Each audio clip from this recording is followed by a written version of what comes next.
Hello, everyone, and welcome to another exciting edition of Victory Never Sleeps. This is our first Victory Never Sleeps of 2024. Excited to hit the ground running. And one of the things we wanted to start with was something kind of by request and following up the tremendous success we had with going through Beowulf with Brandy. I wanted to have Swan on to go through piece by piece the text of the Epic poem, the Völuspá. Um, it is, I think it is probably one of, if not the most, I guess, widely known, most popular, maybe, uh, stories in the Edda. I think it fills in a lot of foundational material for our faith. It's really important. And it's something that we could have no better person on than Svan to help shine a light on and talk to about with you guys. Uh, Before we dive right into it, we've decided to cover it in three parts. So no rush. We don't need to get it all done this evening.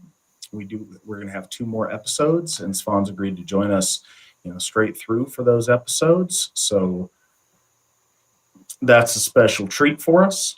We'll go through the text. We'll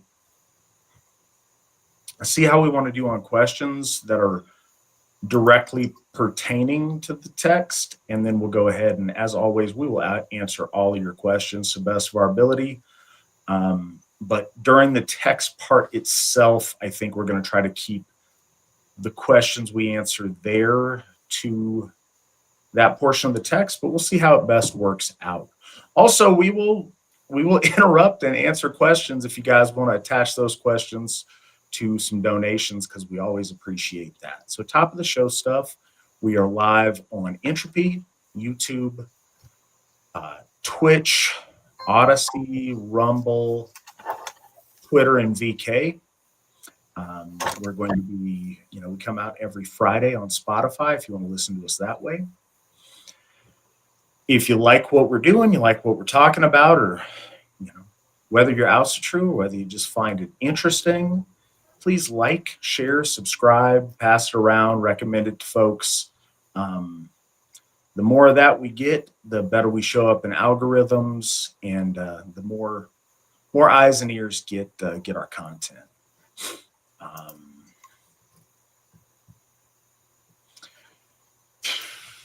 Because I do this, and I think it's worth doing, some kind of top of the year shop talk, state of things check in, just because it's a good thing to do. Nick, I don't know if you have it handy, but if and when you do, if you could put up the adjusted thermometer for the payoff of Njordhof. I'm going to talk to you guys for a second about that. So I did the math, and I think we're something like 17 months in to owning Njordhof. You can see the amount we've already paid off is in the green. That's a lot. I think it came out to, somewhere over 59% of the way paid off. But just to check in with everybody and let everybody know. So Njordhof is our fourth Hof. We dedicated that back in August of 2022. It was our most expensive Hof to date. It's in Florida. Freedom is also in Florida, and that's one of the reasons that property there is a little bit more than it might be other places. But we got an amazing building, an amazing spot. It's fortuitous in a lot of ways. It is in the town of White Springs, where my wife, incidentally, went to her very first Asatru gathering. Have to math or get her on it, but in the way back. So it just so happened that that's the little town that it's in.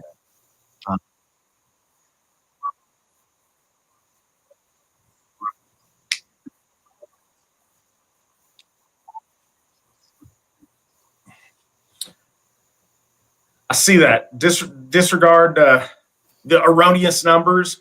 We owe, as it looks, and again, the way I'm looking at it on my screen is in this tiny little window, so I got to like do some old man stuff. Looks like 99,345.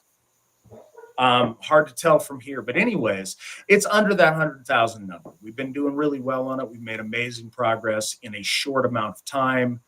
Trying to push really hard this year to see what we can accomplish. Everyone is very excited about Freyshof. That's going to be our 5th Hof. It's the next Hof we're getting. We're all very excited, trust and believe, but there's some steps we got to do in order to get there. And the first one of those is to go ahead and take care of the debt that we already have incurred for New York's Hof. So as you can see, we're well on the way. As the year progresses, we appreciate all of your help going through it. We put out a call on some of our social media yesterday for help on that. And, you know, in a very short amount of time, we've already moved the needle. So anything you guys want to do to help, we appreciate. If anybody is interested in donating, Nick, if you could throw up that donate link. Also, as far as donating on the program, the various ways you can do that are in the program description.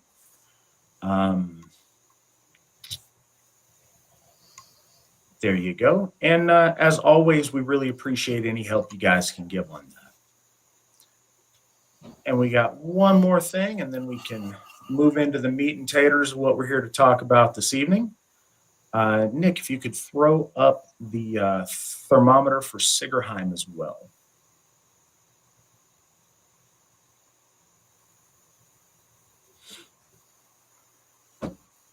So the other AFA project that we're working hard on is paying off Sigerheim. Now, so everybody knows, Sigerheim and the Hofs are getting funded kind of on completely separate tracks. So, you know, we'll continue figuring out Sigerheim as time goes, but it's not holding back the process of getting Freyshof. So completely dependent upon the other Hofs is our Sigerheim funding. As it is now, I can't possibly read those tiny little numbers, so hopefully Nick or somebody else will tell me what they are. But we have, yeah, no dice. But yeah, that's how much we've paid so far. How much do we owe?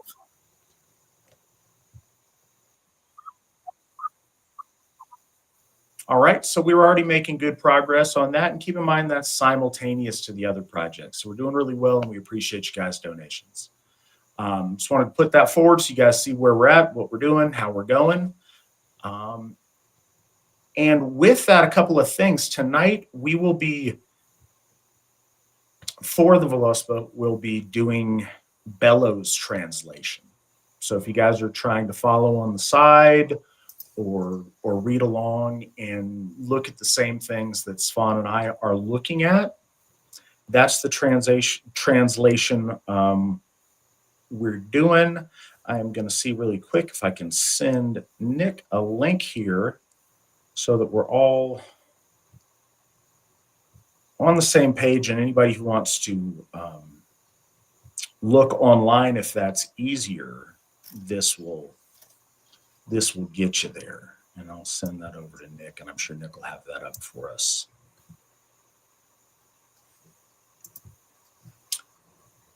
While folks are getting that checked out and getting on the page, Svan, can you give people some background on like the historical text that is the Völuspá, where we find it, any of the history on it, any notes on the original language, or just kind of anything folks that may be completely unfamiliar might need to know before we go into the actual text? Yeah, one thing to consider is, let's just start with the name, Völu. Völu is connected. It's the grammar derivative connecting it to speech or to the truth of speech. And so the proper name for a prophetess is actually a Vala. And that's how she's referred to. as a Valla, but the name, the title, Völuspá, is the grammatical change of Valla is to Valu, and Spau means speech or truth or prophecy is kind of what it's translated to, but it's very similar to in English when we talk about soothsaying and the meaning of Anglo-Saxon, the word sooth, and its relation to actually telling the truth, even though now we kind of correlate it to like con artistry. That's not where it comes from. And so this is the Vala's prophecy is one of the best ways to kind of look at this and to understand it. And what's going on is the way it's written, it's first worth noting that, and there isn't much of a kind of contexting. It's more or less that the starting of the poem is about the Thuler who's sitting down, who is speaking to the folks gathered in the hall. And then it shifts over, and the context then becomes a raising of the Valla from the underworld. So Lord Odin goes into the place farthest away from time and pulls out this being, which is not quite a human. Oftentimes she's referred to as a witch or a human, but there's some hints in there that she might not actually be. She may be of some sort of elder blood or Jotnar blood, because she does make mention of that. But she is being risen with a purpose, and that purpose is to figure out Helgard is being bedecked with gold, and there is a feast being prepared. So Odin is ultimately trying to figure out who is this being prepared for, and the Valla, she is establishing herself initially by stating that she knows many things, great things, ancient things, and then she switches over to explaining why the halls are being bedecked, and ultimately what is to come for the gods in the writ of her doom. It's never really stated how she comes to know this, but that she is somehow a part of that understanding. It's interesting because the context of it is I think most important to understand. This conversation is between Lord Odin and the Valla, and it's for a present moment, but she then presents the poem in a past, present, and what will come for the gods ultimately. There is some other interesting things, and one of the things that you got to bear in mind is that there is a litany of dwarves and the Dvergar, and that is kind of a niche part. Oftentimes it's removed from translations, and or it's glossed over, or it's simply stated in parentheses, this is where the litany of the dwarves comes from. There's some interesting things that are said, but after that, there's no real information per se. Interesting in some of the name meanings, but I think that the ultimate purpose of the Dwarven Litany perhaps is linking to stories that we might have lost, in particular the four hearts that are in heaven that are nibbling from the tree. There's connections to the dwarves there, but we don't have any stories of how those connections are made. But I think it's more important that it was a practice ability for the poet to build his alliteration rhyming. So that's something worth noting. I mean, we're going to look into it a little bit, but not a ton, unless people want to. And but I wanted to let people know that there might be a large chunk of this that we might kind of hurdle over at least in this first episode.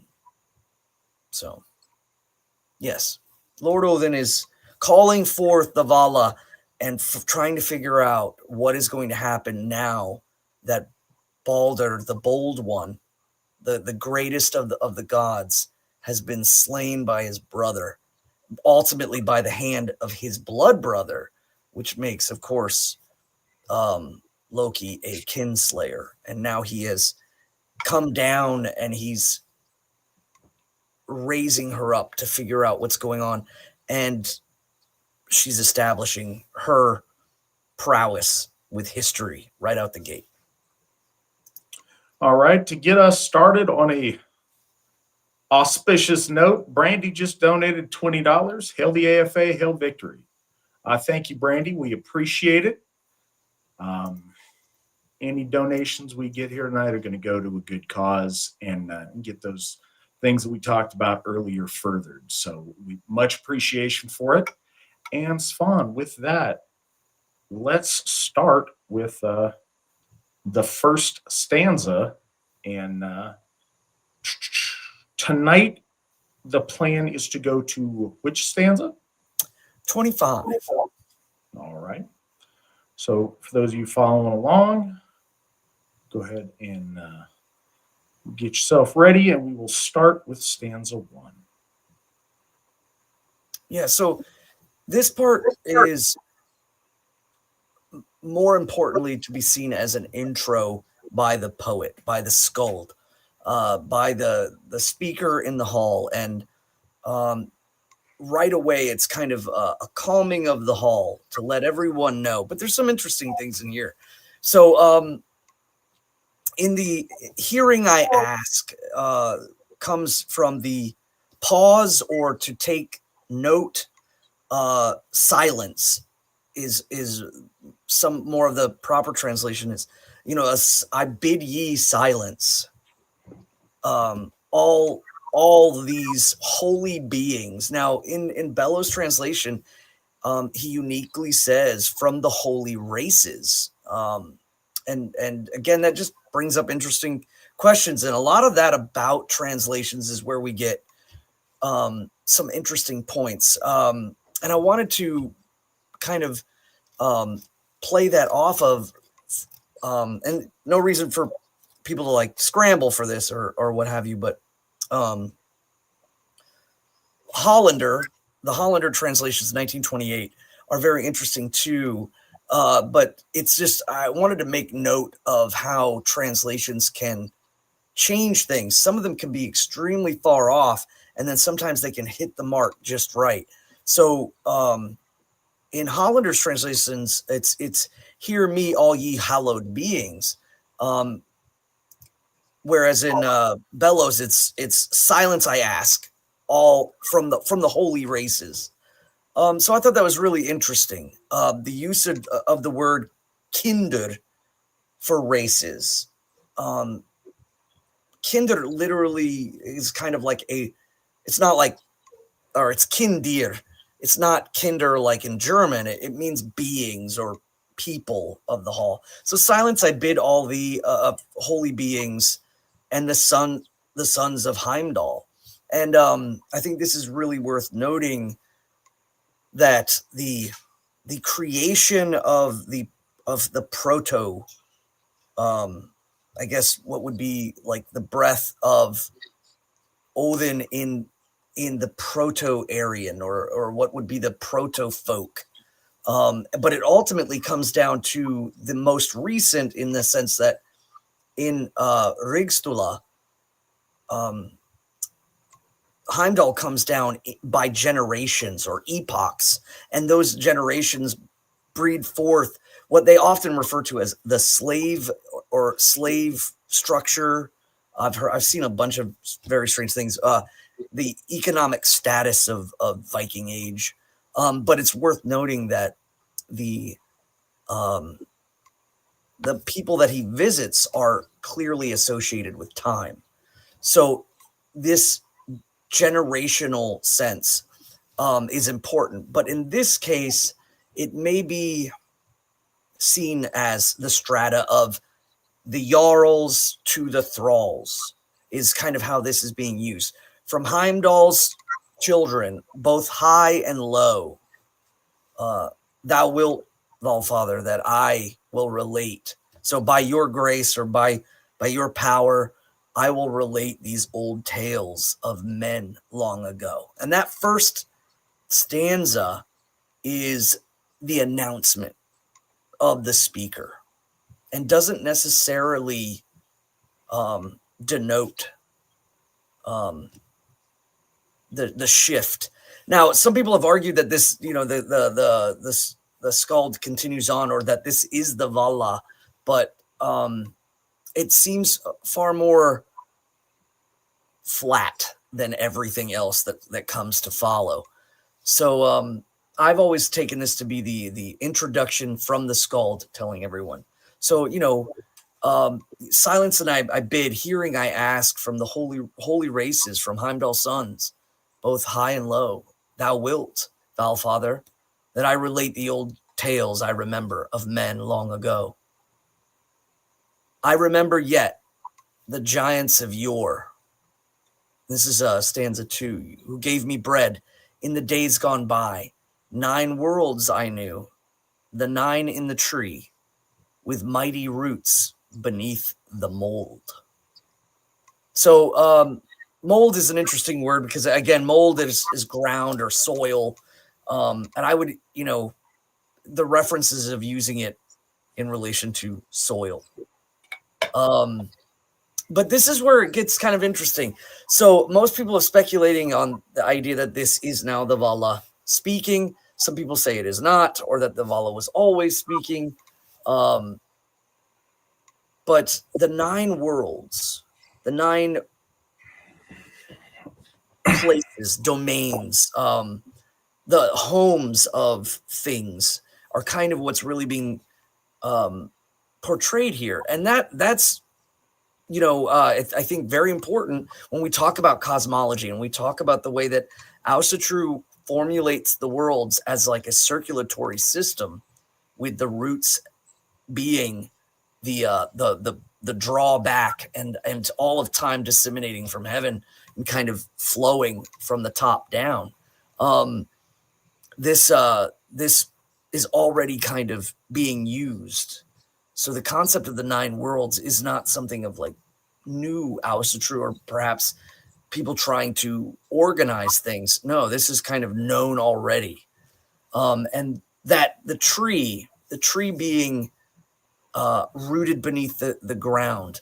But it's interesting, they don't quite state, but as we go, you'll see the way that clearly our ancestors saw the tree and where the tree is in relation to things. And I think nowadays some people are kind of twisting those around.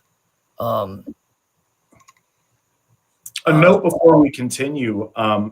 Mike donated $25. We appreciate that, Mike. Thank you.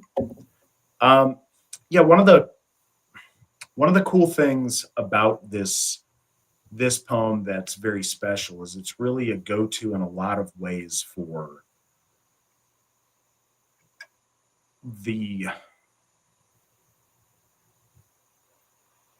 it's the quickest go-to for the laying out of our cosmology, of getting you very quickly into the mythic realm of understanding those cosmological components that make up Asatru and that give context to everything else. So I think this one has gone back to very often because it's very important that way. And it paints this picture in a way that was very easily accessible to our ancestors, and I think is, of what we have, the easiest for us to access and conceptualize. And well, and it's great because the tangible works of the origination of Asatru kind of was presented in organizing things kind of in a strata of the worlds. And sometimes I'm sure a lot of people that have been Asatru for a long time are familiar with the idea of cosmology being kind of placed in a a set kind of way. And these are really brought about from the poems, the stories, the placement of things, and the words in which things are said are important because they also denote ancient concepts that are present in all Aryan faiths, the upper world, that middle world, the lower world. Some of the worlds are kind of intermediary, and then we have like the world of the West and the world of the East. And we're going to get into here just some of the ideas of like how directions are correlated with understanding or meaning, especially in relation to the audience. And it goes, for many of us, it goes without saying, but I think it's important just as we're starting out for everyone to understand the language of poetry and the language of myth is to liken things to things that we're already familiar with and to express things in a way that we can visualize truth, but not intended in a literal way.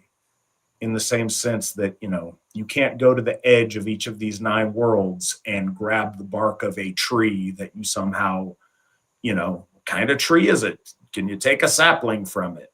And as silly as that sounds up front, I have met people who specifically, Mandy and I had dinner with a person one time. His like re-understanding of things is, he found some really ancient mesas in the desert that kind of look like the trunk of a tree, but like super duper giant sized. And I think some of us have seen those things. Like, maybe that's the, maybe something like that is what what Yggdrasil was. They're looking, and it's easy to see that level of literalism as being really silly. From a distance, and in a way it is, but if your context is the Abrahamic faiths that are built upon literal translation of their sacred texts, if that's the demand, then out of piety to our gods, you flail and you scramble to try to make impossible things possible so the lore can literally be accurate. And I appreciate the effort put in on that, but it's unnecessary, and it was never the intention. And that's the need for it to be an exact literal truth from the lips of Odin that this is how things are. That's a foreign concept, and that's not how our lore is. And honestly, I think that's a beautiful element of our lore because it expresses things in a fundamentally relevant way that is geared intrinsically and genetically to our people and how our people see and understand the world around them, with their points of, their touchstones of commonality and things that make sense to them, and of how they conceive things and how they shape things. And it paints cosmic and mythic truths in a style familiar to us and to our soul, that speaks, beyond just mental, analytical comprehension, but it speaks on an artistic level that appeals to, to our folk soul. Yeah, I think I've seen one other thing that was kind of caught my eye was, and this of course is on Twitter or X, but there was some guys kind of going for the not that myths are literal, but that there is literalism of the myths. And so what they ended up saying was like that our disconnection to mythos comes from our inability to conceptualize I guess the magical sight of things. And I kind of see where they're going with this, but they were like, no, the tree is there. And it's it loses a lot of the point, I think. Like a lot of things that when we dissect Aryan faith from all different branches are lost. Like perfect example is the point and placement of Mount Olympus in the Hellenics, and how the mountain itself is utilized as kind of an axis mundi, whereas for the Germanic and the Norse, let's just say Germanic may have been the Irminsul as a kind of posting or central point of the council of the gods around the pole, or the central axis of the world, perhaps even holding up the gods or the heavenly realms. And then, of course, the Nordic was the tree. So there's a lot of shifting around, and people, if they take things literally, lose a lot of insight towards what it means to even have an axis mundi.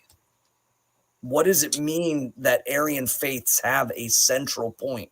And the interesting thing again is it in the middle world? Is it in the upper world? It's certainly not in the lower world. That's pretty clear all across the board.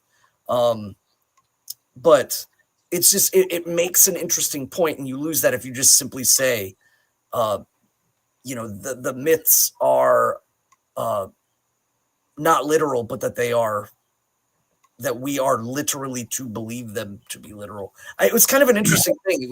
It was kind of like, no, there are no allegoric meanings. The myths are true, but beyond the confines of material thought. So reading the chat, Wolf Throne, no worries. We are only on stanza 2.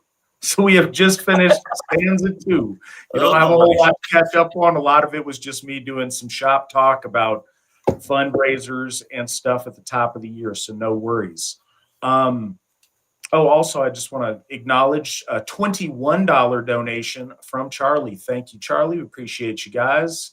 Appreciate everybody tonight, and everybody who wants to chip in and help out. You guys are great. It's y'all's generosity that allows these things to get done. Something I think, and we'll kind of stop and interject, and we'll find our flow as this goes on and we continue.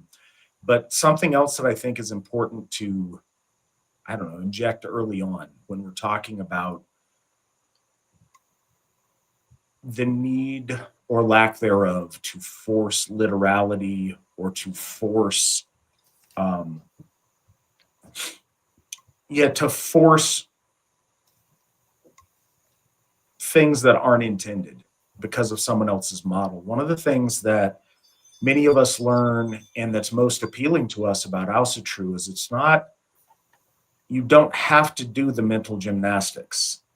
You're not trying to force a square peg into a round hole. Asatru is literally you sliding a square peg nicely into the square hole that it is built for. It fits and it all works, and you don't have to twist your head in some. There is a fundamental struggle that I think is responsible for a lot of the angst, a lot of the ennui perhaps of our folk when we try out of piety, out of wanting to do the right thing, to force our folk soul to conform to a foreign model. And it's led to all kinds of metastacism in behavior, in our souls, in really strange and often very ugly ways, but out of really noble intent of trying to do the right thing. One of the most freeing and most liberating things about Asatru is you don't have to do that. You're coming home to your gods. You're coming home to something that fits. It's not that hard, and you will find that people try to overcomplicate it and make it hard. Something that is fundamentally true about our mythos, our gods, and our faith. It is very, very easy to comprehend for our folk. but it's layered. There's countless layers of depth behind it to where you can delve deeper and evolve and expand spiritually. But the fundamental, most basic understanding of it is clear as day. And it's clear to people that, don't have to be well educated, don't have to be well advanced in years, just have to be open-hearted, open-minded, and have a sincere desire to come home to our faith. And it lays it out. It lays itself before you in a very accessible way, but also a very beautiful way. Yeah, I wanted to comment on one of the things is that these poems are constructed by Icelandic poets who were attempting to make sure that the poetry structure was not going to die, as there was more influx of foreign ideals, foreign motivations in Iceland. And I think at the same time, it was also a great leaning towards the desire to show the intricacies of poetry and how they compared to other European branches. But also they were formulating them in poetic styles. So these are stories first that become poems, and the poems make them cryptic.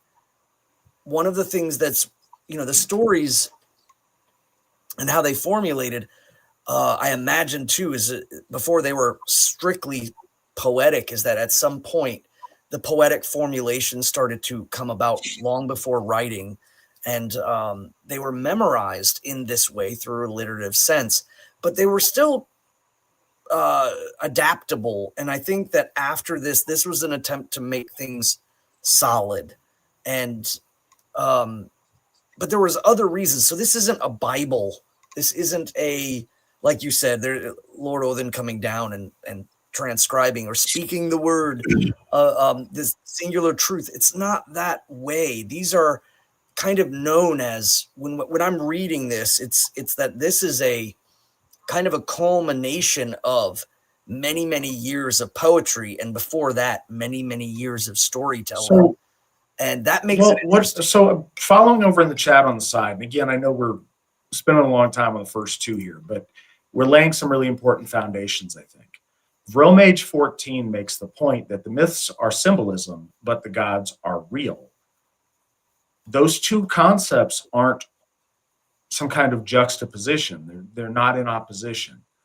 And we are, again, through foreign influence and through overemphasis on scholasticism, I think that we have turned the word myth into almost meaning untruth, like something, oh, that's just a myth, as in it's not true. That's not the case at all. I think the myths in a lot of ways are more true than facts, because scientific facts change over time. And like truth doesn't, but scientific facts are one way of expressing truth. And the depth and breadth of those facts do change and evolve over time as our understanding increases. Mythic truth, the myths are true. They were true when they were first realized by our ancestors through inspiration from our gods. They were realized when they were first put into primal utterance, when they were first put to paper. They're equally true today. They will be equally true when we can, transmit them telepathically to one another. The myths themselves are true, and this is a beautiful way of painting those myths for our folk. But there's not a contradiction between the word myth and truth. Myths are the greatest truth. The gods are absolutely real. Don't get anything I'm saying wrong. Just because I said you couldn't go out and physically touch the bark of the world tree. No, Yggdrasil absolutely exists. It's just not like a birch tree out in your front yard. That is a way of helping you understand the truth of Yggdrasil. The 9 worlds exist. the way they are drawn in the poetry is a way to help you conceptualize what their existence looks like, how to conceive that. But no, everything in our myths is absolutely true. The picture that is drawn to explain the truth is not a literal representation of the reality. It is a tool to help you conceive of the deeper truths that our myths are. And if that sounds odd, just please bear with us. It will make more sense as we go on, hopefully.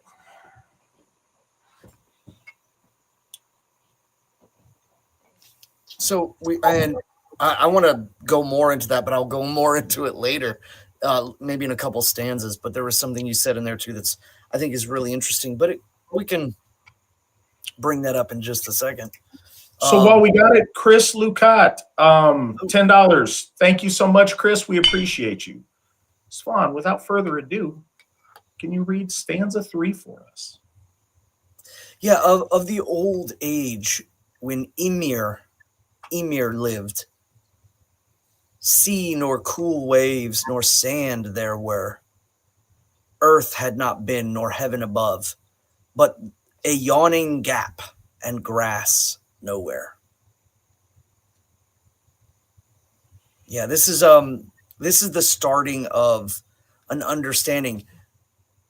We know that in order for a gap to be, there has to be two sides. So the idea is that Muspelheim and Niflheim are those two edging gaps between, but they're the two sides. The gap in between is the nothingness, the expanding expanse. And in this case, what is most referenced to is how things are coming to being and or spreading apart.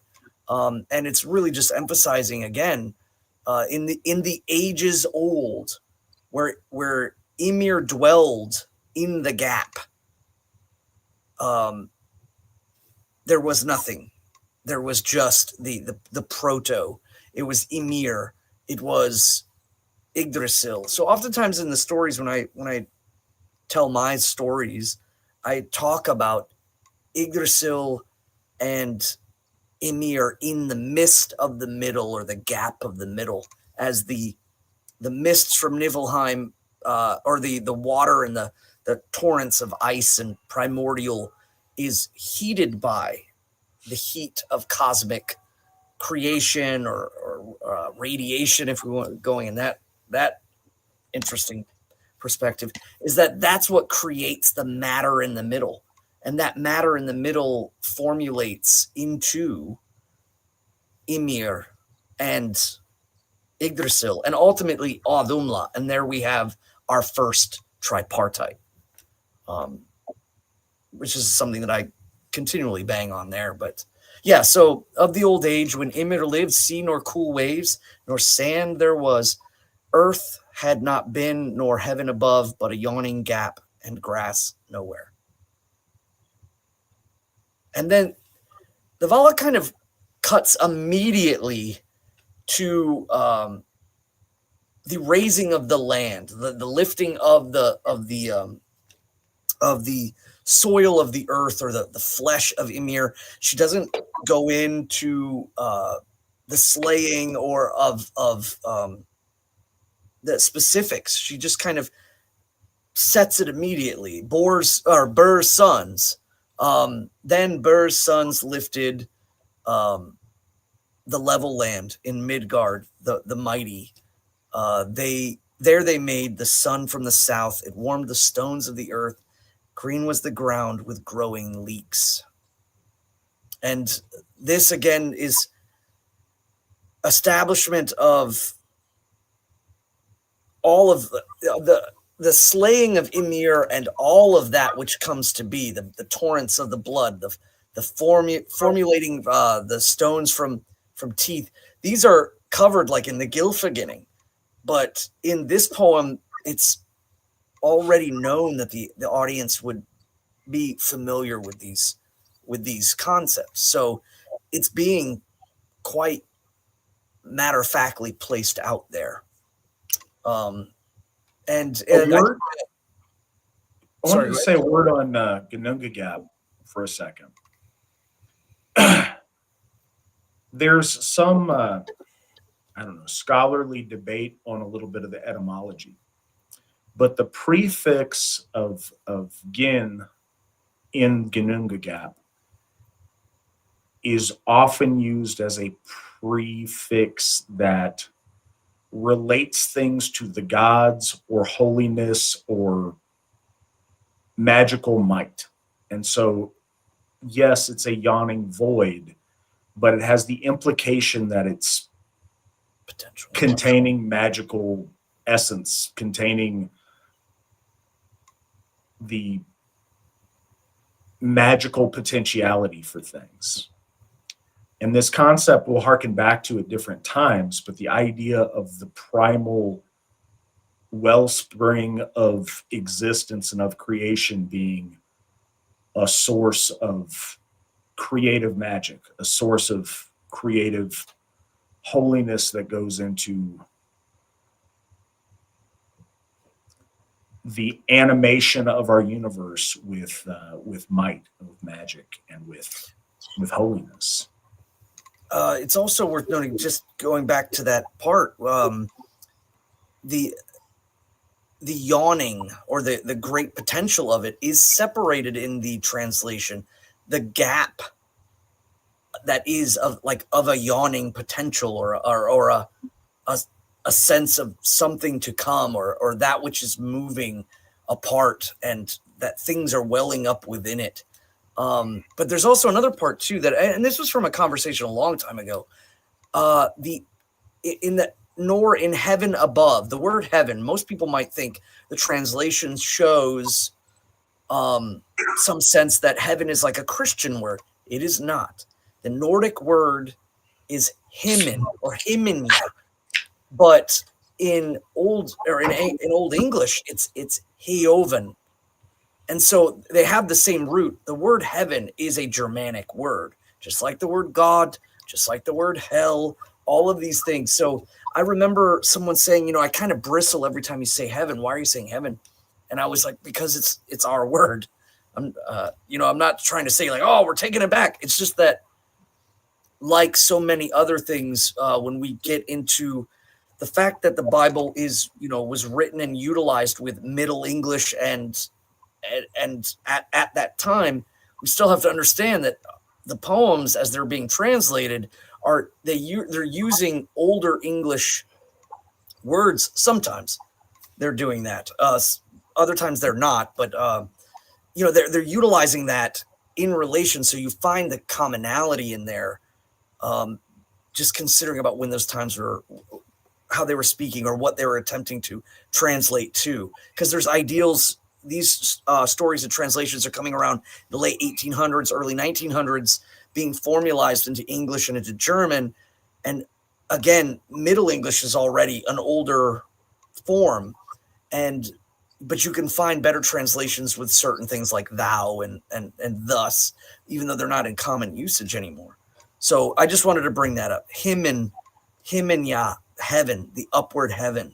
And again, very important in understanding the ground in which we stand upon and the heaven above us, and why it's so important that these directions are correlated in our stories and in the relation between the way our ancestors saw the gods in relation to themselves and how we see the gods, even in this modern day, is seeing when we look up, when we see the gods, we call to them and ask them to bear witness to our deeds as they gather to council in the above. So, and that's subtle, but I think the orientation inspires us in a lot of ways. There's little subtle things that are themes throughout, but the idea of us looking upwards, gazing up at the heavens towards our gods, towards our future, towards our destiny. Up has a deeply seated understanding in our soul. Good things like you level up when you get something better, you don't level down. The idea of upwardness being associated with betterment, with good, with potential, with becoming more. That orientation is really important. And it was a source of inspiration to our ancestors, to our folk in general, looking up at what's good and what's best. And the understanding of like south and north and what those correlate to, our ancestors were seeing things in a planar sense of where they were standing and what the north represented and the south represented, what the east and the west represented to them religiously, symbolically, mythically, or meta narratively, whatever we want to say. But the idea was that from where they were standing, there was a central point, and that central point, there was the gods, and the gods were upon either mountainous peaks, or a place up above, or a place slightly above the clouds. Because when we talk about the skeins of light of Ljosalfheim, they're kind of referenced as being the plane in between the upper and where we are, but the gods are often referred to as being in this mountainous place, and it's referred to like numerous times in the idea that it's not just Asgard, it's not just like a castle in the sky.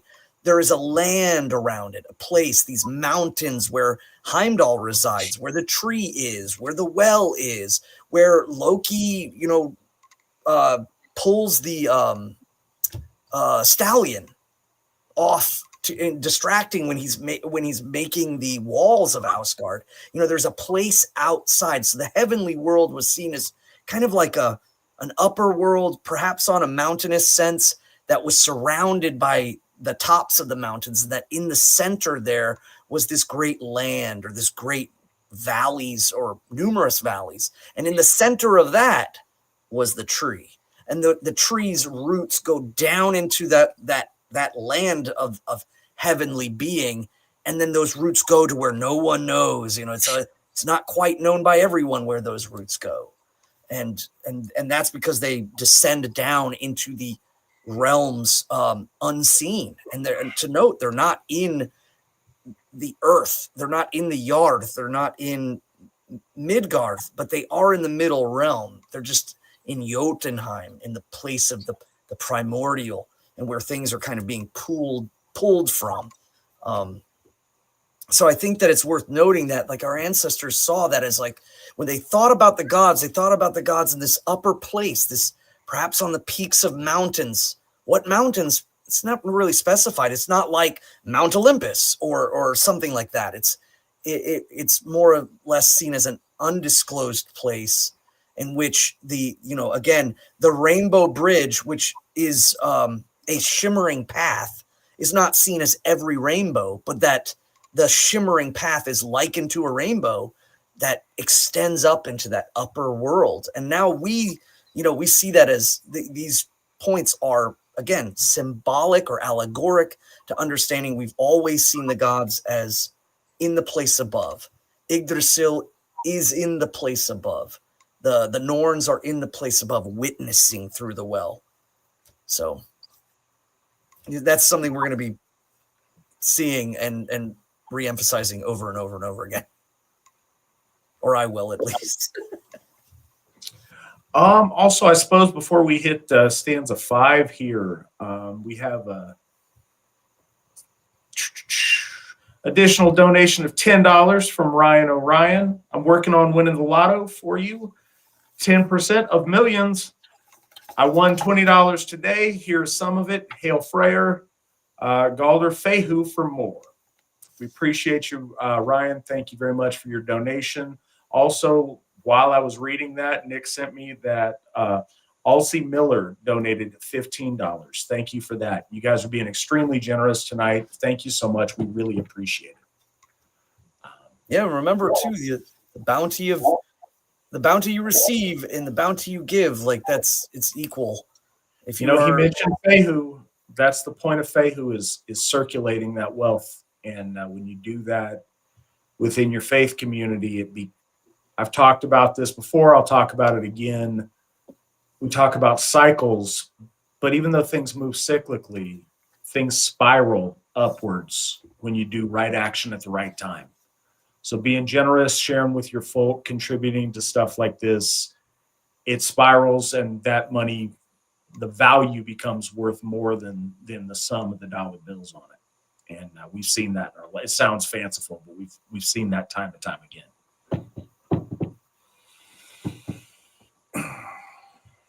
Well, and it's like Hoftoller is a percentage. So if you're falling on hard times, hey, then you might not be able to give that much in relation to how much you're dealing with hardships. But when you do gain, then it's equal with your gaining and your loss. A lot of people I think that the donation idea is that when you're falling on hard times, you got to give a lot. No, it's a 1% of minimum $1%. Everybody's focused on that one. There's people that do more, and we appreciate. Oh yes, absolutely. Or the 10%. Well, something else to mention here on stanza 4, as I'm looking at it, and what we are doing is focusing on points that Svan and I want to jump on that we think are particularly meaningful at the time. If you guys have things to add that you have questions about over on the side, please ask questions if you'd like.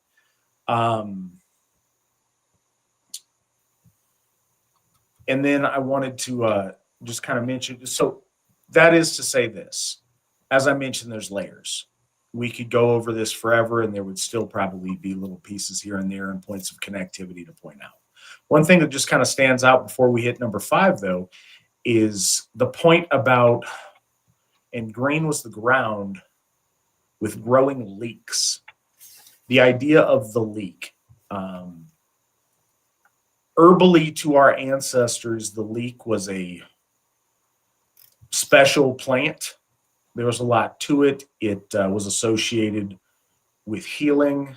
Like it was an auspicious plant, not to mention delicious and did things that way. But it was associated a lot with healing. And I think Svan may have a little bit more to add about herb lore when it comes to our ancestors and leek. Well, and yeah, the Goths, they called healing arts or medicine, as we would use today, or medicinal or medical, was Leekskraft.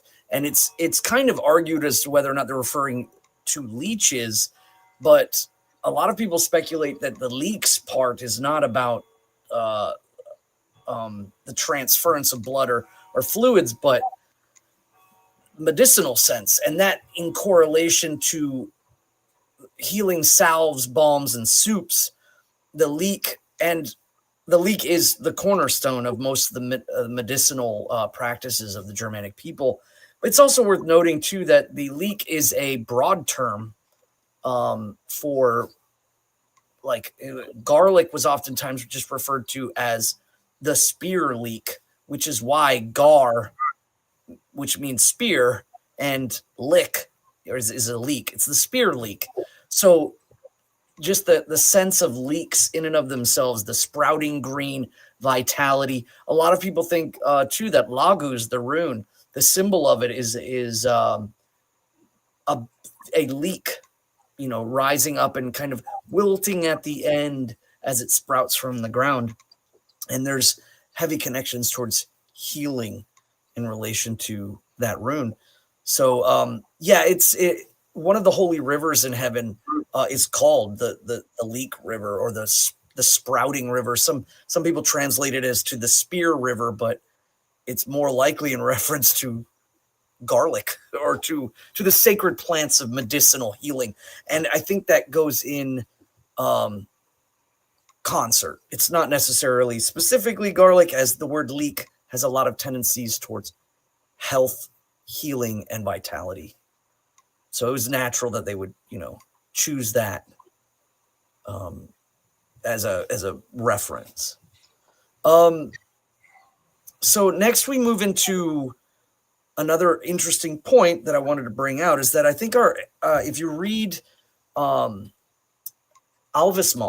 and if you read Völuspá and the references that they're talking about in relation to the sun and the moon, if you understand the way our ancestors saw things, these things are slightly less confusing. One of the things that's worth noting is, again, from where we stand, there's this central place where the mountains rise up, or, excuse me, above the clouds. And there is this land where the gods live in all of their realms. And there is the tree, and there is the place where they counsel. And the sun and the moon correlate to the upper place just as much as the middle. And you'll see that a lot more in Alvesmal. But the idea of what the gods call the sun and the moon, and what the Dvergar or the Svartalfar call the sun and the moon. And I think it's worth noting that they saw this as like the upper world, that the sun and the moon was shared just as much as the lower world with all the cycles of things. And so it makes a lot more sense if you look at it that way than going like, what, is there a separate sun and a separate moon, or are they on the planet? If you try to like hardline it, it gets a little confusing. But that's because the way our ancestors saw it was this. And it's worth noting, I find it really interesting, the usage of the word about placing the sun in the right hand, casting over heaven's rim.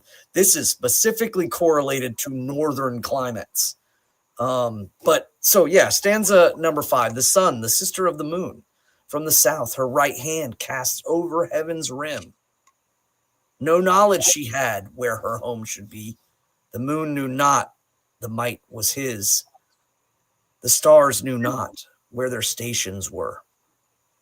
So one of the interesting things that, when we talk about sunwise movement, the reference of moving around the earth sunwise, or that the sun is moving around the earth sunwise on the rim of heaven, is something that if you've lived up in the high north, you can absolutely correlate it. And to be honest, too, if you lived in the far south in New Zealand or in South Africa, or perhaps the outer tips of South America, the movement is still the same.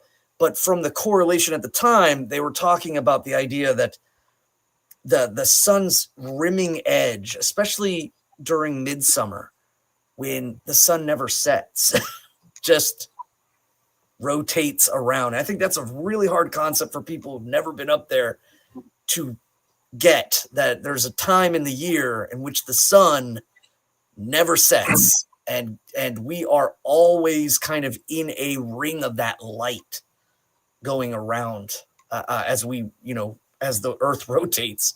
And so for our ancestors, the seeing of the sun as being allocated to holding the edge or the rim of heaven is about that transference around the horizon.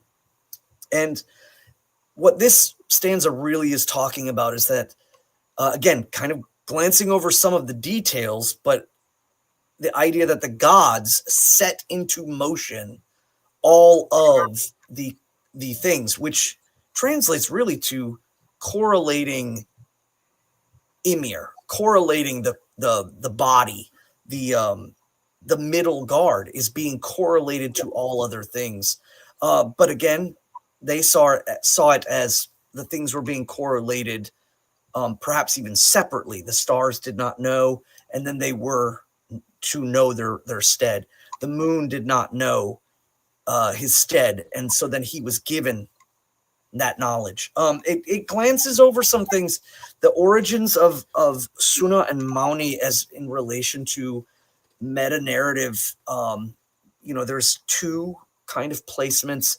One is that they are godly, and that I think is the way in which we take them. But there are references to them being mortal, or at least understanding that the sun and the moon are much like the earth, a thing that is inhabited by dominion or power. So Suna is not the sun. The sun is often referred to as the spark of Muspelheim, but that she is given dominion of its station or its movements or its functions. And that gets really interesting. And this is kind of what I was going to hit on earlier, is that the stories, the truths of the stories are truly beautiful when you look at certain things that perhaps even our ancestors didn't know, but we know now. And that's what makes me believe that the gods had a intent with the keeping of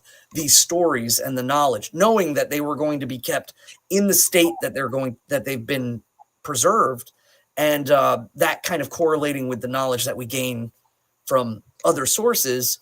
It's when we look at the mentioning of Suna as having 2 horses and Mani only having 1, and the reference not only just to traversing across the sky, but when you realize that Midgard has 2 horses as well, day and night, who are not mentioned in the poem, we have this sense of rotation. There are 2 on the earth, there are 2 on the sun, but 1 on the moon. And out of those 3 things, only one of them doesn't rotate on its own axis. I thought that was, just truly interesting in the idea that what if a lot of these truths are woven in with our understanding coming to them, even in different ways. And I think that makes me wonder, even in the far, far off future, like you had said, when we're telepathically or across space and time, what truths or understandings can apply then as well. And that's what meta-narratives, myths, their truths are perennial, and they are framed in usage of elder times, but also of today, in a lot of ways, as long as we just kind of understand our framework and understand a little bit about why they might be saying things a certain way. Of course, Suna is referred to in the Old Norse as Sol. Sol is the just simply mentioned here as the sister of Mauni, or Mauna, which again is grammatical, but some people have thrown that into when we talk about gendering the heavenly bodies. That's an interesting subject, but I think more along the lines, what's more interesting about this stanza is that the sun, the moon, and the stars find their station, find their might or their place within all things. And it's not stated outright, but it's again, the machinations of the gods creating all things in their cyclical form. And that's always kind of correlated as a round arcing movement, the raido, if you will, the movement of everything kind of correlating correctly and in its proper positions.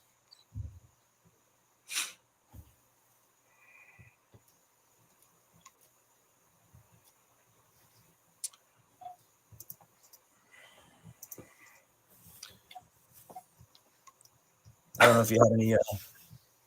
No, I'm just looking at it. Now we're in. We are 5 stanzas in. But that's okay.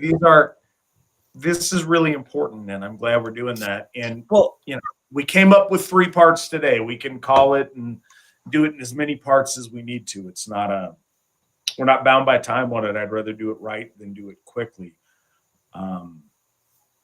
Bruce donated $25 to the Freyershoff Fund. Thank you so much, Bruce. We appreciate it. We'll make sure your money gets towards the goal you intend, and we will get Freyershoff $25 faster than we would have otherwise. Thank you very much. Everybody's been really generous tonight. We appreciate it. I was just checking to see if we have any questions so far about the text. We do have good questions that we are going to get to after we're done with the text, though. So please stay tuned, or if you are going to check back in if you can't make the entire broadcast. But no, I'm okay. I'm okay with continuing on to stanza 6. Okay. So, and it's also worth noting that there is a part up here which I kind of banked on, or not necessarily banked on, but understood that there's a huge section of this first half of the first 25 of the Dvergar or the Svartalfar and their names. So that's gonna be one of those kind of leaps. No, we're gonna listen to you with your sing Say song, and you've got to do it in Reamer. Oh. Just start singing it. You think I'm joking? When they list those names, you are to do it in Reamer. Why are you making me do this? Iceland, because you are a son of Iceland. Oh. No, Reamer is optional. If you wanted to do that, we would all have a good time. But honestly, you just going through with your pronunciations, I think, would be really nice for folks to hear that aren't familiar with it. Well, yeah, I think we've already, and studying with certain things, like for instance, Emir, instead of sometimes I've heard Yimer, I've heard Wymir or Wymire or Imire. So getting a lot of that and correlating it down. Some people just don't know. So I think honestly, hearing you say it authentically will get people closer than they would be otherwise. And honestly, the more you know, the more you realize how people sound goofy, and it's easy to poke fun. But I guarantee you, I butcher things all the time that are not, original. Yeah, and that's something I want to. I like when I've met people who say like Asatru or Wymir or Imir. I'm not actually really poking fun at them. I just there isn't a foundational English that's like agreed upon, and so a lot of the sounds that we have based off the letters that are used creates a lot of that. And it sounds funny at times, and it is funny at times, but the real sad part is that it was just there. We're English translating Old Norse based off of letters that we have now, and some of them we used to have but don't anymore. And so, yeah, I'm not particularly poking fun. I really,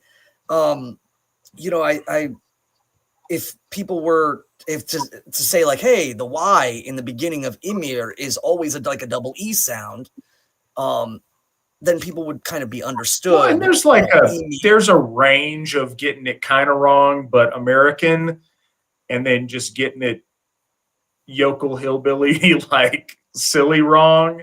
And I think we've all heard that, and I think different versions grate on different people. But I know our audience likes to hear you say Icelandic stuff. They poke you with a stick and say, "Do an Icelandic," and and so we all have fun with that. And I do think it's educating. But and it's also worth noting too, Icelandic has some changes versus Old Norse. A lot of the P sound in the F, and a certain like the lateral lisp of Icelandic wasn't really present in Old Norse. When we talk about like Heimdallr, but now in modern Icelandic it's Heimdallr. It's a tick on the side of the teeth, Dallr. And so I've watched some videos. There was like an Icelandic woman, and it's like she's talking about how it's said in modern Icelandic, and it's like, yeah, but Old Norse was probably a little bit different. Probably wasn't as finite or filled with as many like percussive senses as that they do now. So that said, 6 through 9 are some of my very favorite stanzas. So let's proceed to stanza 6. Yes, absolutely. So then sought the gods their assembly seats in heaven, the holy ones, and held council, and council held. Names then gave they to noon and to twilight. Morning they named, and the waning moon. Night and evening, the years to number. This is a really favorite one of mine as well, because we're talking about timekeeping, and we're talking about allocating linguistics towards times of the day.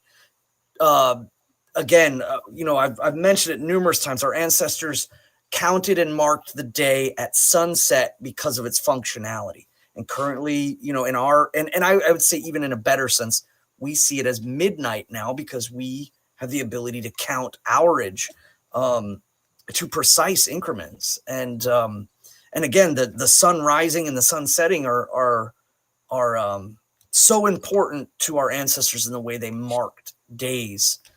But the idea of all that is, you know, in all languages, all Germanic languages, the usage of the word morning, the usage of the word midday or noon or evening, afternoon, all of these titles and words are, again, change colloquially as we go. But what this is really talking about is the establishment of the gods and their might over time. And that's why I often talk about the upper world is where time descends.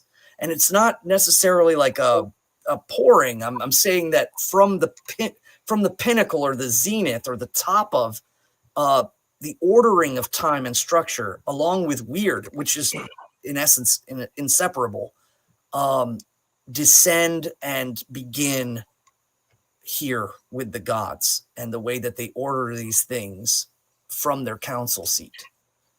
And again, we view the gods as the 12, and then the multitude of goddesses, of course, with Freya and Frigga as being of the heights there. But this council, I wanted to point out in stanza 6, one of the really, really important themes. Wait, I might have to step away. I have an animal that is in the house that's trapped in a room. I'm sorry. Is it supposed to be in the house? Yeah, no, it is. Yes, it is one of our, but it's going to make a terrible noise. It's been kind of doing it. I'll be 1 second. All right, fair enough. Svan goes and tends his beast. It's a dragon. Hey, you do you. I don't know the rules in the Old Dominion on keeping dragons. That said, stanza 6 is really meaningful to me in the fact that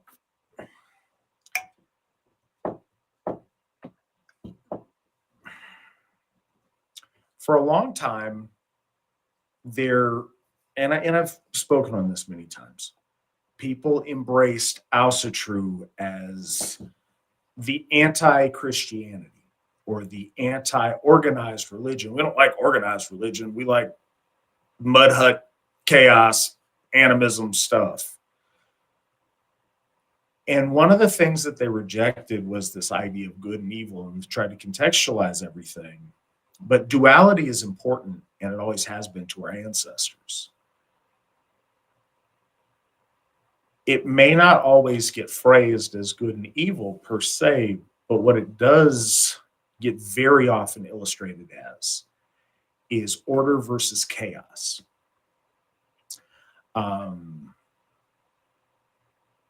What we are watching our gods do in this part of the Völuspá is literally ordering things, setting the order of our existence, setting order to time. Their first thing they did was find their seats, sit down, and start structuring order and hierarchy and structure. Our gods are the gods of order. Our people, our race, has existed on finding chaotic primalness and structuring it and putting order to it, instilling our order onto the world around us. And that's exactly and in grand scale what our gods are doing at this point in the story that I think is extremely meaningful.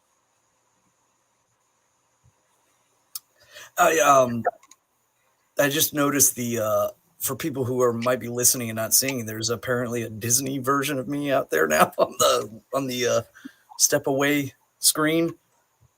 Just now saw that. I think it's the same one from last week. as somebody said, Pixar Svan. I was thinking like from Frozen or Disney or something. Yes, it is. I believe that's where it comes from. Is That's funny. the Frozen version? Well, and I think it's also worth something to note that you just said too in the placement of time, the general belief of Snorri Sturluson, or at least say the poets that started to compile the poems, and the usage of the number 12, the 12 gods, and a lot of people automatically correlate that to, in the story, the referencing to the kind of the lords of Troy, and that whole euhemeristic kind of paraphrasing that Snorri puts on the gods. But it is worth noting that, like, again, that the gods in their assembly seat, the 12 gods gather together and set forth time. And so I think the number 12 has a great significance within our faith, just as much as 3, 6, and 9 does as a dynamic number. And even the number 4 has placement as well with stability. But 12 is a unique number that I think is secretly woven in, or just very mildly woven into the understanding of the way perhaps our understanding of time would progress into an understanding of the 12 hour, the 12 month, even the moon cycles. If you correlate with some of the runic calendars are on a 19-year cycle, but they correlate with the days and the moons, and it's generally 12 moon cycles a year, with perhaps 1 or 2 that overlap into a 13 and then readjust back to 12. So even, I know a lot of people might say, they in what's that movie? The one with the 13th Warrior. Yeah, they need a warrior for every one of their months, and it's 13. That was kind of something that I think Michael Crichton put in with his book Eaters of the Dead. But it's worth noting 12 is far more of a significant number than I think a lot of people realize. So, time.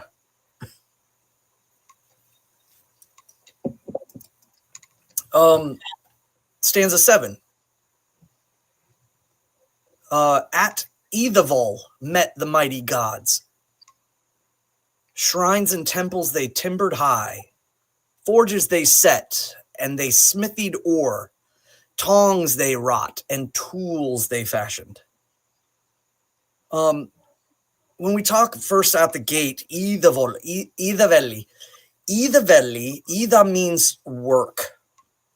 It means toil. It means really, in essence, a valley of potential. It is a valley of a place in which things are to be built, and the progress of order is being set. I think this manifests, of course, in language that about forges and tools and tongs and things of high capacity, especially of that time. The idea that if you were a place that couldn't forge a nail, or have these things, then you were no place at all. And this is kind of showing that the gods are formulating and formalizing things. They're creating and moving in this plane of potential. And it's never really specified, but it's kind of seen as Eithavoll is in heaven, but is later on sectioned out into realms. And I don't try to hold on to that too hard in the ideas like, well, what realm, where are the property lines, or what have you. But it's understood that Eithavoll is that heavenly place in which they now start to build the halls of the gods. And if we look in Grimnismal, even though in the poem Lord Odin kind of mashes all of the rivers together, there's other poems that we can look at. There are clearly unique rivers mentioned in heaven, Kort and Ormt and Thrund, and all of these rivers are mentioned as kind of being in the valley where the gods build Ausgarth, the actual enclosure of the gods. But that's kind of seen or as a symbolic sense of the enclosure in which the gods reside, and that they leave that place to go to the base of the tree and sit to council repeatedly over and over and over again in relation to how they play out their dominion in the world. So when I speak about like how the gods hold their dominion over the world, this is these are the verses that are kind of explaining that, or where my intention or idea of the interplay between the gods and everything in correlation to the base of the tree and the where they assemble at that well, at Earth's well, where all things are kind of originate from. Something else that I've always found inspirational, and the more that I've, thought on it over the years, has been the meaning's been enhanced. But so after they set the initial order and structure of things, of time and such,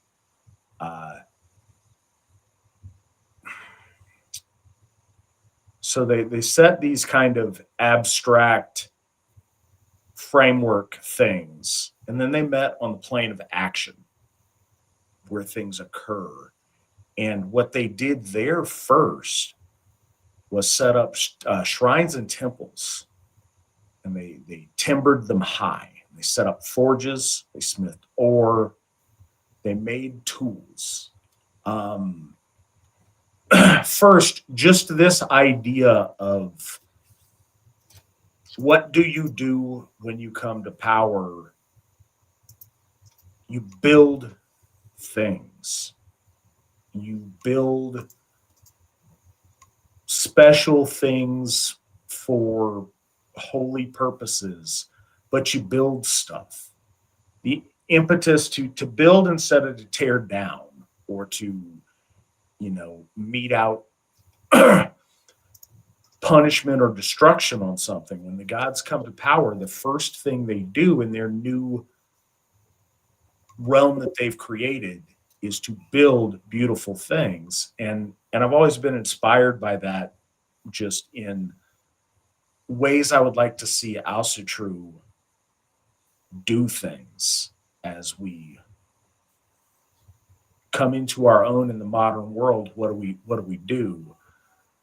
We should build temples and set up beautiful things and build these things to our gods. And I think that's a special thing, and one of the things that has inspired me a lot. But also what I think is important, there is this trope with the shoulder pelts and ash on the face and whatever the dangly things in front of the high lung chick's eyes are, and the antlers and the nonsense of this reverence for ooga booga primitive stuff. We don't see that here. The first thing they did, they built shrines and temples. They didn't, as some people like to contend, no, our ancestors only worshipped at rocks and in groves and in the woods. No, the first thing our gods did was build high timbered shrines and temples. This is at a much earlier stage, certainly than present, of our ancestors and how they conceptualized their gods and what they did.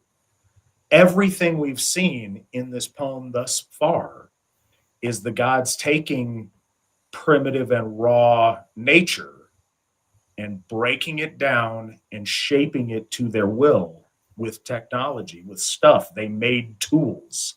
They didn't just levitate it with their head. The conception of our ancestors, very close to that arc Asatru period. No, the gods built stuff. They made buildings. They made structures. They took ore, and from it they fashioned tools. They fashioned gold and ornamentation. They made high timbered temples and shrines.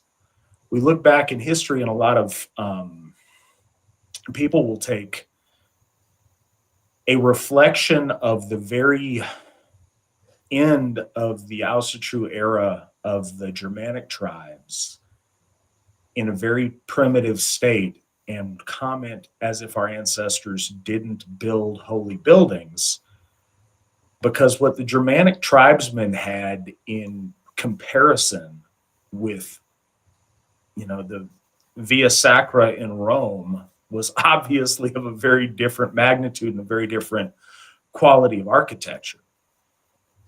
But here you see that it was always the understanding of our ancestors. No, our gods, temples and shrines were stuff that you built. Didn't say they frolicked in the woods or they gathered around a pretty rock. It said, no, they made timbered temples. That's a really special thing, and I think it's meaningful. And it doesn't mean nature is beautiful. We all get that. Being out in the woods and finding something that's really special or a special part in nature, that's great. And there's nothing wrong with that. But in Asatru, we absolutely had temples. And we have temples again.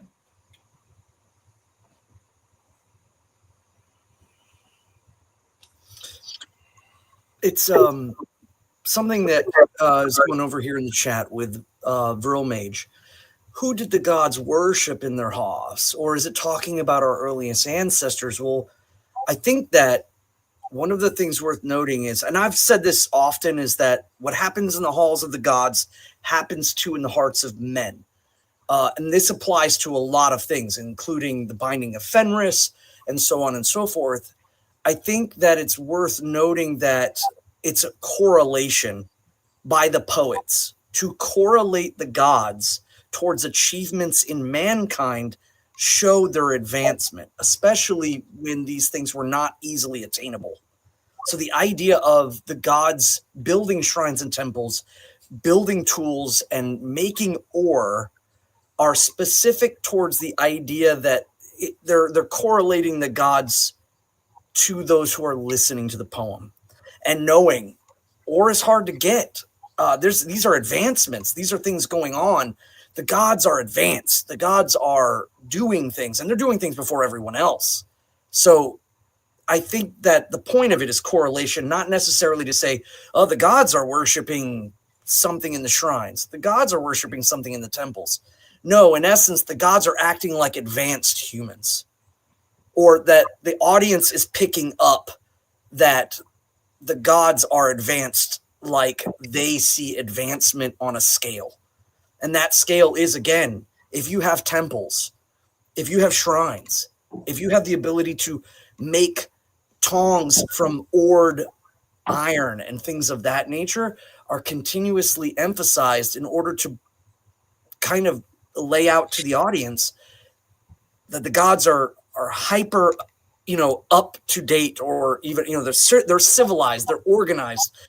Even to our ancestors, these ideas were things that I think a lot of them wanted, needed, and desired. And seeing that the gods had the acumen in order to simply bring these forward is a flex statement, if you will. The gods are mighty. The gods are powerful.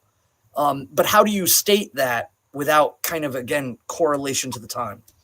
And I think that also we're in the section where the whole point is the establishment of order and how things ought to be. So we go very quickly from a hierarchy of celestial bodies and time to, and then what do the gods do? They set up beautiful buildings and structure, and those buildings aren't just a bingo hall. They're temples and shrines. There's a place for the sacred. When you look at, and it wasn't talked about in this poem, but it will be in more detail later. Odin, Vili, and Ve, 1/3 of that triad of creation was sacrality. That's what Ve's name means. Our reality was shaped out of will, out of inspiration, and out of sacredness. in a very literal way. And when the gods rightly order how the world ought to be, that space for temples and shrines is the first thing that they build. And I think that's meaningful. I noticed here in the script too.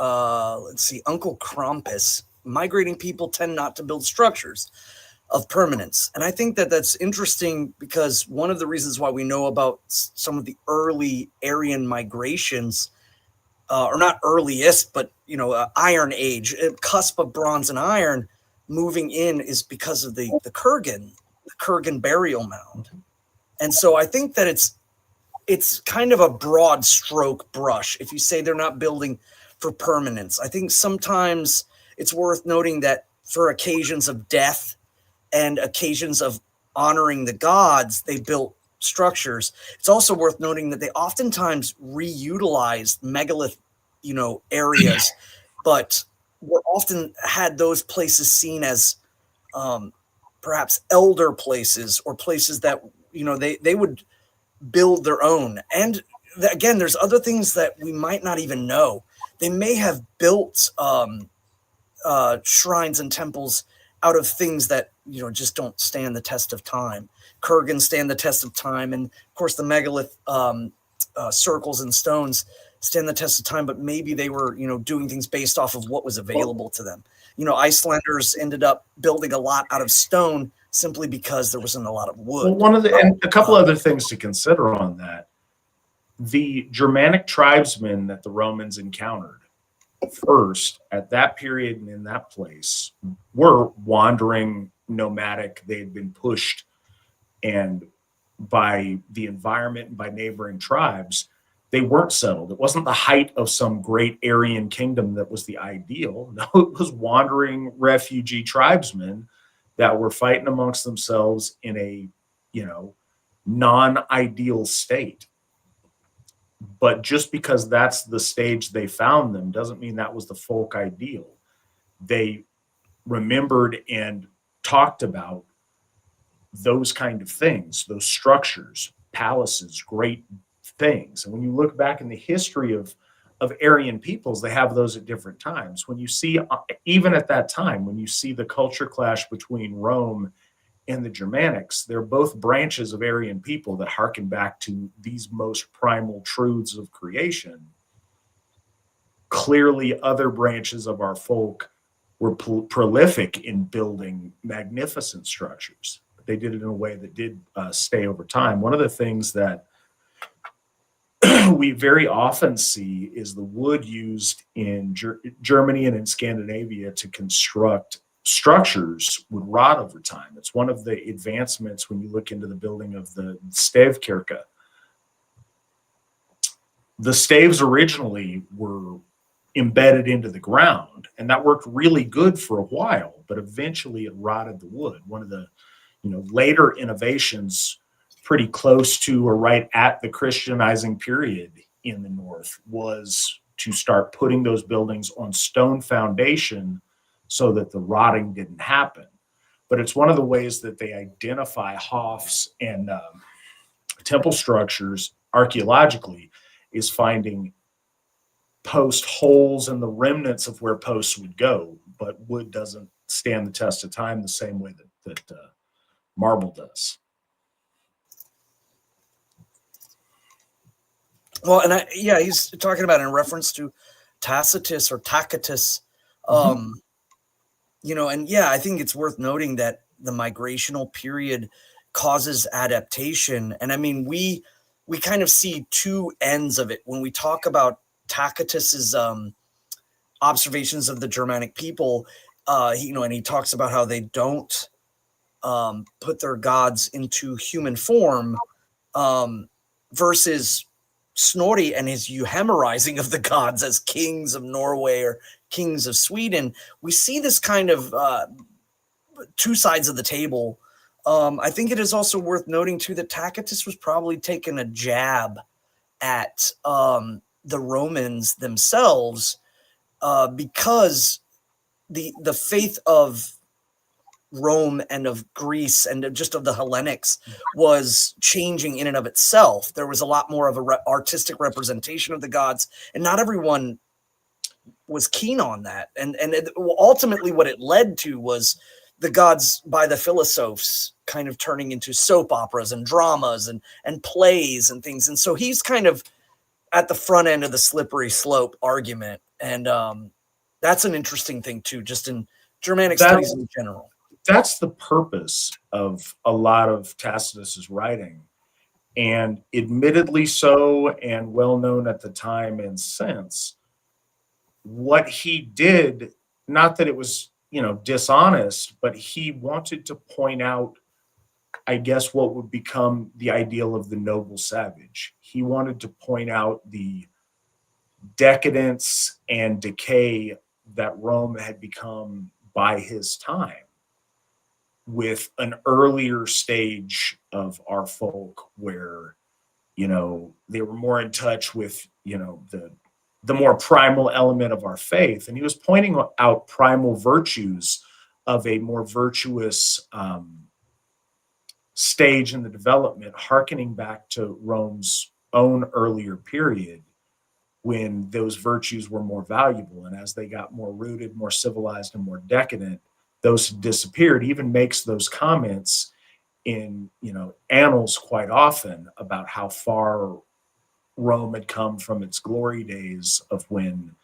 the virtues were celebrated, higher than they were. Certainly, I was writing at the end of a lot of his critique he was writing was about Nero's administration. So at a point during the bad emperors where things had gone astray, a lot of his writing was commentary that way. And so I think he chose to emphasize a lot of, noble savage kind of virtues. Yeah. The degeneracy that Rome had become. Uncle Cram is hitting it on the head there. I think two things that a lot of people don't think about that really, really stick out to me is he talks about how the Germanics need of only having one wife. And that's an odd way of stating that they're monogamous is because he's kind of referencing to, he's leaving what's unsaid is that it's, being read by Romans who are like, he's saying they only need to be loyal to one woman and they are together. And Rome was slipping into different direction. And what was the other thing that really kind of left unsaid? Because normally we go straight towards cowards and homosexuals were bogged. And that is pretty clear cut and forward. But I really thought it was the weapons amongst leadership. These were two kind of that were unsung. One was the need for only one wife, and the other was that free men could bear arms in front of their kings because their system was built on honor, was built on being able to express your ideals, but still having loyalty and honor to your king or to your lord or to your thane. And that it was seen as even in the civilized world, you can't have weapons in front of people because they tend to get a little stabby. All right, and before we continue, Cole Van Gilder, $5. Thank you so much. We appreciate that. And on to stanza 8. Yeah, so in their dwellings at peace they played at the tables. Of gold there was no lack. Did the gods then know, till thither came up giant maidens 3, huge of might, out of Jotunheim. And the word used here too, when we talk about giant maidens, is thyrsa, which is an interesting usage because we're thursas are generally correlated with perhaps a more primitive sense. Oftentimes people, I think, ultimately correlate thirst to troll in a etymological way. And I don't necessarily think that's the case. I think thirst means, again, ancient and mighty, of great power. and that power can manifest very primally, but it was seen as perhaps not multifaceted, but purposeful, in almost like a singular way. But it's here, and they say they in their dwellings at peace they played at the tables. That part there is reference to the boards, tables and boards, chess pieces. I know, I'm sure most people are familiar with like the popular game right now that has definitely was kind of honed in the Nordic lands, though it's present in Wales, oftentimes a much bigger board, and really showed up more in a revival in the medieval periods, is Napatafel, which is the challenge. Napa is combat, and Tafel is table. So the combat table, or the chessboard, is like as we know it, with the the king and his loyal thanes in the center being onslaughted from four directions. Very, very cool game. But the idea of being able to play games and being able to do things is about peace. It's about prosperity. It's the ultimate desire to create a place where art and where what's the word? Entertainment can be attained, so that people can take a relaxing break from toil and the mundane. And I think that is in juxtaposition to the earlier stanza where they're talking about the gods working. They're also now talking about them at peace and playing games. So the correlation there is that building societies allow you to have breaks, have desirable things, and that you should try to attain those. Obviously we could talk about too good of times create bad things, but I think in this context, the gods are enjoying the fruits of their labor. And then from Jotunheim come these thirst maidens. Now, I think it's worth noting the obviously these are the witches. Nornir translates to witch, but they don't specifically say the Nornir in this stanza. When Midgard is formulated, there are two, again, kind of polaric sides, much like Muspelheim and Niflheim. There is also Vanaheim and Jotunheim. And Jotunheim is kind of referred to as the place of ancient things. It's kind of where the essence of Ymir's primordialness goes. And they reference this as kind of like the east like the mountains to the east. If you're in Norway, if you're in Sweden, or if you're in Europe, the idea is that beyond the mountains to the east is where the primordial is, where the unknown is, or where the garth of the edge of things is. And they come from there because those things are ancient, and they are in essence born of the slaying of Ymir. And that I think is really important to key in on, because ultimately the Nornir show up because of the slaying of Ymir. This is the time in which the deeds of the gods start into motion all things, including ultimately Ragnarok. The idea is that all things have a cycle, all things have a completion or a return, and then an ascension again.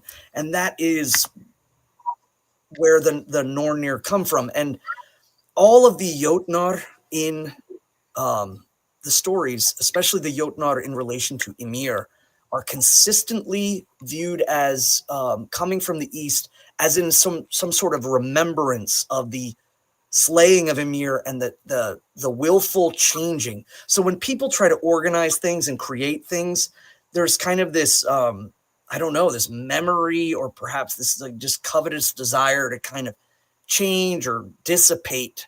And that is really exemplified in coming from the east, coming from Jotunheim. Those two are kind of interchangeable.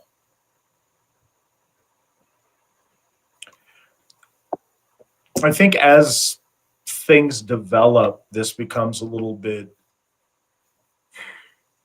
more often used, but the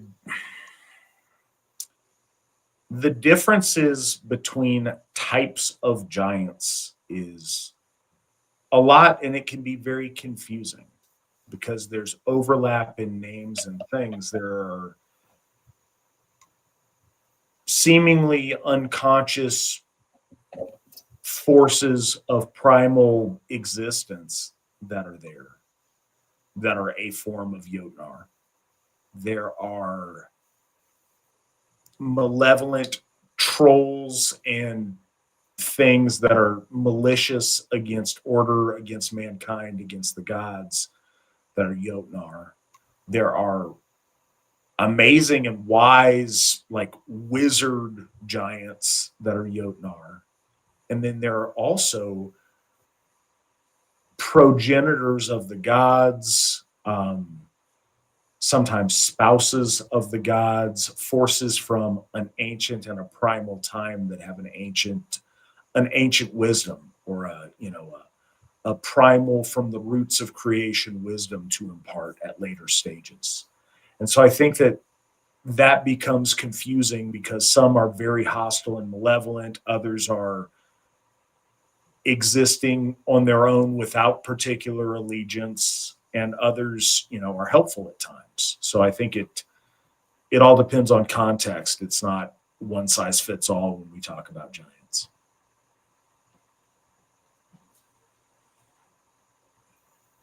Well, and this event creates a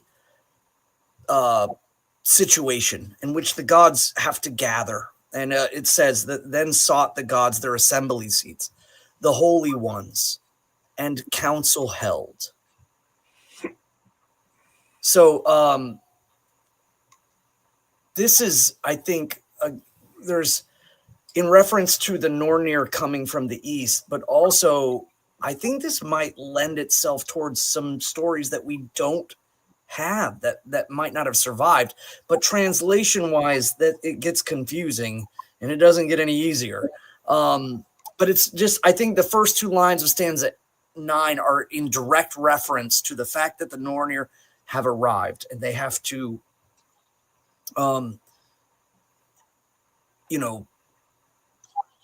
correlate with their arrival. And this brings on the next step, which I think is the reason why the stories might not exist, is I think this is referencing to the story of how the gods and the Dverga or Dvergar, or and it's said, if you're reading this in Old Norse, the Dvergar are the dwarves or the Svart Alvar, or like the again the spirits of material.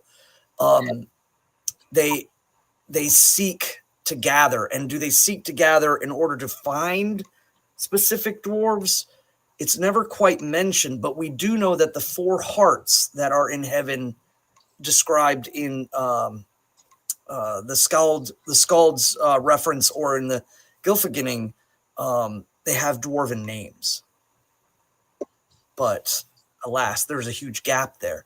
But it says, then sought the gods their assembly seats, the place in which their dominion, their reign over, and they're the great holy ones, the Gin Hailo Goth, they're the great holy ones gather and counsel to find who should raise the race of dwarves out of Brimir's blood and the legs of well, it says in English Blaine, but it's interesting. So like if we go over to the Nordic side, it's worth noting there's a dash above the A, which means that the name is Blauen, not Blaine.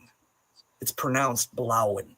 And Blauen means blue, the blue one, or the one of blue. And every reference that we can think of in relation to blueness is about death or at least being of the under. So that's an interesting thing. A lot of people take this as out of Brimmir's blood, which I think is correct, is that this is another word or another title for Ymir. And there are multiple titles used. Auljelmur is often used. And this one, Brimir, is kind of seen as the brining rime ice.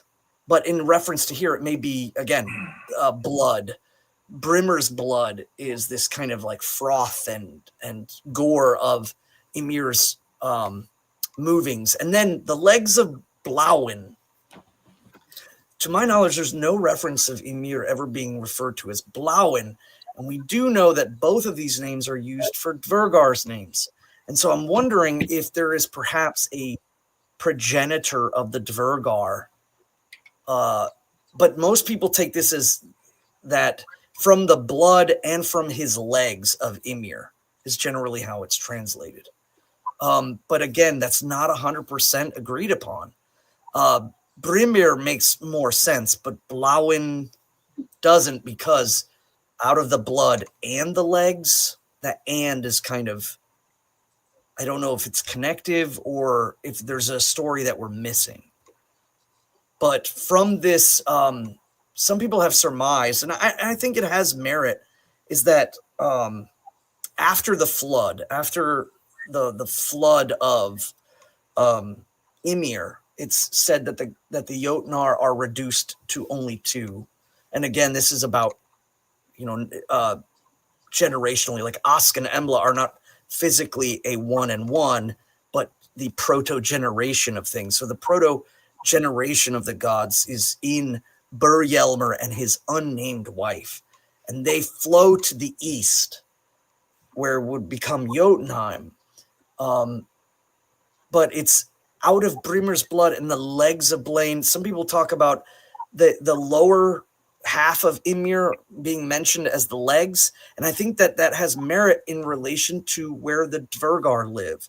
The Dvergar live in Nidavellir, which is the valley that's beneath, or the dark valley, the place in the shadow. It's not Niflheim or Niflhel. It's Nidavellir is like the land underneath the land. And it's there, I think, that the reference to legs means, again, the underneath, the lower half. And there is where the spirits of the land, the spirits of the material come and formulate. And, we're about to move into the litany of the dwarves. So keep in mind with that, and Svan's reference to the legs, the lower, and the underneath, when we talk about, as we talked earlier about the gods being in heaven, about the idea of upward ascension being a progression towards the ideal. And Svan, name us some dwarves.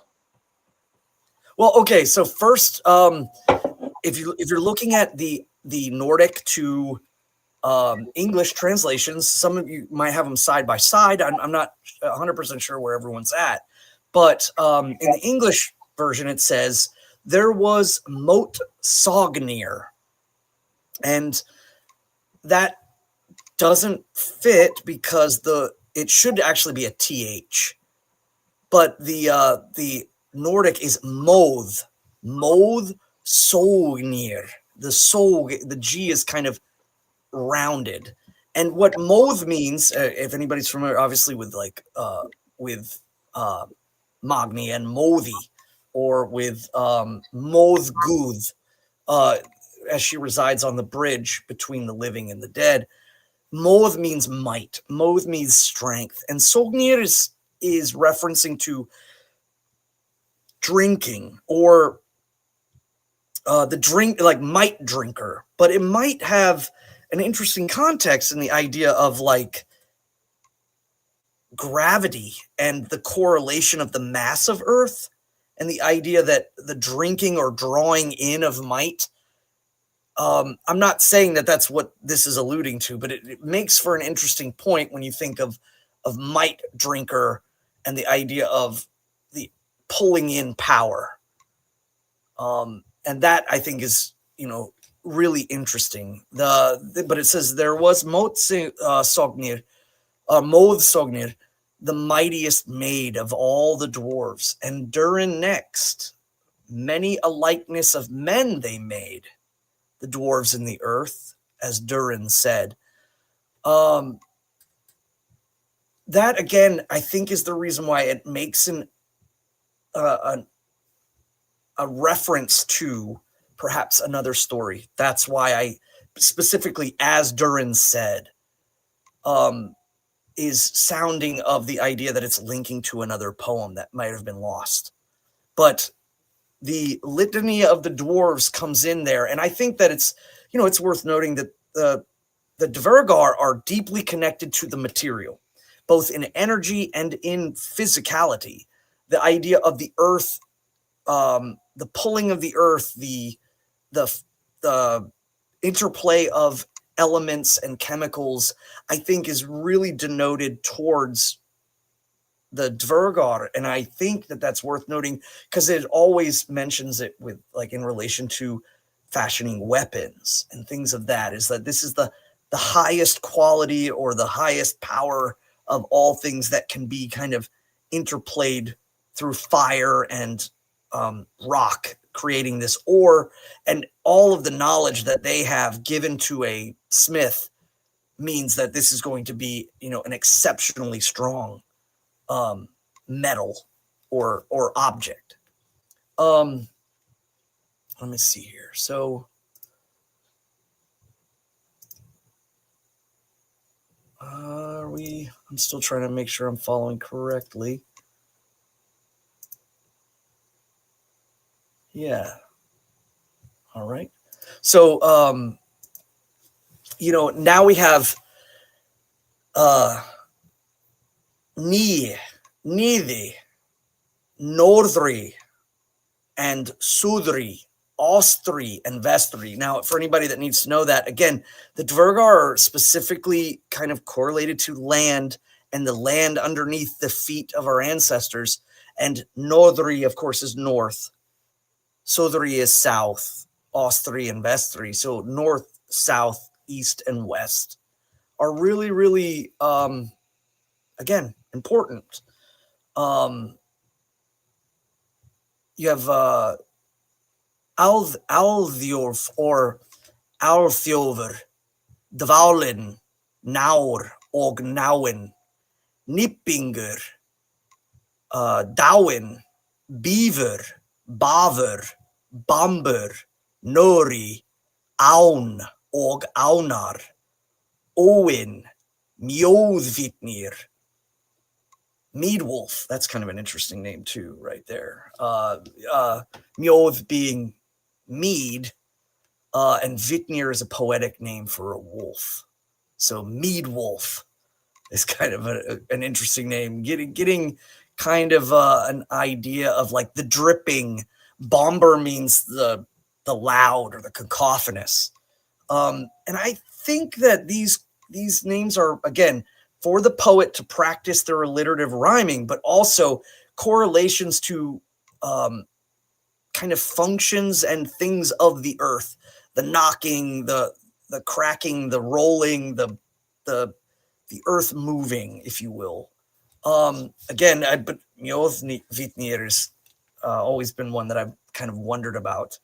But there is Vekkur og Gandalfur. So they translated to Vig and Gandalf, but Gandalfur, of course, is wand elf, and Vindalfur, spirit of the wind, or elf of the wind. And remember, elf is always correlated. It's much like the word vetur or white or kindur. It means like a being of, but alvar always have a tendency to be more of a spiritual nature than, say, a kindur, which is like a people. Thorin, Þrár og Þráin, Þekkur, Littur og Vittur, Nýr og Nýráður. Yeah, so that's quite interesting. Near og Nirauder, the rider, Rauder, or no, could be council as well. So again, some of the names of like Thor are Ein Ræði, the lone rider, whereas Rauder most likely is or it could be Auður. So like sometimes they're compound words, and so when you're looking things up, it might be worth looking at the idea that there is like, even though there's near may be by itself, but the next one, ni rather, might emphasize ny rather. And so you might want to section things apart to look them up sometimes. I'm actually kind of interested on that one because of the stasis of it. And you see this like in the rivers in heaven. Outside of Edeval, over the mountains of heaven, there are two rivers, Kormt and Ormt. And their names are the cooling one and the twisting one. Even though they sound only one difference based off of a letter, the idea is that there is one that twists like a serpent and the other one is cool. And a lot of this usage of words that are so close together are, again, a way for the poet to kind of differentiate and create a tempo. And so they, Filli, Killi, Funden, Náli, Hepti, Villi, Hjánur, Svíur, Billingur, Bruni, Bildur og Böri, Frár Hornbori, Freyr og Lóni, Ávangur Jari, Eikenskjaði. So there's kind of like this tempo that's really established at this point in the poem. Speaking of tempo, now would be a good time for Reamer. Well, I can't sing, but that was about as close as I could get. I know you were virgin on it. You were on the cusp. I was on the cusp. If nobody might know this, but like Reamer is a singing style of poetic telling. Most people think that it's really old and it's been around for a long time. Some people think that it may have come after the poems were written down, and that another way to kind of tell the poems was to sing it. But Sven Bjorn Bjartansson has recordings of Reamer on YouTube. Yes, I was just going to say, and if we can get any of our people to link those up over in the side chat or even in the description of the video or something. First, Sven Bjorn is one of our heroes and we want to celebrate him, and it's special to be able to, hear his voice echoing through time.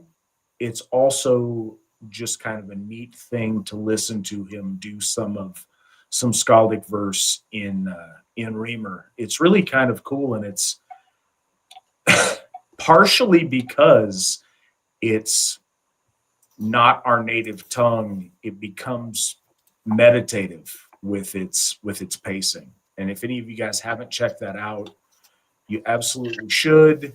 Listen to all of it if you want. At least listen to a taste of it, so but you'd be doing yourself a disservice if you don't just check that out, if not just to get a taste.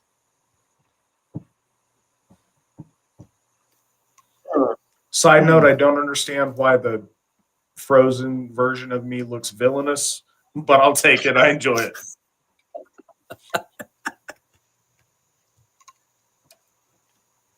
Yeah, so near is new. Newness, to be anew again. So there is new, near. So new council, nirada, or ni. Ni again is newness. Ni and near are both referencing to new. So new and new council. It's very interesting, and this whole part is really one of those like Wikipedia dives or one of those Metapedia dives or an etymological. You can go to Old Norse dictionaries and kind of, really delve deep into the names of the dwarves. But I think this is a purposeful section that was either it might have possibly been added in again to get the poet to practice. There's a lot of confusion though that this causes. Like, for instance, in stanza 12, there is Nir Nirauth and Nu heavy ek dvergar.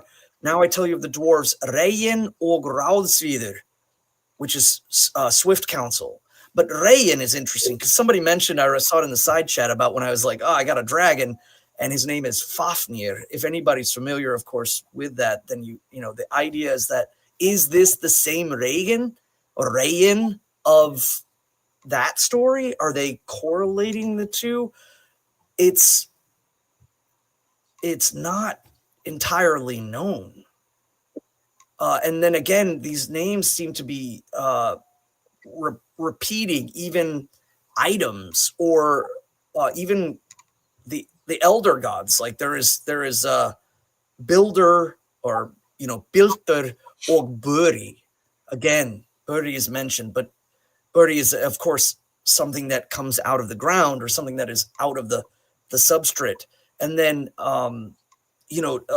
here in stanza 15, Thou var Dropnir, the dripping one. And if anybody's familiar, of course, with the lore of Lord Odin, Dropnir is the golden ring around his arm that drips 9. But this could be referencing to the dripping of caves. There's a lot of theories on this section, and I'm not particularly trying to point in any way, but I really feel that this was a part that was added in with the intention of kind of showing what the poet can do by just memorizing and being able to kind of lay out the litany very, very quickly. So, again, a lot of the big thing I would say is understanding like dashes above A's, meaning an ow sound. A dash above a Y is like a double E sound if it's in the middle of a word. Understanding what an ev is, which looks like a D with a line through it. It's like a T and a lowercase d. That's actually the TH sound. So if you see that, like they translate it to frar, F-R-A-R, but it's, if you look at the Nordic one, there's a dash above it, so it's fraur. And the R at the end is its own syllable, so it's most likely fraur, because R's are often added as their own syllables. To add something to just the side chat, the Wolf Throne is, if you guys actually go through every stanza and every poem in the Poetic Edda, that would be so cool. It will be so cool because we are absolutely going to do that. We're going to whittle them off one at a time, and we'll see what kind of pacing and what we're going to do on that, because I don't know how many Wednesdays in a row we can have Svan on here per se, but we're going to get that figured out and do that. And you said one episode for each poem. That's a cool idea, but they're very meaty, and I think that's biting off a little bit more than we can chew. So we're probably going to break several of them up into multiple episodes like we're doing tonight. But that is absolutely the plan. So stick with us, and we will make that happen for you.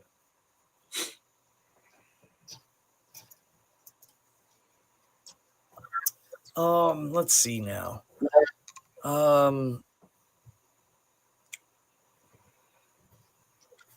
trying to think of, there is an interesting note here about Dvalin being the kind of originator of the dwarves, and that somehow he is the link between how the Dvergar attain runes. And they're not necessarily mentioned as perhaps different runes, but are the runes that Odin attains, and that somehow he attains them, which is another reason why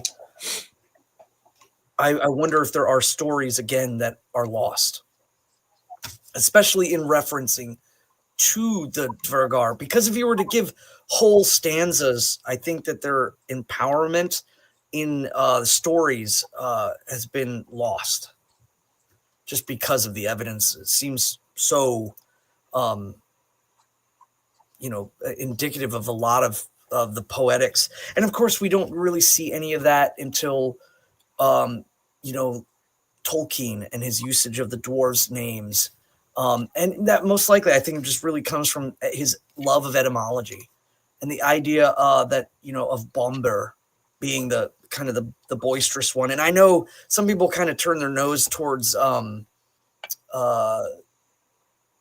Peter Jackson's versions, but I will note, like, Bomber had a drum, and I thought that was really cool. Like, they did a little bit of a nod towards the etymology of the name being like a resounding sound. So thought that was really cool, because I don't remember him having a drum in the books. So but so after the litany of the Dvergar, we move ourselves into the next stage of the ordering, and the actions of what is being committed are starting to formulate things. The slaying of Ymir, and the coming of the dwarves, the coming of the Nornir, and the coming of the dwarves. But now there's also another thing that comes into being, is the West now starts to bring itself into the realm of understanding, and it correlates, again, I've mentioned it 1,000 times, natural law and the cycle of life and death and all things is now coming into the dominion under cosmic order, but it will not come peacefully. There has to be a kind of again, a great battle and a sense to overcome. So I we're correct on stanza 21, right? We're still doing. We're still on the throng of the dwarfs, but if we move to after, is it 17? Let me see here. Just making sure we're all on the same page.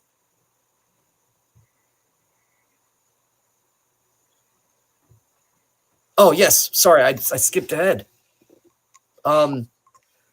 So after the litany of the dwarves and the list, the list of all the forebearers of Lovar, then it switches. Then from the throng did 3 come forth, from the home of the gods, the mighty and gracious.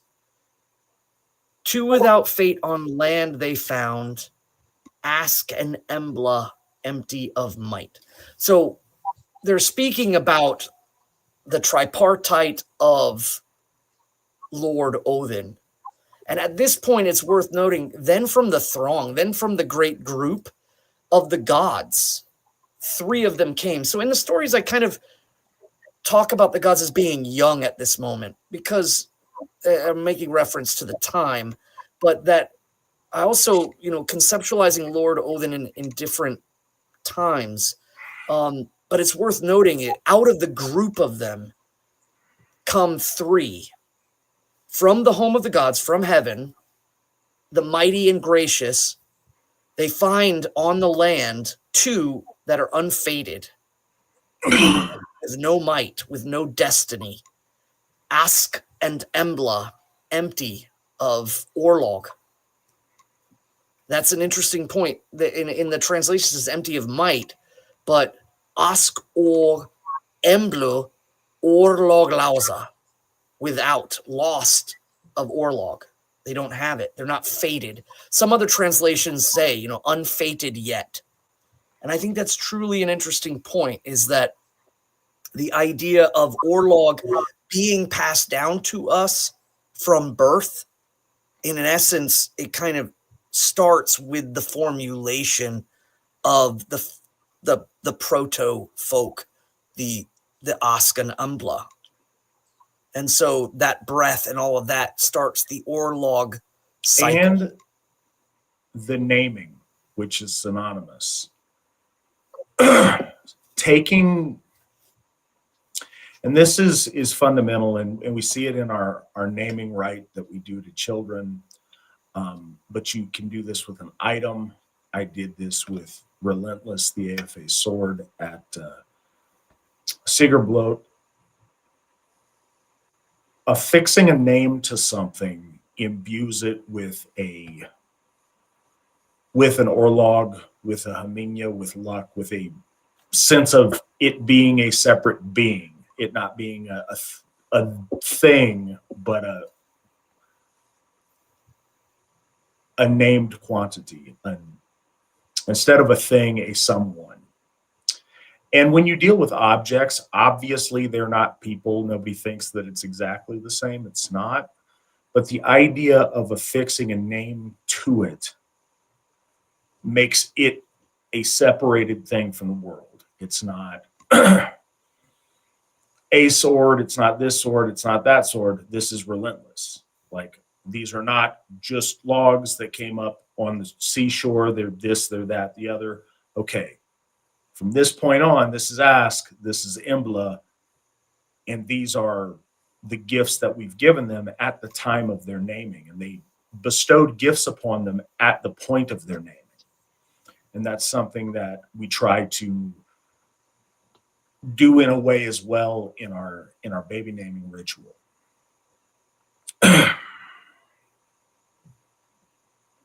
And I think it's just noting on pronunciation. Anytime you see the O with two dots, that's starting to get replaced by an O with a small tail in a lot of the translations. But the best way to think of it is when you see that O, it's kind of it's like sought. It's an AU or an OU sound. So, or, and then when we talk about log, we say like or log, but or law, because the G is probably very, very soft and throated. So it, again, kind of correlates to primordial law, but, our law, lausa. Again, they may have throated the G a little bit more Old Norse than they do in modern Icelandic, but it means primordial law or fate, as it's often translated. And from 17 to 18, there's again a great amount in talking about what makes Askan Ambla and the proto-folk different is that they're given gifts that inexorably connect them to the gods. And in a way, this is the dynamicism of Lord Odin. The tripartite unto himself, the dynamic creator, comes down, able to move between heaven and earth and manifest that kind of threshold. And in doing so, then taking shape of and giving fate to that which is unshaped and unfaded. And I also joke, not joke per se, but in my stories, I talk about how the Vana gods here in the middle realize that someone of great power has been in the middle when they see this change. Because it's often referred to that the Vana or Vanir are the older gods or old gods. And in essence, denoting that the folk, when they are created by the Aesir and given that fate, they leave, they go back to the gods. And so they're left in the middle to achieve, to make greatness. And perhaps the first mighty powers that they interact with is the Vanir. And it is then later that the Aesir become known and prevalent, the idea, the expanding, that which is above. So the first thing we learn is the powers of natural law, the things that are inescapable, life, love, procreation, death, and legacy of the cycles of life, hunting, eating, so on and so forth. It is then when the Aesir come in after that alignment that we begin to see greater understandings of things, civilization, law,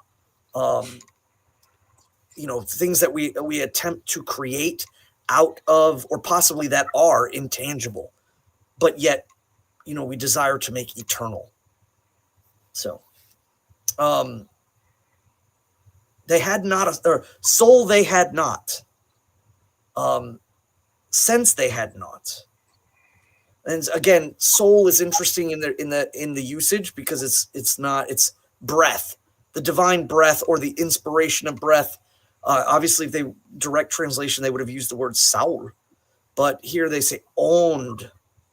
They did not have, or bearing. They didn't have or heat nor motion, nor goodly hue. So there again, lao ne leti, ne litogoda.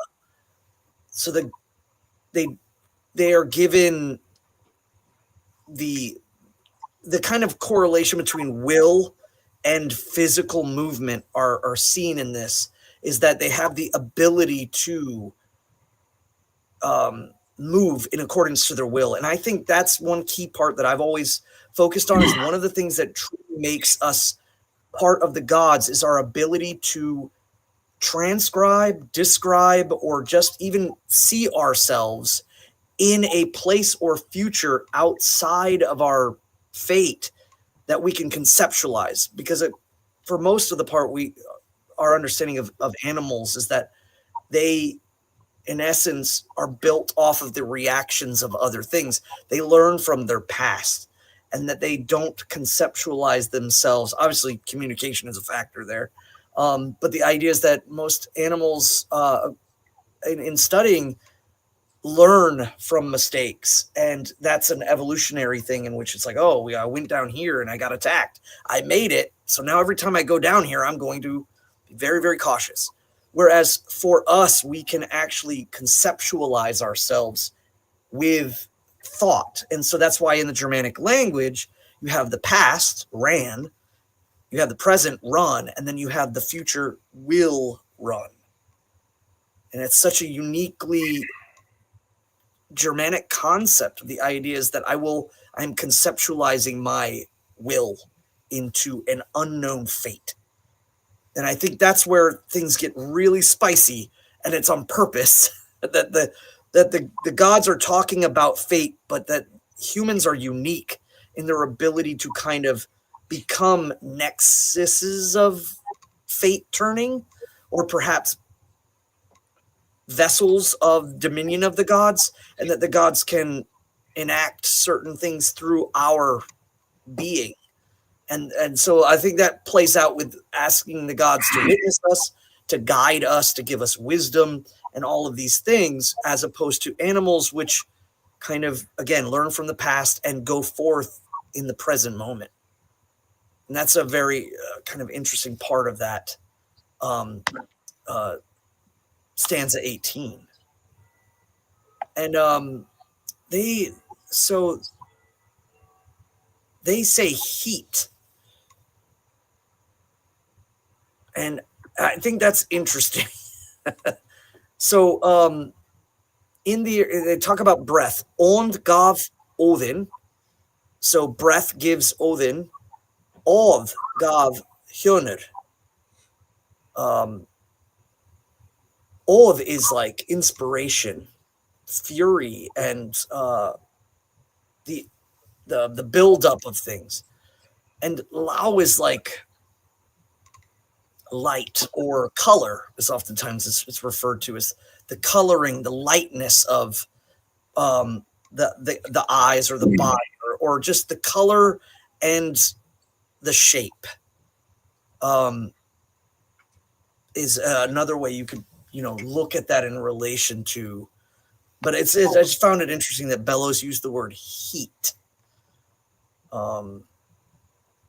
And I think that has more along the lines of blood and color, the willful manifestation Lother gave. Now, I know right now some people are going to start to ask, okay, well, we have Odin, but what's up with Hjörnir and Lother?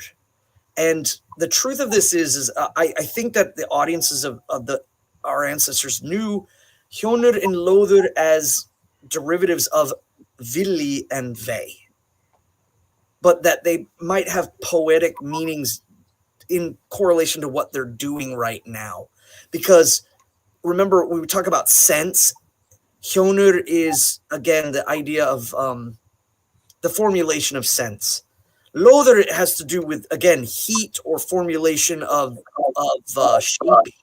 And so I think that these are just derivatives or perhaps names that correlate specifically to action. And that's why I oftentimes refer to Lord Odin as the tripartite of he is one, but when he manifests his will to an end, he is three.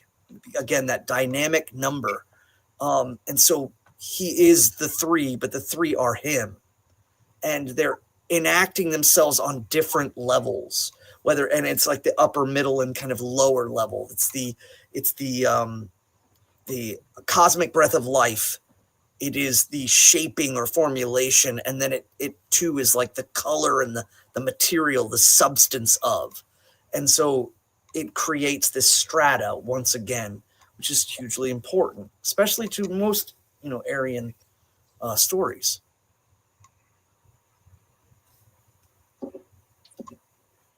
And we have a little bit of talk about that in the chat room over on the side.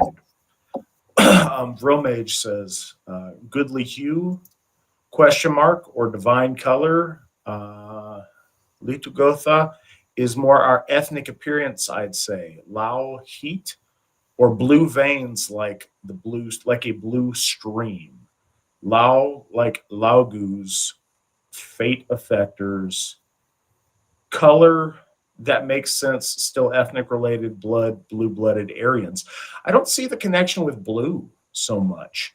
I do see the connections with life, and at this point, I don't. First, I don't disagree. I'm certainly as racially aware as everybody in the chat. I get it. But that wasn't a necessary distinction to make when this was being written down. There wasn't a lot of other groups of people to juxtapose ourselves to. One of the things that you see with all of these things is the difference between the living and the dead. Mankind is different from dead things because, and you're right, it does absolutely relate to the blood. But to the blood in the sense that it adds color. One of the things, and Svan touched on this with Blauen earlier when talking about the dwarves, blue was always associated with death. Death blau, the blue of the corpse. The difference is when a body has color, that's one of the ways that you know that it's living. That's one of the things that you can kind of see most markedly in us, and the paler our complexion is, you see the difference between, blood in the cheeks and in the body, or they've gone white when the blood runs out or when the blood's drained. So the idea of the lifeblood in it, making it vigorous, making it life, but also the will. And I mean, animals have primitive will in a, mate, eat,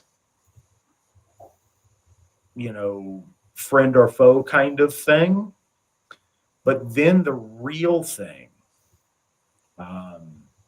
that breath of life, the divine spark that Odin gives, is that which elevates us, beyond the dead things, beyond the levels of living creatures, into something that is more than the rest of what occupies Earth, but less than what the gods are, but of something similar. So the warmth and the blood that fills the cheeks. And yeah, I see the comment there, ruddy cheeks and the warmth associated then. That's what Lao represents. I think so. I think that goes along with the idea of heat. It's like when you're checking somebody to see if they're dead, these are the things you're checking for.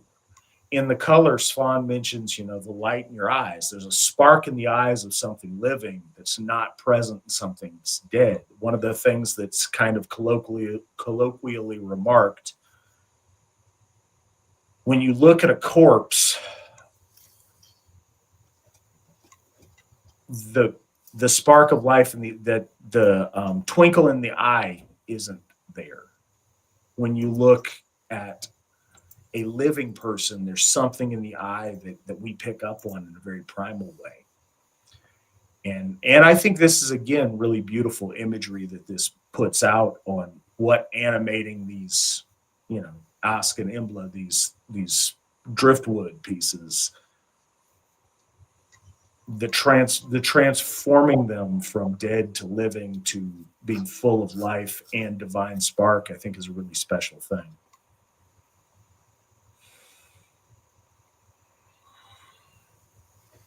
Well, we find too, there's a mention in stanza 8 about the from far away, the giant maidens 3, huge of might, out of Jotunheim come. And then there's kind of a switch, and there may have been an interpolation there, but there's a clear and like a return to that, or perhaps, it was an understood kind of thing, of what was mentioned before.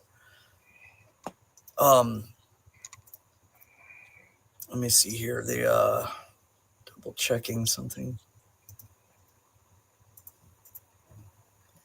Yeah, that there it's coming again, a mentioning of the Norn. But let's first go into an ash I know.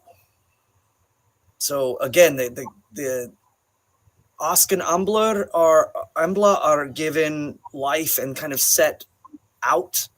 And then it immediately cuts into an ash I know, Yggdrasil, its name, with water white. Is the great tree wet? Thence come the dews that fall in the dales. Green by earth's well, does it ever grow? So, couple of things on this one. Immediately, the ash, the utilization of the ash. Many of us could pick apart when we talk about the concepts of the axis mundi, whether the axis mundi is like visualized in the center, visualized in the upper, and again, never really visualized in the lower at all. Because again, the farther and lower things go, the dominion of cosmic order starts to dissipate. And so what we find is the ash tree, I think, is very significant to the Norse. The idea that we talked about this with Iwaz, the rune of the yew tree, and the idea that the yew tree had great significance. But I think that the ash is specifically chosen because of the root system and the idea of how far spreading the root system is. Because that comes into such a great importance as we go. But an ash I know, Yggdrasil its name, with water white. This is the sprinkling of the water in relation to when the Norns are spoken of wetting the roots of the tree, while in heaven they keep it afresh and anew, and dew springs from its leaves.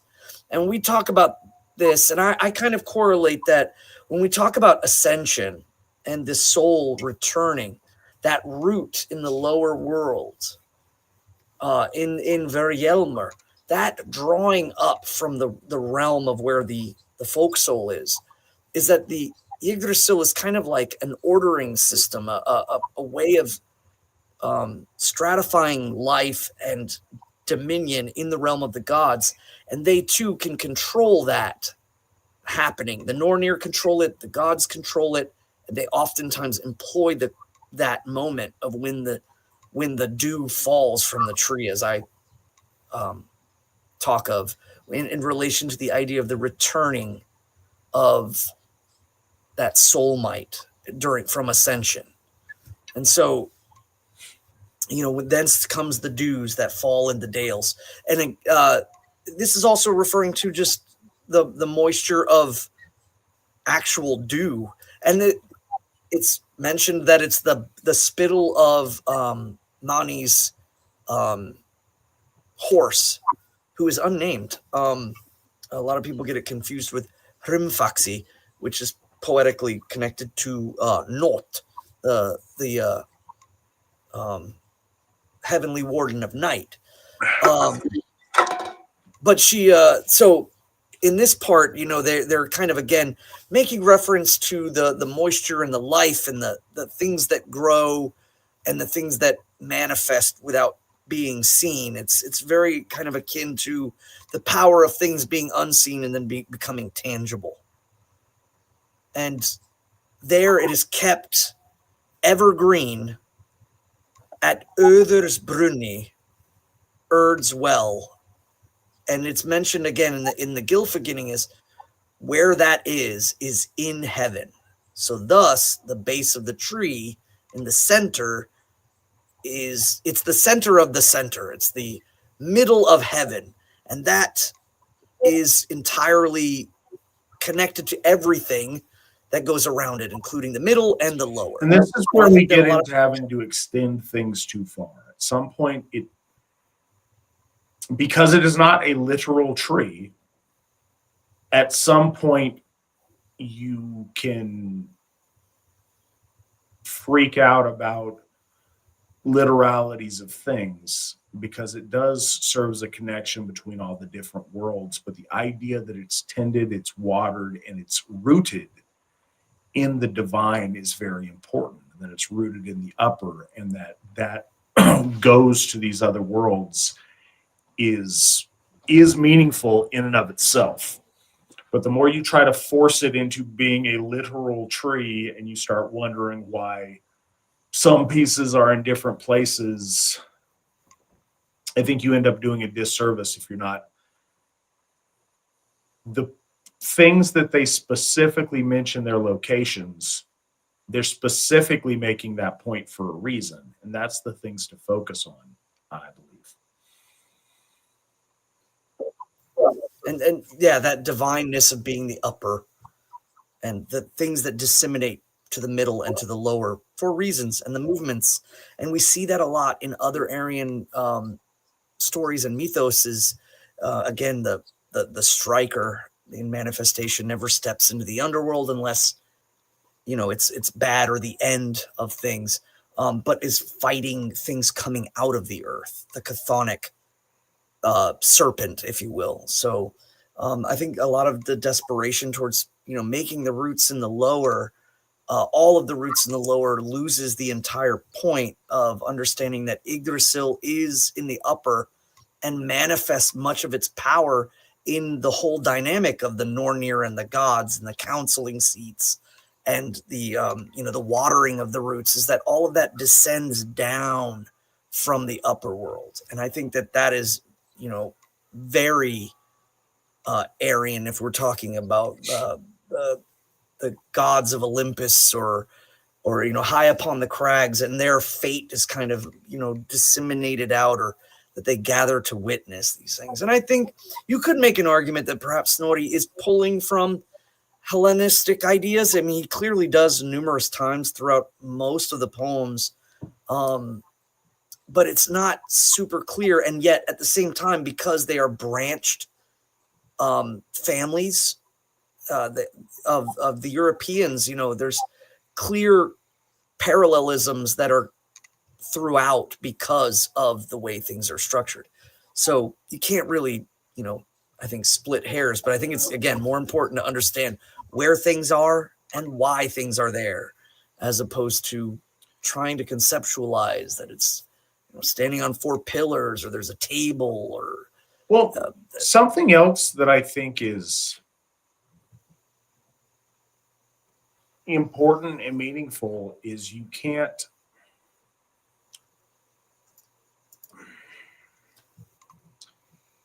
A lot of people will approach our lore and Asatru generally as some kind of a literary extrapolation. So they're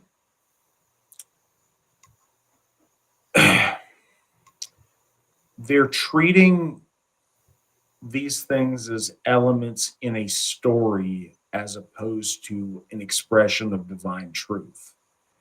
And the difference may not seem as obvious, but going from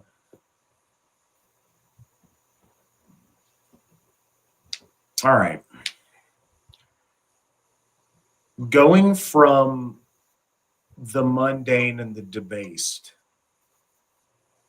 and trying to build our gods from it is very different and leads to very different conclusions than taking actual gods that exist in the higher, in the astral, and trying to understand them. So trying to project our stuff onto the gods may in a lot of ways look similar, but the details are really different. When we're trying to go from human baseness and project the gods out from that, it's very different than taking the gods for who the gods are and trying to understand them as best we can, trying to reach up towards them as opposed to trying to bring them down to our level. And that's a really fundamental difference. If you approach our lore as if it's, comic book characters written by, ancient proto Stan Lee, it's a very different thing than trying to realize that our ancestors were trying to express higher truths of the gods in a way that would make sense to folk and with imagery that people would understand. And just thinking about that as a touchstone every time something doesn't make sense or every time you want to make a leap, err on the side of trying to understand the gods as opposed to trying to project a story. And I think it would help a lot.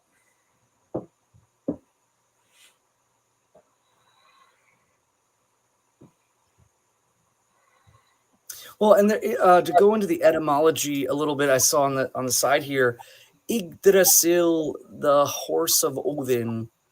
Again, the Ygr is YGGR is one of the Heiti of Lord Odin, and it means the terrible or the awesome, the kind of fear or emotional responding sense of like that you're dealing with something of great power.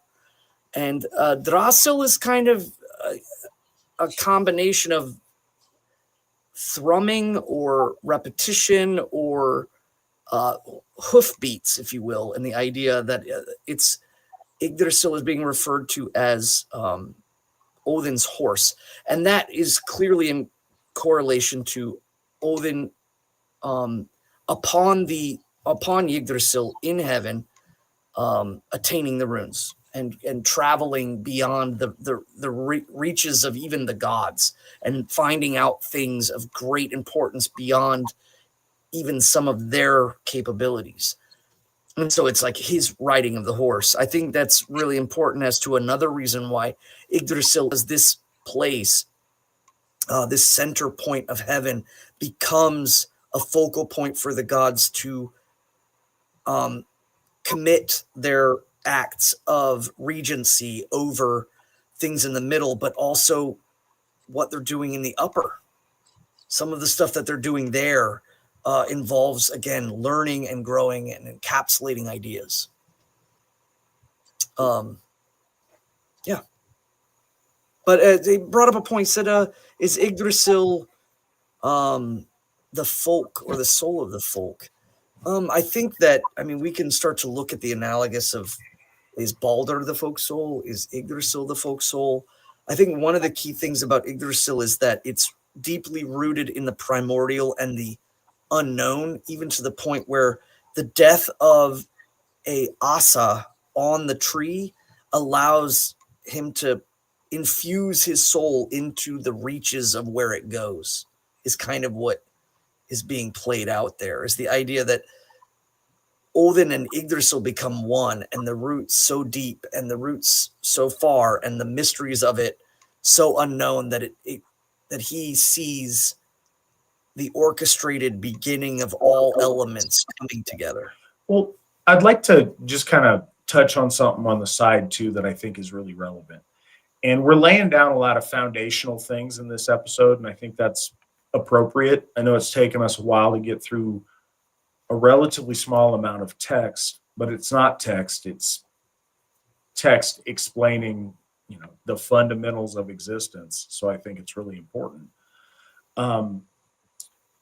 Vromage is over in the chat taking some far extrapolations, and I want to comment on that because I think we just need to be clear in our heads.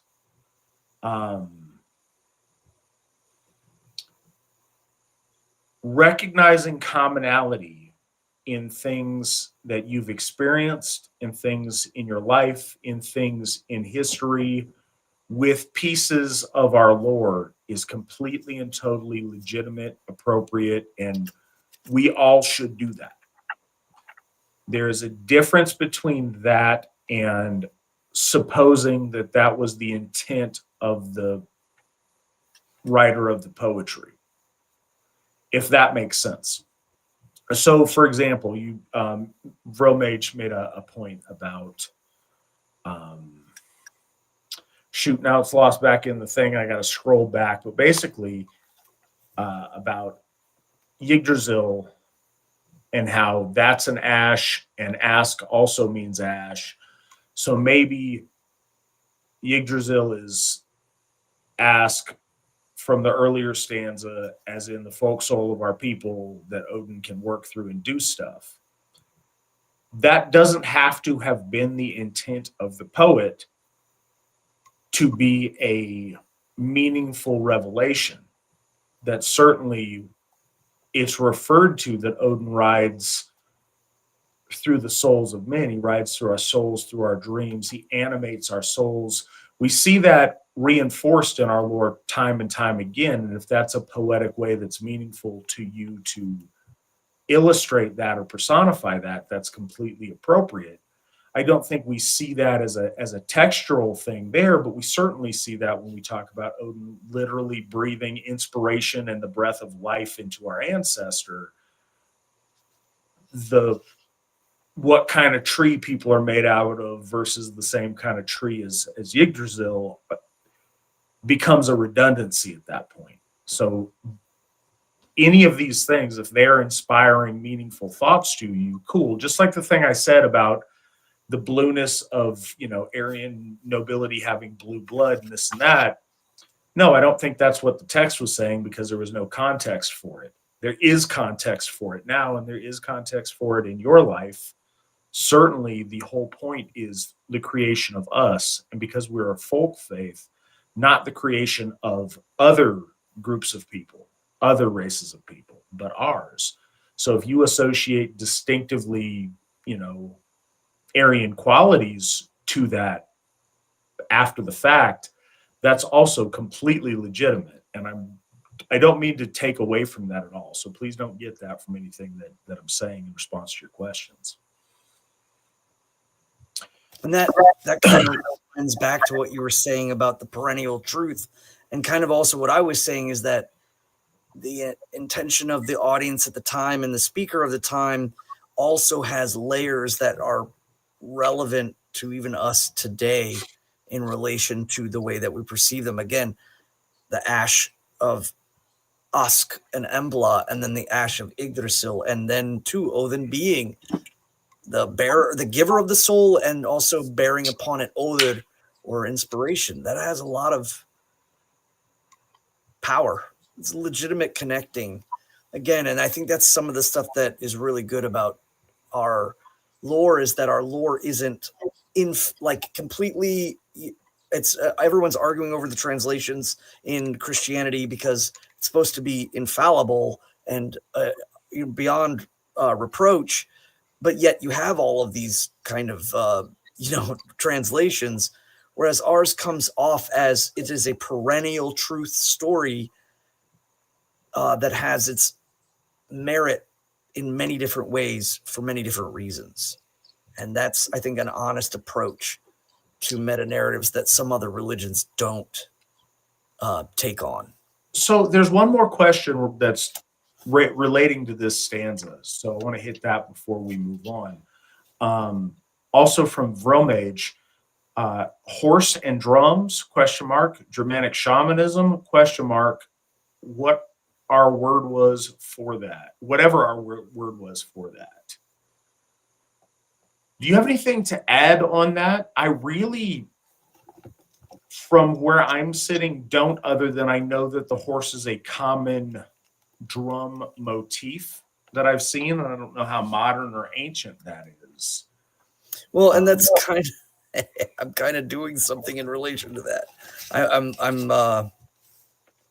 I'm looking it up because I was thinking, like, man, of course we compound words. I talked about compounding words and splitting things up. So, looking up Drazil by itself is an interesting point to kind of see if there's anything in relation. It's not always the case. But I was looking for it, and I'm in Draumer. I'm in the dreams right now. I just want to say this, the point of connectivity. Again, I don't think that's what's put forward by the poem, but I do think. Okay, so I'm gonna go on a tangent here, and as a favor to Svan while he does his research, but not really. I think I just want to wax poetic on this, and for Cayman Jacks in. So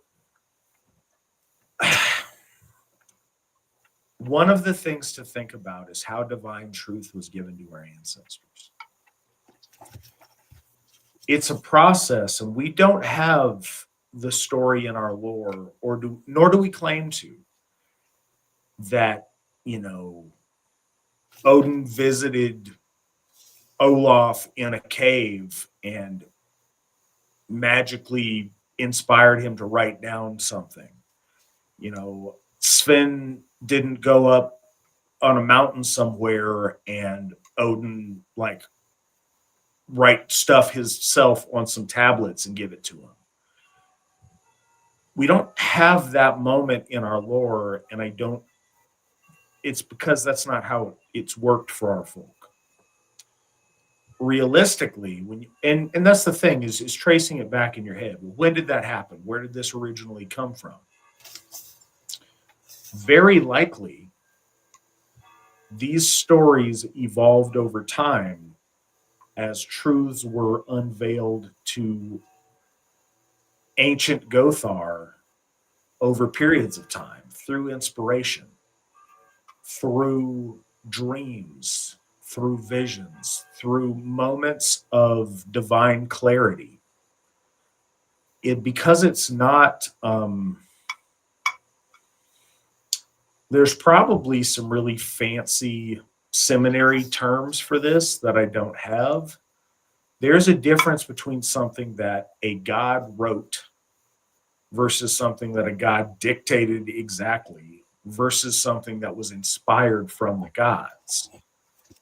Our lore is certainly inspired from the gods, but as has always been the case, and as is the case this evening, Gothar of our folk, guided by their experience, by their interactions with the gods, by piety, have compiled things and built upon things to illustrate truths that have proven themselves self-evident in the souls of our leaders since the dawn of time. And I think that that's true, and it's perennial to us in the sense that it recurs. We see these things happening a lot of times. When you see coincidence and synchronicities happening, they're not just random. They're reflections of inherent truths that maybe get discovered in different ways or at different times. But finding these points of connectivities, and I think the idea of horses on drums when you're doing a shamanic, as it's called sometimes, faring forth experience to travel to the worlds, I think that harkens back to that fundamental truth in a different way. But I don't think it was the intention per se of the poet who compiled this. But these things come up again and again because the truth speaks in our folk soul, and our gods speak to us. Some of us can hear them clearer than others. Sometimes they speak to certain people louder than they speak to others. But it's a living relationship.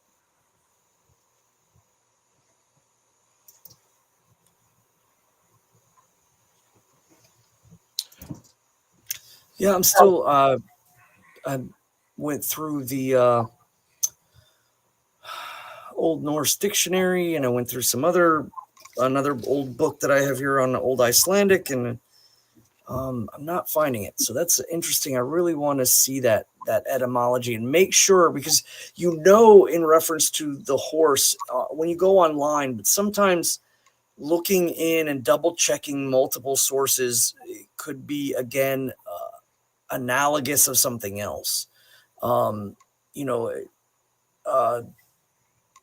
It's interesting when you look up like the yew tree versus the terrible one versus things that are folded. All of them have very similar linguistic structures. So it's like I'm always like kind of double checking, triple checking to make sure. And I haven't quite gotten it. So I'm going to have to look up that more as we go, especially just about the etymology, but I couldn't find anything simply as Drasil.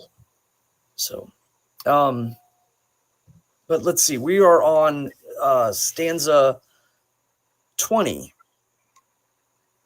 Three maidens, thence comes the maidens mighty in wisdom.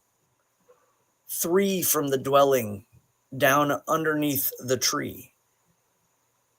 Earth is one named, and I'll say the whole stanza and then I'll get to that.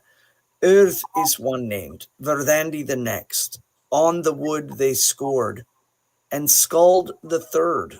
Laws they made there, and life allotted to the sons of men, and set their fates. So one of the things that I think is really important to understand in those first two lines is the dwelling beneath the tree, I believe, is when the Nornir set themselves up in heaven. When they set themselves at the base of the tree, it's kind of hinting towards the idea that they live underneath it, like under, perhaps like in a cave or a housing structure of sorts.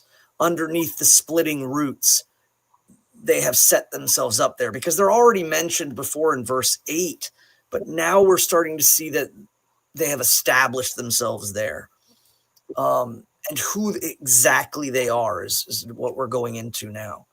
So, Earth heitu Aina, Earth named is one.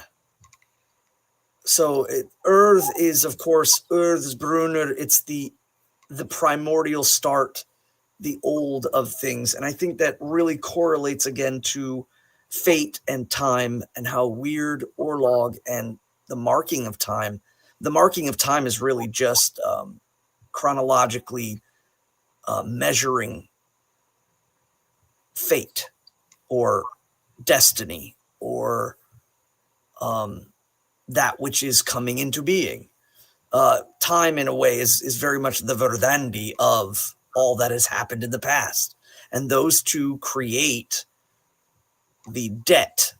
Skuld is debt, a price to be paid. In essence, that our deeds create a result, and those results correlate to other things, and eventually, it's kind of again a building of it. I think that I can't remember who stated it, but they were talking about weird as like, if you ride a horse, then you're more likely to fall than someone who never rides a horse. And so the understanding of it is the deeds you commit, the life you live, the people you surround yourself with allocate you towards destinies and what that can bear forth. So if you surround yourself with, failure or misery or depression or what have you, then the outcomes of that fate and that destiny is often what, that's what kind of fruits will that bear. And so this is how I take this stanzas about the setting the fates of men. Some people, this is the one that really gets people into the argument of free will versus destiny or fatalism. And I think some fatalists believe that will is, again, in essence, just a smaller part of the overall measurement of everything, the inevitable as it is to come. But it is worth noting that by name alone, Earth is the old, Öður, Verðandi is that which is coming into being right now. So kind of like it's not present, it's seen as coming out of everything that has happened before it. And then Skuld is not the future, it's the debt of your deeds. So she is, Mother Skuld is as the plots on the unknown that you end up weaving towards. And I think that's really their true power. And the laws, again, their lawder, there they laid the laws. And I think this is a point of cosmic order. I know we're using Romanish words or Latinish words, but I think that's where we're talking about the laws of everything descending from the upper realm. So naturally, everything's going to gravitate towards either being in alignment or opposed to the central axis of the gods. So one of the other things that I think is fundamental, the concept of a debt created by action, certainly, and also just the name should, not what's going to happen, but what is projected by the first two of the Nornir.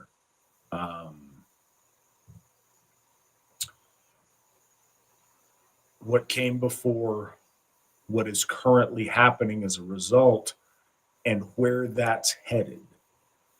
And I think that there is profound currents set into play by actions that lead towards a certain fate or a certain destiny.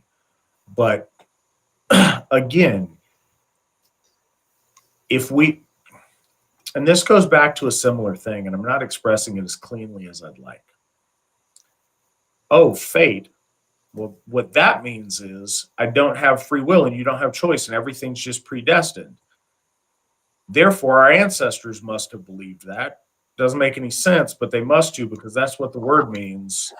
Therefore, that's how these silly ancient people did religion. Instead, if we understand that our ancestors are real people practicing an actual faith that exists, that makes sense, human beings know that doesn't make sense. They realize that free will has to have an interplay. It's preposterous to think otherwise. No one has ever thought otherwise. Different groups I say that. Some Christian groups have thought otherwise because they've had to do the mental gymnastics I talked about at the beginning of the show. But we all know that free will plays a role. Like you can do any experiment on your own right now just to quick scratch your ear. Did the Norns decree that? And it becomes silly very quickly. But it doesn't when you look at the idea of the directionality of what has happened leading to what is currently being experienced. And by those two combined, a projection towards a likely outcome if you stay that course. Without free will, there's no real context to existence, and there's certainly no such thing as heroism or cowardice if there's no free will. And we know that both of those things were extremely important to our ancestors.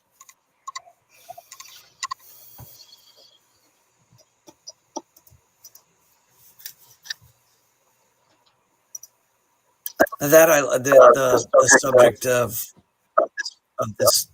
destiny and free will is an interesting one, and I really love.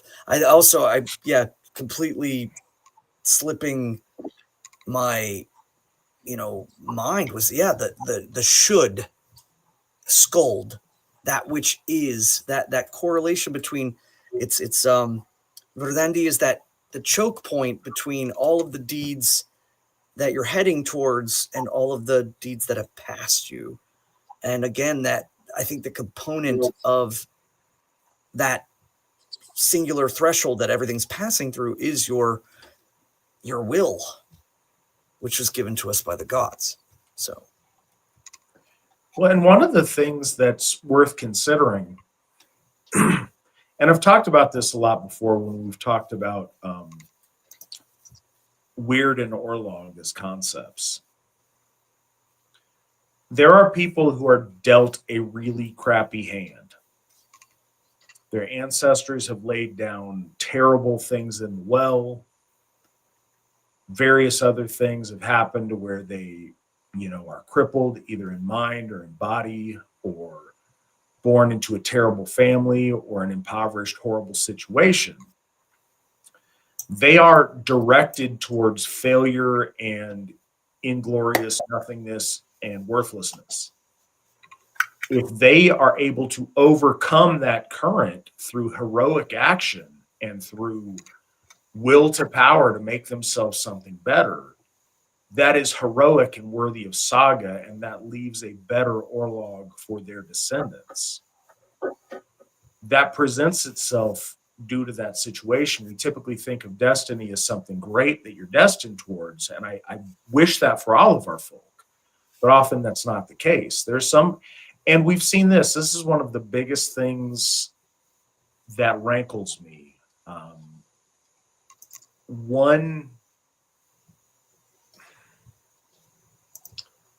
One gift that's sometimes a curse, I suppose, that I have in some ways been blessed with in my experiences Alshergothi is I can see potential in people, and I can see where they might lead, or what sometimes I have a glimpse of a certain amount of greatness in certain people, and to see people not embrace their destiny when I know the potential is there is tragic. To see people that aren't necessarily destined for greatness overcome and make themselves amazing is really awesome to see. It's very difficult to watch people that you see a tremendous potential in and then watch them squander it for a variety of reasons. But I think we all see that sometimes to one degree or another. We see somebody that are on a trajectory towards greatness that are just brimming forth with a quality that is capable of such amazing things. But especially in the world we live in the Wolf Age, we see people get off track on that quite a bit and not get to achieve their destiny. So again, there's a projected path, and I've talked about this as a fundamental to magic practice for a long time.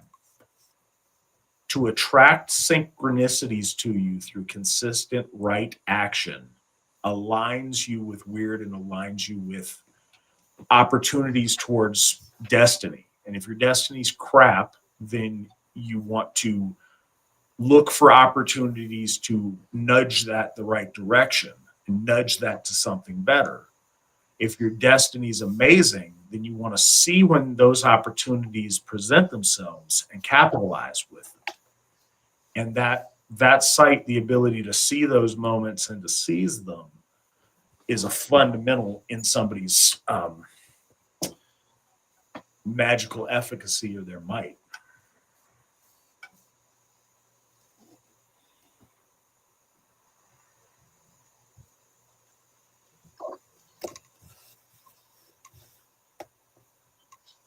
So this is something we are. So now we're on verse 20. We got the last 5 as we're going to 25. So really starting to dial in. This is again the alignment between cosmic order and natural law, and the great interplay between I think chthonic forces of natural instinct versus loftier, more pronounced ideas above, the needs and desires of just the individual or the heart or the emotional self. In stanza 21, the war I remember, the first in the world, when the gods with spears had smitten Golve, gold lust, or gold thirster, and in the hall of Hor had burned her. Hor, of course, being or Haur is how it's, it says H-O-R, but it's not. It's Haur in the Old Norse, H-A with a dash over it, R-S, Haurs, the high one, Odin's hall. 3 times burned, 3 times born, often again, yet ever she lives. So this is where we start to, again, in the Gylfaginning, there's more of elaboration on this, but this is the point in which Golve comes from the middle world up into the heavens. And here she brings with her, I think the intent is absolutely to see how the might of the gods is, and to not face the might of the gods in war or in testament of strength. She's bringing something else. There's a cunning sense. And again, I think that interplays with an idea of chthonic powers, is that they have a tendency to work subtly, and they don't work with will, and they don't work with might, and they work more through a passiveness. And this can apply in a lot of things. This could be the interplay between masculine manifestation and feminine, manifestation, but through perhaps passive means. But there's also an interplay between natural law and cosmic order. Natural law is cyclical. It's a wave. It's an up and a down. There's cycles and circles. Cosmic order, I always kind of associated with either being more like a pillar or like an arch, and the idea of the eternal either holding its position or arcing over the waves of time. And so that's really what is kind of coming into the interplay here. And of course, they're making clear, points of interest, especially with the being thrice born of the fire, burned, pierced by the spears. Because if anyone's familiar with the story, and that's another thing worth noting, is the Völuspá is referencing other poems constantly. I don't know. I mean, obviously we've said this a couple times, but I guess it's to make it clear. And so it is a condensed version with leanings towards, and was referred to often in like the Gylfaginning, where they would say a stanza from another poem. And this really did create an interplay or a network of poetry that allowed poets to kind of pull from other things, or in essence, kind of force them to learn more than just the one thing. because they were all kind of intertwined and didn't really stand on their own. But here we have as she comes into the halls of the gods. She comes into the hall of Haor, the High One. She's branded on spears. She's thrown into the fire, and she's born anew. She goes through this process, and then she is known by her Haiti. Then is Hethi, the Shining One. And here's it's truly interesting. I love this this verse. Is Heath, they named her, who sought their home, the wide-seeing witch in magic wise. Minds she bewitched that were moved by her magic. To evil women a joy she was. So one of the things that's really interesting is they call her Heath. And again, the process of the burning. But it's worth knowing too that like the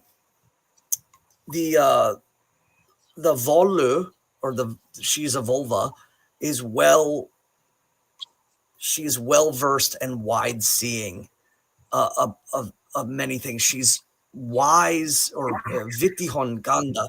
Ganda is magic. It's like it's that understanding. She is a friend of those who are of the mind of like ill, or towards what I think is really being portrayed here is the difference between creating willful manifestation and deed to people who seek to kind of hedge things in their favor. And that is, again, I think very, very allegoric to Golve and the process of greed, the idea of the bending and shaping towards your fortune or your favor in your way. And I think, again, to contextualize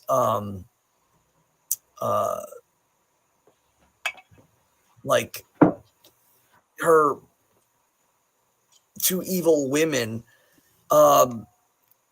it's mentioned in the Old Norse translation as Ilrar Brudar. And so it's, again, that's not the because Hon is women, but like she bewitches or turns people's minds towards things they seek to gain, and again through perhaps deception or turning fate to hedge fortune towards you without manifesting, I think is what is ultimately being said. But it's going through the mode of witchcraft and women doing things in this kind of more mystical, or what we often joke around and say is like the hoodoo, or the women's spooky girl magic. Spooky girl magic. That's it. Spooky girl magic. Is I think the direct reference that they're pulling towards, but I really find a lot of connection between Golve in the lusting for gold, or the thirsting for gold, and that this is kind of referencing towards the usage of spinning fate to turn towards benefit without manifesting by will. And that's what seems to be kind of laid out in these stanzas as they juxtapose each other. There are people that mark the fates. The fates of man are marked by their deeds, but Golve is often sought for those who do not wish to manifest their deeds. They attempt to twist things in their favor.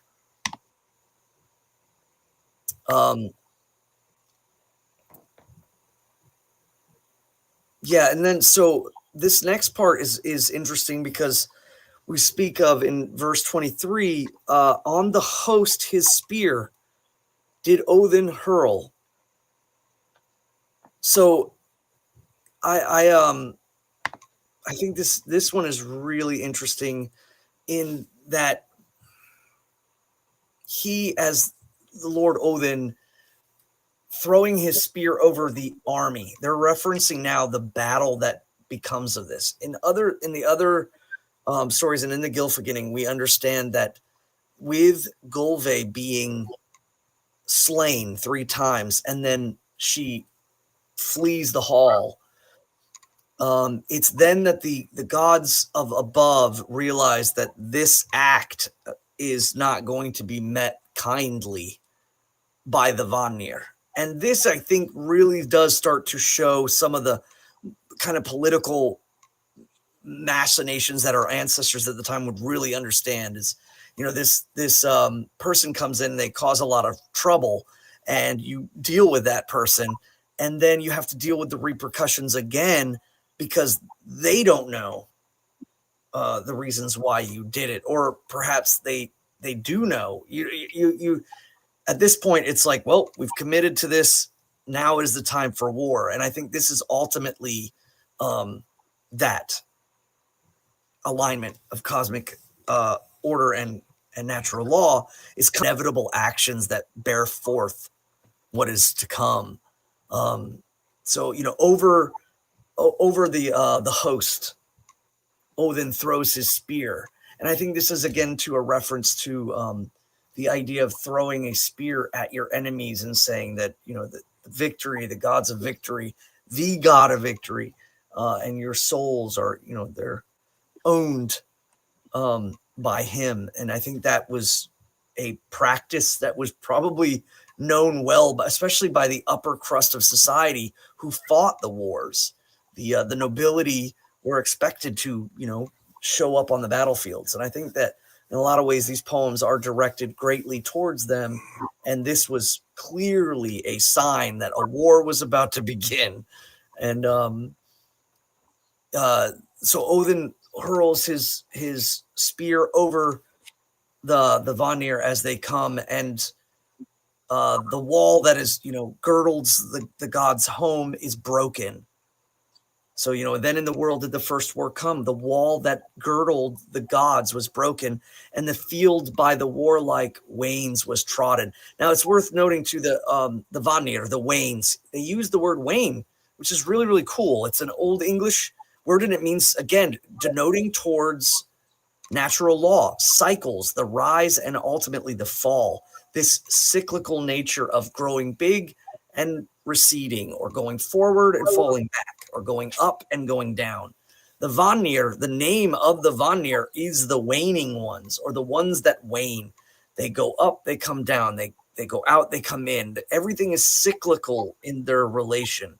And so the idea is outside of Asgard, in the fields, in the world outside, there is a great war outside of that place. Again, kind of noting to the idea that heaven is more than just Asgard, and that the gods battle with them, and the walls of the heavenly abode of the gods is broken.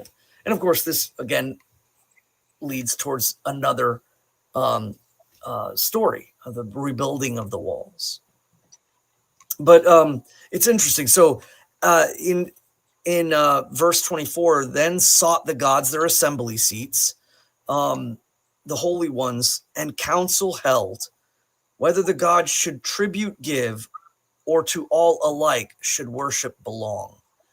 That, I think, is really interesting, because this again starts the spread of the unification of the Vanir and the Aesir become known as a singular entity at this point. Of course, we know the stories of the tribute and of Mimir and his head being lost and placed in being severed and placed in the well, and all of that. But this one, I think, too, contextualizes it really well. The gods gathered a council, and I think this is more also to referring to the Vanir and the Aesir coming to a peace council, realizing that no, either side needs to be aligned, not oversought to each other. And when they do so, they create the whole of the gods that we as folk honor. And it's clearly seen from there on out. It's mentioned numerous times in which, Freya is referred to as a Vanadis, but then Frey is also referred to as the brightest or most beloved of the Aus. So the word and usage of gods or God is given to both. But I think it's worth noting that if you think of the Vanir as the waning ones, it shows which correlation of power they come from. Do they come from natural law, or do they come from cosmic order? And I think that's a better way of looking at them and how they come into alignment together. That's something that's confusing to a lot of people. I had a guy I was speaking to just the other day ask me about that. People think that there is a distinction between Aesir and Vanir, and there's no real evidence that that was ever the case in the historical period. Pretty much as soon as they are mentioned, they talk about this war, it is resolved, and from that point on, they're Aesir. That, but it's enough to cause confusion because again, I think people are reading it as a work of fiction. I think cheapens it, but they're exploring it as a literary pursuit and not a religious pursuit. And I think those are two really different ways to try to make sense of a story. The truth here isn't about, woodsy old wise gods fighting shiny new, Aryan horse lords and like how that works out. No, the truth is about, as Svan has mentioned many times tonight, about the reconciling between cosmic order and natural law and how they fit and merge with one another to form an ordered existence.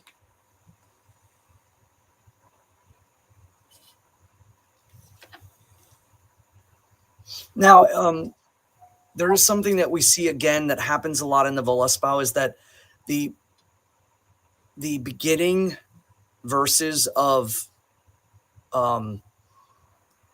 sections of the poem begin to repeat, and again, that was part of the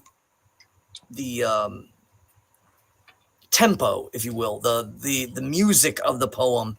And so a lot of times you will see like, then the gods sought their assembly seats, then sought the gods their assembly seats, or at Nipa's cave, when Garmer sits at Nipa's cave.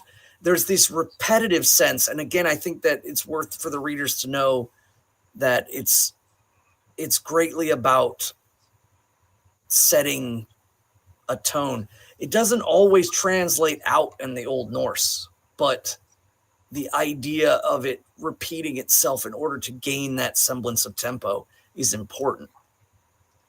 And it says, then sought the gods their assembly seats, the holy ones and council held, to find who with venom the air had filled, or had given Freya to the giants. And so there is a lot of arguments around the idea that there may have been something lost, or there might have been a line that didn't quite translate here very well, in relation to a story of Freya being taken by the Jotnar as opposed to being threatened to be taken, and that there might be I'm not saying a mistranslation, but a contexting that's kind of wrong or out of place here. Either there's a story that perhaps did exist in which Freya was taken by Jotnar, but we do have, of course, the story of Idun or Iduna being taken.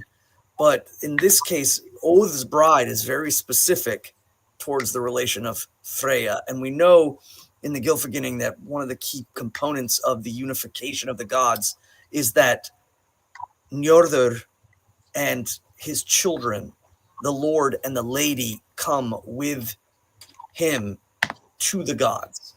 And there comes in the peril of the Jotnar trying to, again, remove the linchpin of natural law in order to disrupt and change things. And I this one, as far as context, is always, I'm still, chewing this one up, if you will, in relation to perhaps they're referring to, again, the wall. And one of the prices that the Jotnar, who is not known as a Jotun yet, is he asks for the spark or the sun and the spark of Muspelheim and the moon and Freya. So, this part here is to find with, I guess, I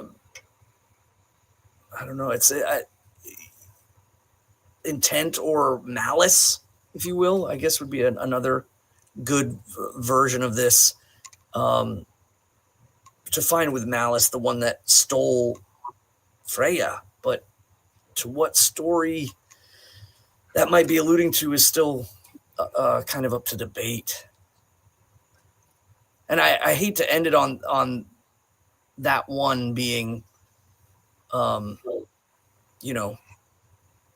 but stanza 26, which we'll go into next time, is making again reference to the rebuilding of heaven, rebuilding the walls, rebuilding the heavenly might after the war and this peace that is made. But it doesn't go into great detail because clearly she's the Vala is stating her knowledge, letting Lord Odin know that she has seen all things, or has seen how things have come to pass.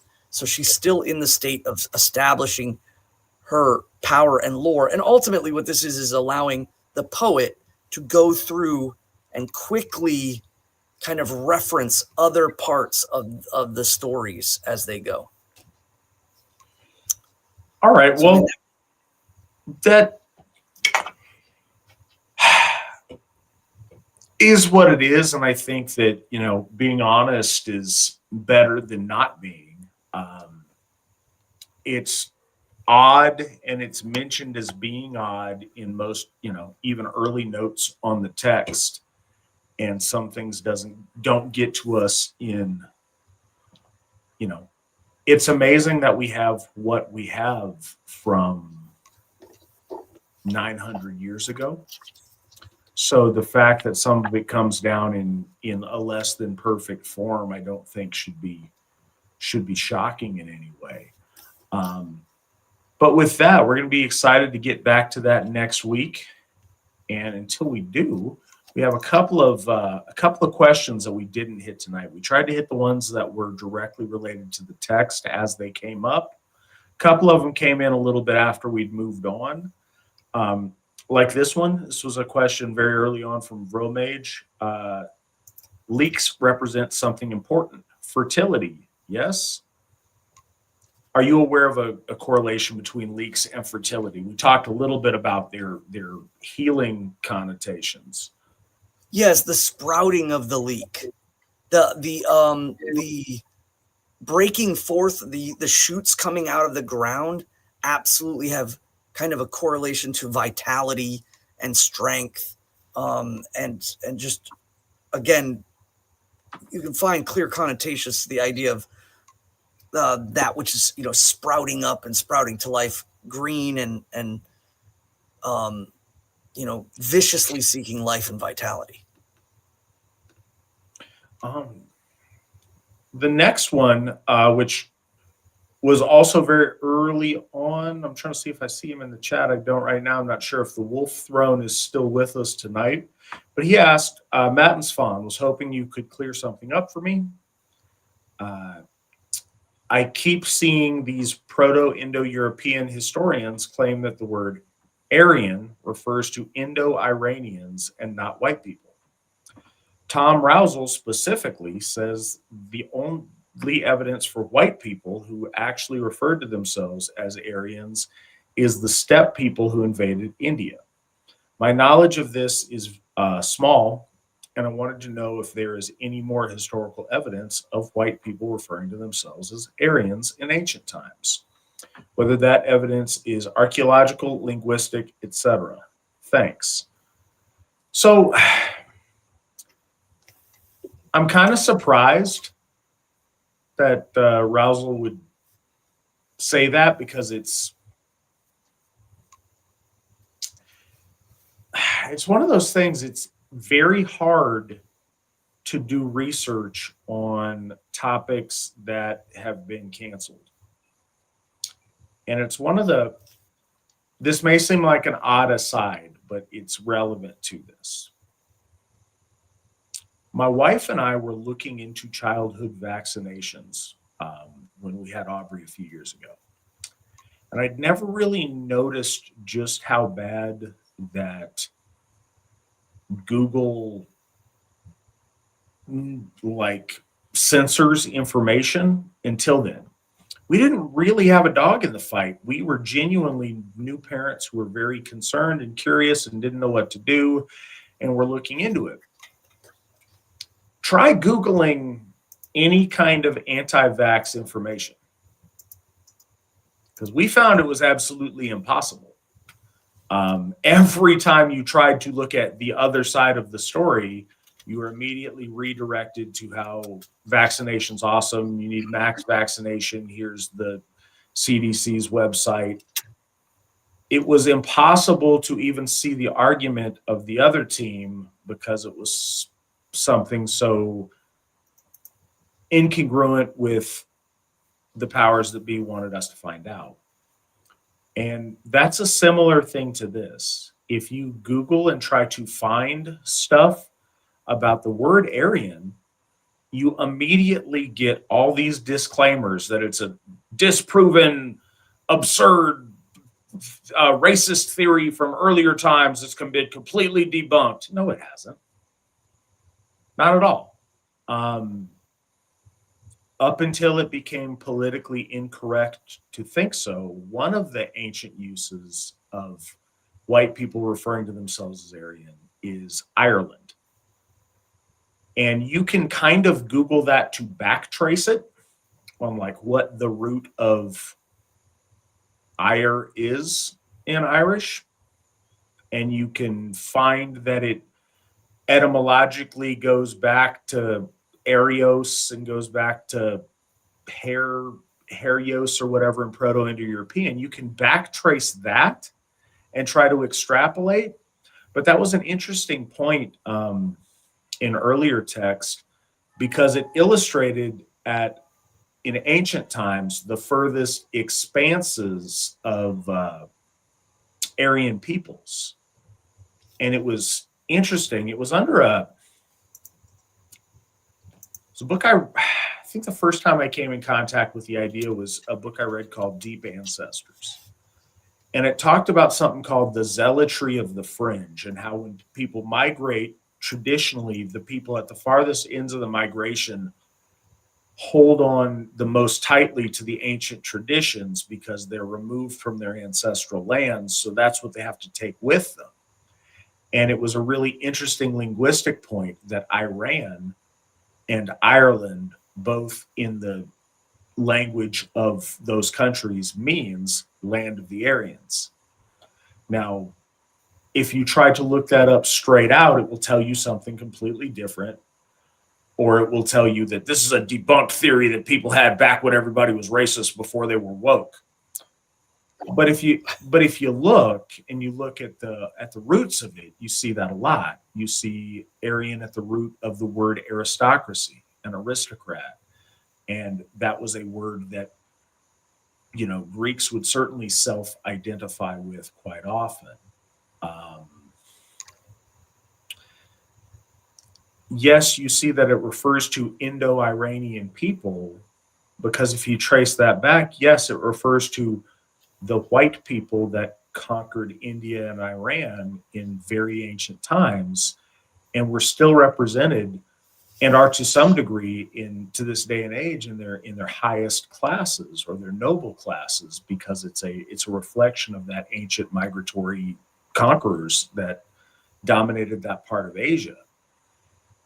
And that's just true, and there's nothing to make it untrue except for it became unpopular, because it was a terminology very popular in Germany during the Third Reich and before. It was also the word that was used in the entire Western and most of the Eastern world to understand the ancient origins of our people, and it just was commonly understood. It's a word that, if you watch, I think it was Yogananda, but he talks a lot about Eastern and Western Aryans harkening back to that root population. But he uses the term as well. Now, he's a few shades darker than most people here would apply that term to, but it was a Vedic practicing Indian man that still harkens back to that common point of ancestry. So you see that in the rest of the world that's not woke, it's still a commonly understood thing. And we've tried to find different funny ways to say it. Indo-European, Indo-Iranian. We've come up with different names. But I guess there's two arguments. And if you look on the internet, they talk about how like it wasn't a race of people, it's just a linguistic thing. I don't know of any other circumstance where linguistics didn't start by a genetically similar population that shared ethnicity, and it branched out to those people's descendants. That's how language and culture works. So to suggest that, no, that wasn't a race of people, it was just people who were all related to each other and looked the same and had the same basic culture and religion, that's kind of what the word means. So yeah, that's a very modern and woke understanding of things. But what's unfortunate is when you try to Google and do research to get back to that, most of what you're able to actually find is passages of text from very old books that it's worth getting those books and reading, but it's very hard to backtrace. Svan, do you have any examples linguistically of that, or Well, one of the key points that I like to bring up is the value of the word. The value of the word has value that spans all the way across from India all the way to the West, and its usages were very different, very similar to the word father. I mean, father is completely different than the Hellenic use of pater and of Petra when we go eastward. But that word has value, even though it's changed slightly throughout all of those cultures. And so we know that the Arya and their invasion into India, and I know that there's like Indians on the internet that say, oh no, they're the Aryans, and then like, no, the Iranians are the Aryans. No, the value of that word, but where the word comes from, especially for the Iranians, comes from the Greek words, Arianis, which is like the noble born, the high born. And then Arya has value again as the high born or noble born or that come into that land. So some people have tried to say that it was Iranians that invaded India, but we see from the spread of the language and the ethno-culture, again, ethnic and culture, including language and that which they make, that spread did not come like down into Iran and then eastward into India, but that it spread from a more central point and it descended, eastward into India, southwestward into Iran, and then westward into Europe, where the name still had its value, but was not placed over more. The word of the Ariana or Aria in relation to how the Greeks referred to the land of the Aria, and that was Persia, and that name had its value as noble born, whereas amongst the in India, the Arya were the people that came in. So this had value in its meanings. And then linguistically, we see it because the Greeks named that place the land of the Arya, and the Araina or the Araya or the Araya, the Aryan, all of these things have value and meaning, even down to, like, again, we talk about, like, not to be confused with Arian Christians, but Arius, the name of the person who started Arian Christianity that was in Egypt, his name has that same value. It means high-born, noble-born. And so in an essence, it's just that the value or the usage of the word in classification was not necessarily seen so much in the West, but the word itself still had value in the language. It meant honorable, or it meant noble, or it meant highborn, or it meant kind of classified by a sense of station or understanding. It's where it kind of denotes into the word aristocracy and things like that. And all the way down, this happens numerous times, just like the word father. Even in Irish, the word father is other, and the dropping of the F, the gaining, or the dropping of the P, the gaining of the F, the dropping of the F. These words do change as they move, but their values only slightly change, and we can see that connectivity. We but see what it happens linguistically a lot. Somebody mentioned in the chat when the question first came up is the Germanic chieftain of the Suebi, Ariovistus, comes from the exact same root. Right. His daddy named him, self-identified him with the term Aryan. Right. It's the desperation to remove the value that it had in Western European language, and obviously that's politically motivated. But it's worth noting that Germans didn't start that. It was a Frenchman who started it, and he kind of classified it as again an ethnoculture that carried linguistic value in words, and it seemed to span all of those different branches. And so I would argue that just as much as the dropping of the word Aryan for the Aryan peoples and calling them Proto-Indo-European and somehow separating them from the Iranians and separating them from the Arya that went into India is doing just that, separating. And I don't think that's just course, because we clearly see so many other words that have value and interconnection. That's how most of the etymology that we have, how we can even conceptualize the idea of the word Herios with an H as being the proto-Aryan word, and that it may have evolved from that into the different branches, picking up an E or dropping the H and having an A, and different ways that it's spelled. It separates it from the clear unification. And I think that becomes in its own way a kind of politicized rebuking because of World War II. To say Proto-Indo-European, or to say, they were saying Kurgans and they were saying Yamnaya because of, the origins in Yamnaya, the Russia and such.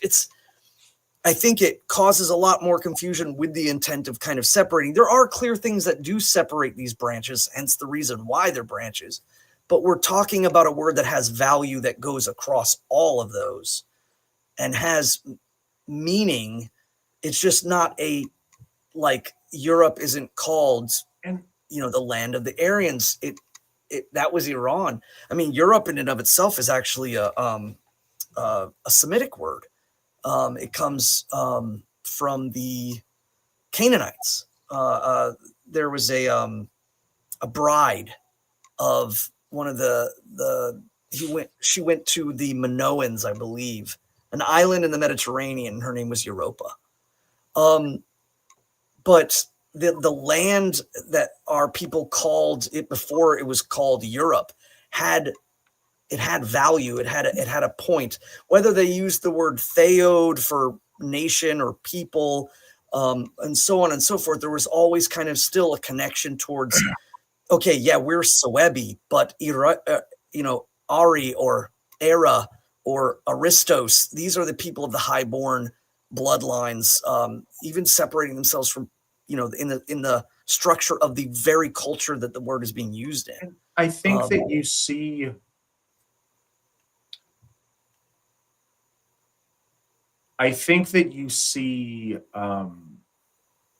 emphasis put on distinction when you have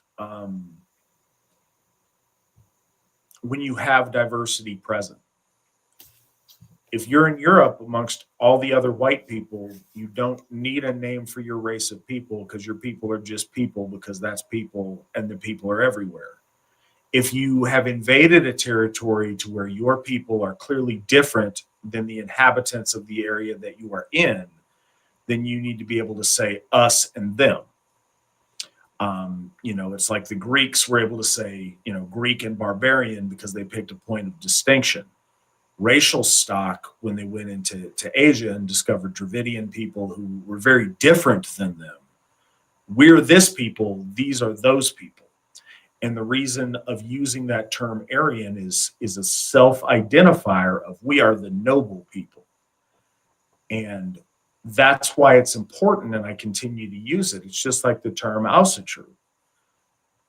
Our people never called themselves Asatru in the most ancient time, because of course they called themselves whatever group of people they were, and the religion was inherent to our folk. You didn't have to make the distinction. The distinction comes when other people that look like you have some kind of different religion, so we need to call it something different.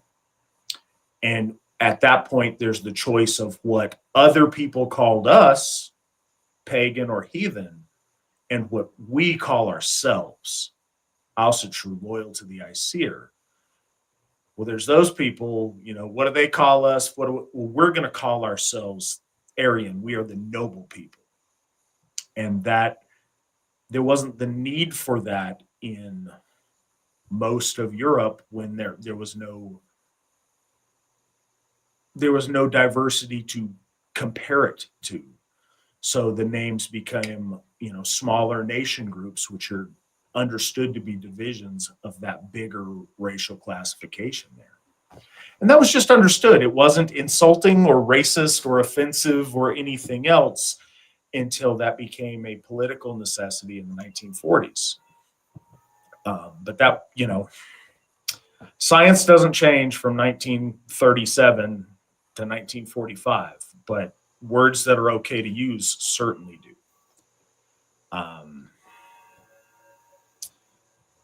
Yeah, I think that when people talk about how it was linked to it, it was suddenly linked to the word era by the Germans for honor. No, it wasn't suddenly linked. It was just that the etymology of those words can be seen.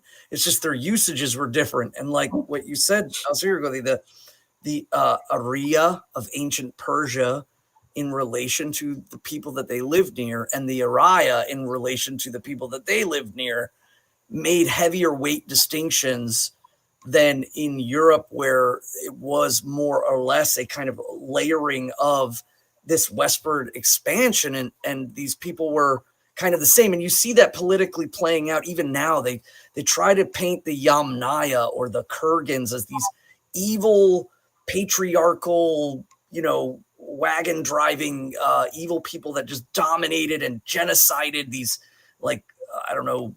peace loving Stone Age, Bronze Age, macrame, kumbaya, matriarchal group. And that's not true at all. And we're starting to find that out, especially with genetics, that there was a lot of integration, that there was kind of like one culture kind of superseding the other, but not in some sort of violent way, but more in an integrational way, in which clearly the more advanced and warlike or technologically advanced brought in and utilized, but didn't need the necessity of making a huge distinction of ethnic usage, but more of class usage, and thus aristocracy, became that usage, or honorable in relation to those who commit themselves to fight in battle. And those were the upperborn that were supposed to, they themselves or their children were given over to in defense of the territory. So Brennicus asked, what's up with the drama around Stephen McNallen? I saw a video talking about how he was pro-race and anti-folk. The notation, I think, from Nick is that this is in reference to some Varg video. So a couple of things. Varg.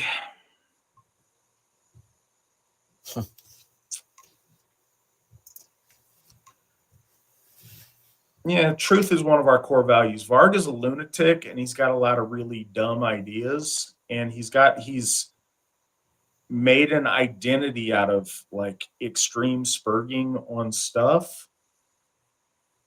I don't find a lot of credence in much of anything that I've read or heard from Varg, and he certainly has no real point of overlapping or understanding Steve McNallen.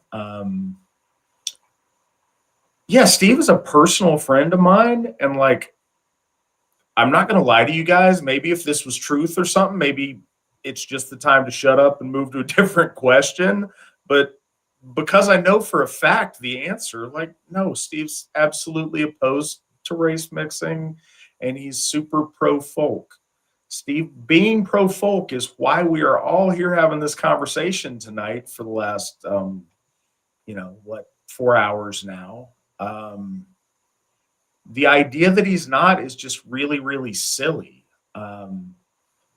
Like, I want to say it's offensive, but it's just dumb, and it doesn't make any sense. Steve has been the force in folkish Asatru since the dawn of modern Asatru, since he had his awakening to the Allfather in 1968, since his founding of the Viking Brotherhood in 1972, up to including, a couple weeks ago when I when I talked to him on the phone a week ago. No, he's always been extremely pro-folk, and he doesn't support race mixing as a supposedly Varg thinks. But Varg thinks a lot of things, and I think most of them are stuff he just comes up with in his own head, or his wife tells him about placentas and such. Well, and I think one of the key points too, when I talked to Founder McNallen, was his great opposition for the dissipation of any ethnos. The idea that when we have like ethnicity, the dissipation of ethnicity has an effect on the soul. He's talked about that not just in relation to the folk, which he clearly has staunchly stood towards, but he's mentioned it towards other people as well. As the dissipation of ethnicity also dissipates their connection to the divine as a people, and that has merit and value, and that a lot of people who kind of see things as universal or just simply individualistic are completely lost. Yeah, and I think I'm really curious of what the context is, or what partial statement it's like built around, or what, like, that's just wrong, and there's so much nonsense. But one thing that's a very toxic trait of our people in this day and age, and people that share a lot of commonality with us, is this obsession with trying to root out some nugget of something that we can have schism over, or that we can denounce anybody who's done anything good about. It's like there's a race to tear down anybody who has, and I think this is a part of the crab in the bucket syndrome that we all know about. Every time somebody steps in front of the pack and does something or reaches out for something great, there is a race to see who can try to defame them or tear them down or uncover some secret thing that delegitimizes them so we can all sink back into shared miserable mediocrity. And that is an inherent part of the virus that I think we're all infected with in this day and age, and infected with by the same people that have tried to pretend that Aryan isn't a word for our people. That tendency is something that I think we need to consciously try to veer away from. Not just try to make sure we're not doing it, but like, are we doing that here? Okay, let's go the other way anytime it's close, because there's this desire to tear each other down, and it's more destructive than any other group of people that don't look like us. It's certainly seen that and do more damage to us than any of the people we may like to talk about or place as the root of some of our problems.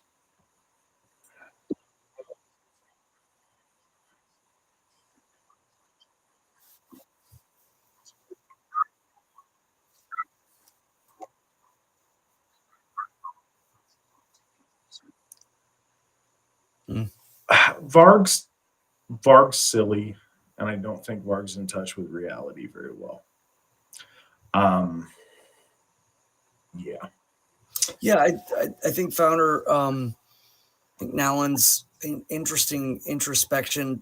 Clearly, he had his own stance, and then to hear other voices from other peoples saying very much the same thing. When he spoke about his travels in Africa, when he spoke about, I forgot the native gentleman who wrote God is Red, and he talked about the dissipation of ethno faith amongst the natives by universalism and Christianity. That was like finding commonality, that there was other people in other ethno groups talking about the same thing. And that ours is our unique story, but they also have their unique desire to not dissipate their ethno-religious culture. And I think that was really important to hear. And it inspired me to kind of go and look down those routes of commonality. And that's where we get into like, are you guys pro this and anti that? But then, and then when you talk about universalism versus folkishness as a broad term, say in every ethnicity, the difference between universalist thought and ethno thought, and how that has merit and value, not just in, obviously it's important to us in our branch and in our lane, but also in other lanes, it's become a situation. I don't know anything about the Varg video with him saying or stating that. And it's not wrong. I appreciate people coming on here asking us about various other people's channels. I really just got to say, I don't listen to other people in this sphere's YouTube channels. It's just not something I do with the time that I have. It's doing other things, and I don't necessarily think that Varg's somebody that I would listen to otherwise. I appreciate the questions. I feel bad that we don't have more to offer on them, because they do come up quite often. And I know some folks that listen to this do listen to Varg's stuff or Survive the Jive stuff or various other people's. The next question: what do you think of the myths around dragons? I talked a little bit about dragon stuff when we were going through Beowulf. Svan, what are your thoughts about the myths surrounding dragons? Well, I know that we talk about perhaps like, again, when people bring up the subject of dragons, the universal part of it is that every culture has this connection to perhaps a serpent, a winged serpent, a non-winged serpent, a completely legless serpent. But the idea of the serpent, perhaps even a fire-breathing or consumptive with teeth and a large maw. And so I don't really take too much stock in the universal aspect, not because of like the subject we're just like I'm against it, just because the word universal is that when you look at some of the very distinct differences, and again, I think people are focusing on the commonalities and not the differences, you begin to see not only is there a difference in the way that they're structured, but also the way that they present themselves in stories and the way that they are utilized as, cruxes. And we see that with lots of, I guess, mythic beings and animals or what have you. I don't want to say animals, but mythic beasts or chthonic powers.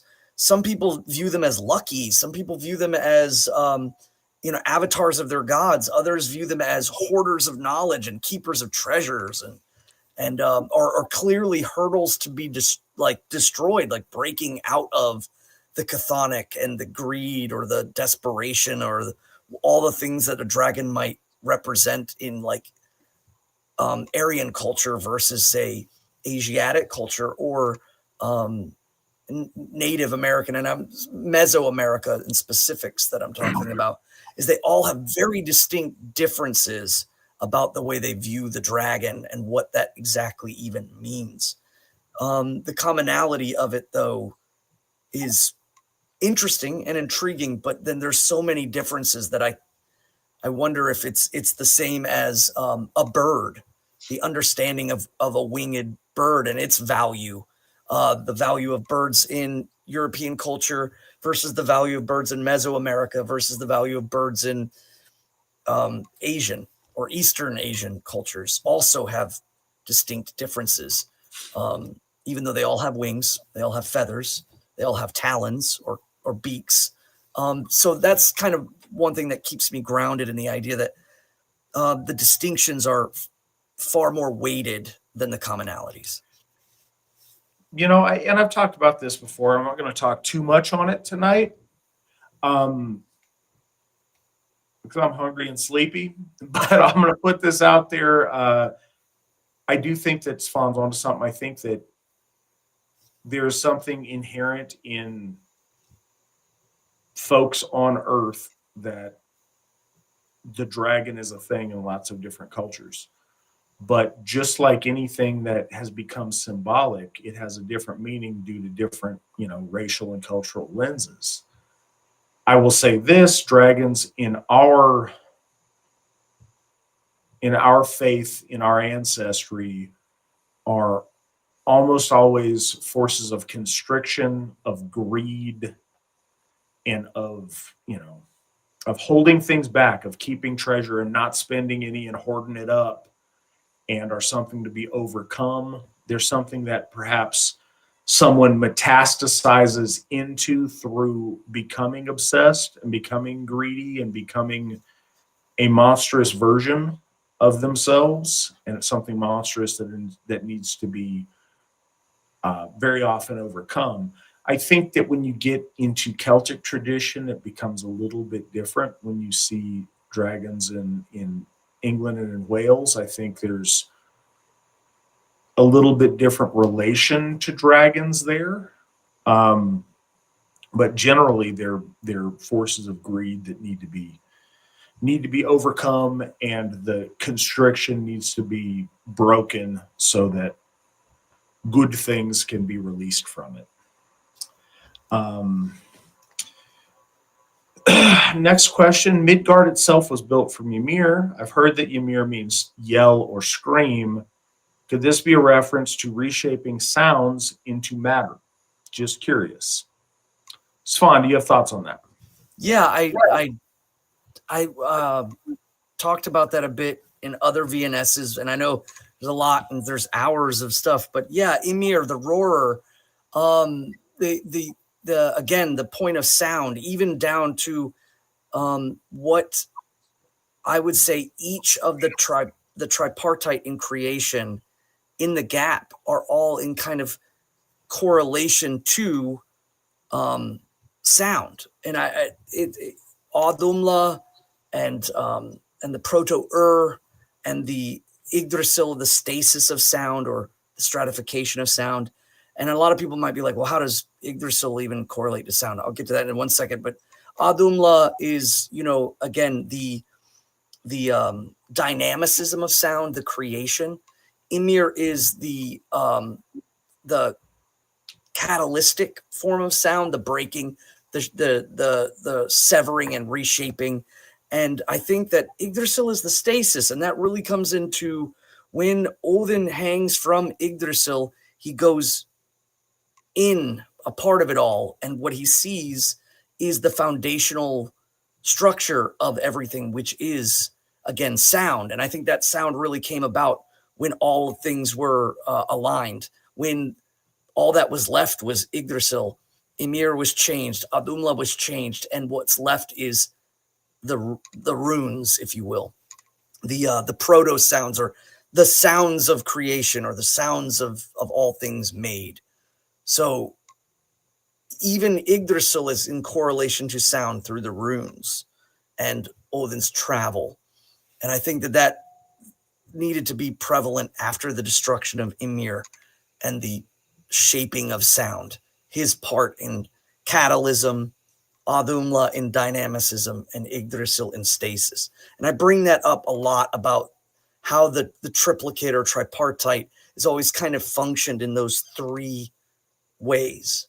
And so, yeah, I do agree. I think it is about that, but it had to happen in certain order in order for the ultimate sound and stratification of the universe to be laid out and not necessarily seen. And that's how Odin attains that knowledge, is becoming one with the final piece, which is Yggdrasil. There was another question up here that I was really interested in. Chris Lucat asked, could you say that the linking of the Yamnaya and other Aryan peoples could be all related to many of the Vanir, or I guess perhaps the premise of the Vanir joining with the Aesir? I think that's one of the beautiful powers of our mythos and of our meta-narratives, is the application to the consistent truths. And what I mean by that is, just as much as you can apply the story of the binding of Fenris by the gods, the binding of a chaos consumer, that the greatest threat of that tripartite, again, another tripartite, we have Fenris, we have Jormungandr, and we have Hel. And the further away is the least dangerous, and the one that is in the gates of heaven is the most dangerous. Again, we have dynamic Fenris, we have stasis, catalytic with Jormungandr, and then stasis with Hel. Again, this tripartite, and these words that I'm using in relation to like perhaps their functions is important. But it could also, I've seen people correlate the binding of Fenris with like the binding of Rome. And so is that what the story means? I don't think it exactly means that, but the truth of it applies because it is truth. So the nature of the gods and cosmic order coming into balance with natural law can be applied in micro observations. And that's what makes our truths so powerful. Painting a story or a picture with words, our mythos take very powerful points of truth and energy and things that happen in the world, the overtaking of things. Cosmic order taking in natural law can apply to a lot of things if we look at it in relation to, say, the Yamnaya, Iron Age, coming into Bronze Age. Or perhaps it was even played out with Bronze Age taking over Stone Age. And again, it could be applied in, I don't know what other ways, maybe, space age versus, industrialization, or the truths are applicable and applicable because they are truthful, is the best way I can say that.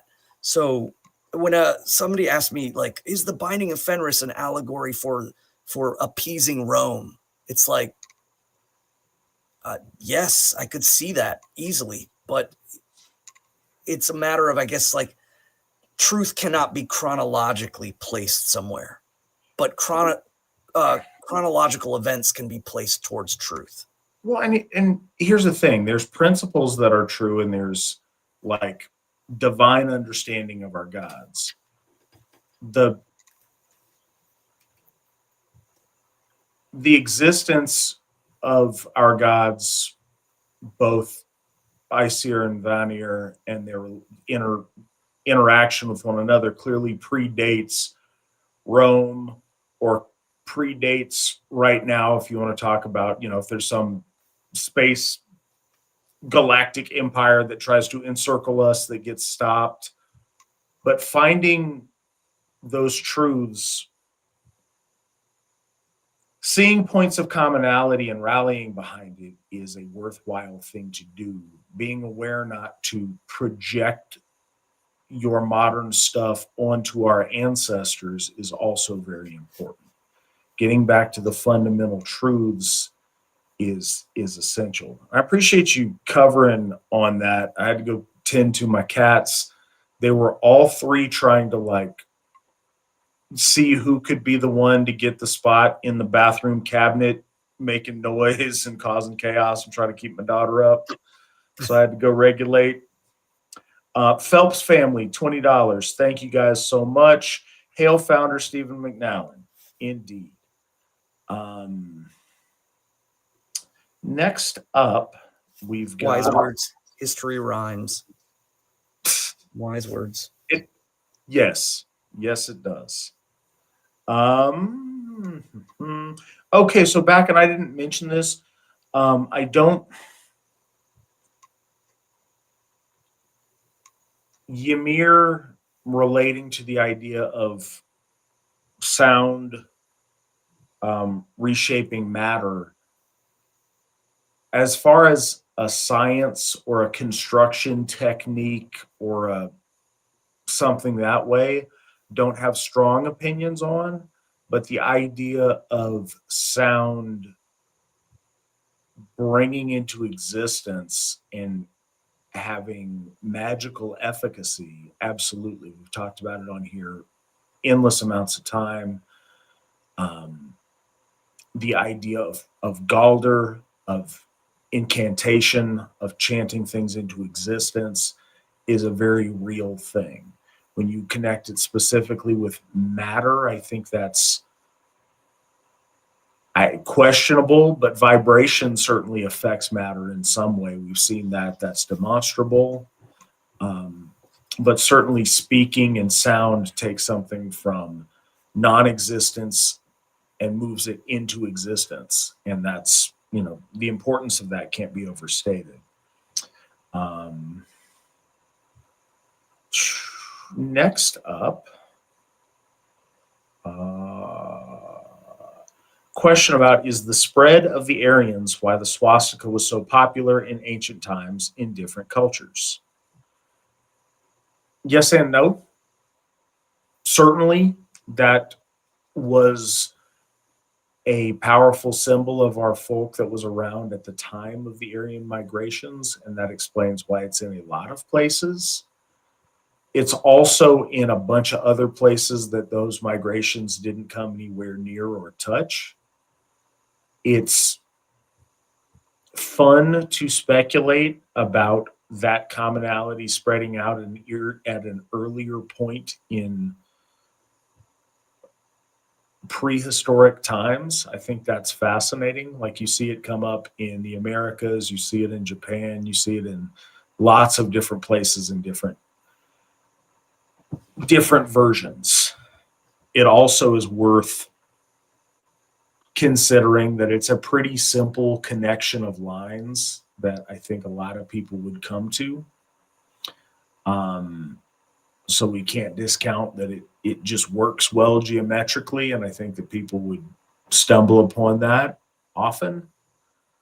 But yeah, I think that it's fascinating, and when you get back in the midst of prehistory and pre-written history and pre-Ice Age history, you start running into all kind of really fascinating things and seeing that same holy symbol pop up in similar context or in similar usage is really, really enticing. Svan, what do you have to say on that? Yeah, I was gonna say it's kind of like the dragon. The idea of the lines and the the drawings are very similar, but some of them have great distinctions, great differences. But it's utilized in lots of different ways with different meanings. Sometimes it means good luck, and other times it means power, or sometimes it means, again, centralizing all forces into a calming sense. Depending on where you're coming from with a lot of this. It's just, yeah, it's interesting, but I think the distinctions are do outweigh a lot more of the commonalities. And when you have geometric shapes, you find a lot of the geometric shapes do have overlap as far as coming to the conclusion of these images. Just as simple as the circle and the triangle, or overlapping certain images together. I think it is within us to happen upon imagery in separate lanes, if you will, with distinct meanings, but they look the same. And so I don't know. I mean, as far as perhaps in the areosphere, certainly that spreading of the symbol, and its value and its meaning, just like the language has its point, but it's not the only geometric symbol that you can kind of see throughout. And then Alzhir kind of alluded to the really interesting idea of perhaps pre-Ice Age or even prehistorical understandings of humans and their movings about and symbology. That's an interesting thing. But again, prehistory means there's not a lot to go on for us to evaluate. So this one's enticing. From Super Honky. Just jumping in, I saw some videos the other day on the internet about exorcism. Was wondering what's the thought on that in Asatru. Are demons real? Also, how do I donate? I'll send a few bucks. Well, first, thank you for that. If you want to send a few bucks, Nick can throw up the link. If you're listening to this later or however you're listening to it, at runestone.org, if you click the donate link, it'll give you a lot of options on how to send in donations. And we do really appreciate that. I'll let Svan take a swing at this first, but I have thoughts on this and I think it's interesting. Svan, what are the thoughts on exorcism as relates to Asatru, and are demons real? Okay, one of the things I would like to key in on is the functioning aspect of the entity demon versus the word demon. The word demon is a Greek word, and it means less than a divine being, less than a god. And in application before Christianity, demon was applied to anything that was semi-divine. Even Hercules was referred to as a daemon.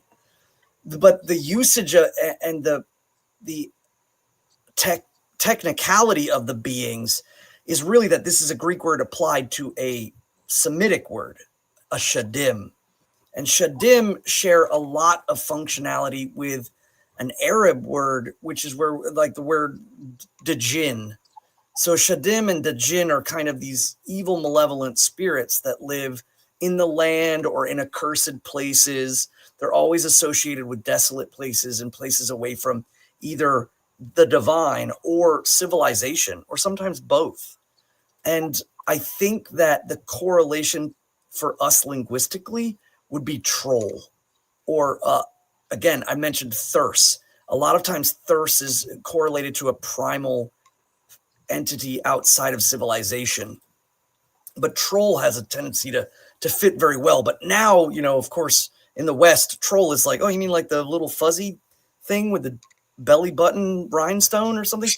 It's lost a lot of its weight and value in our language. But when we're talking about functionality, again, entities that live in with malevolence and the desire to dissipate humans, their civilization, or an affront to the divine creation of people being given gifts by the gods. That functionality then has an app, it applies across the board in relation to trolls. I think, though, it's worth noting that amongst Semitic cultures, the Shadim, the Djinn, they can not only possess people, they can possess objects. And again, the idea of malicious spirits being connected to items and things has weight and value in our own culture. The words for it are a little bit more at a loss for me than that. But as far as the idea of possession, that's really interesting because the caveat of many Middle Eastern religions about maintaining like this kind of purity before you die, or attaining this purity before you die, and everything's kind of built towards the death, and then having some entity be able to jump in and kind of somehow make you worse, or you're already kind of painted with sin, and but then it's like, to even more so emphasize that is a heavy component in their religion, just like a Messiah or a Malak, which is a messenger of Yahweh, and then of course they took angelos from the Greeks as well. The one thing I would say is worth noting is that when we talk about spirits and things like actually vargs, the first thing that I think of when we think of a malicious spirit that's out on the edges of society, you think of a varg, a vargur. And a vargur could be applied to a physical outlaw, or it could be applied to like a spirit or a thing that is out there that's consumptive. I think the Anglo-Saxon word warg might also fit very well for what would constitute the effectiveness or the dynamic of a demon or a shadim or a djinn. So do they kind of exist in our sphere? Yes, I think they do. But as far as possession and things like that go, it's such a huge caveat in the religious component of Middle Eastern or Judaic or Semitic religions, that demons oftentimes are introduced into the narrative in order to re-emphasize the again, that caveat of your soul, and that has a lot more of a pronounced weight in Semitic religions than I think it does in any other religion. Your soul is at risk of being, snatched up and poisoned even further, and all of these things. And we, in our history, have talked about, like, again, souls of people kind of being consumed by hunger and malice, and a rejection to civilization, a rejection to order, a rejection to law. And we would see that as just as detrimental as perhaps, say, the value and purity of your individual soul for the afterlife. So you can see how their functions are a little different. But I mean, we have, whether it's spirits or vetter or ghosts or things that, inhabit places that need to be taken out of. I know, for instance, the word vardalokker is where we get the word warlock from, has connotations to being able to bind ill spirits with spells or galder and words of power. So we definitely have a lot more in relation to places being inhabited by ill spirits, but not necessarily individual souls. So I don't know if it would have much merit in the specifically in the realm of possession of people in our culture. Again, it's important to take a step back. And cool, if we were to make up a religion, would we make up that we have demons in our religion? It's not what we're doing. Things are true or they're not. One thing that is true, there's malevolent forces that exist that do bad things to people. There are forces of chaos that exist on the fringes of sanity, on the fringes of society, on the fringes of well-adjusted good health outside of healthy environments that are malicious. We experience those in different ways. I don't think that we conceive of those negative spirits trying to constantly find a way to break in and mess with our soul, because that's a lot of that's interpretation and overlay. We don't see it as a battle for that in that sense, because the piece of your soul that is you isn't what they occupy. They would occupy your lick during time, your leak while you're, I guess, around, but they wouldn't occupy the other pieces of your soul component that kind of identify you. And we believe our gods and ancestors could sort those things out a little bit. There's certainly malevolent, witches or troll wives or trolls or things, forces out there wanting to do bad things to you. Perhaps the spirit of dead people that are crappy but powerful, that want to do bad things to you. Like there's that sort of thing. We don't see it in a possession sense to the same degree. But yeah, we see bad stuff, and whereas I don't know of any Gothar who have been called upon to perform an exorcism, there are plenty who have been called upon to sanctify a location or to cast out bad things from a location, from an object, from a place. Again, Svan talked about place being significant. What I would say is, as a general truth of existence, when you open yourself up and look into the abyss, stuff looks back. That's a thing. If you go delving in areas you shouldn't and you open yourself up to a mediumistic practice, I think there's the ability for things on the other side of the veil to utilize that conduit that you've provided them. I think that if you are good at what you do and you are the kind of person that has any business doing that, then you are channeling, in a big sense, that's what the vulva would do that we talk about tonight, or the Spalkona or the Save Kona. Witches in our tradition would do practices to where entities would speak through them.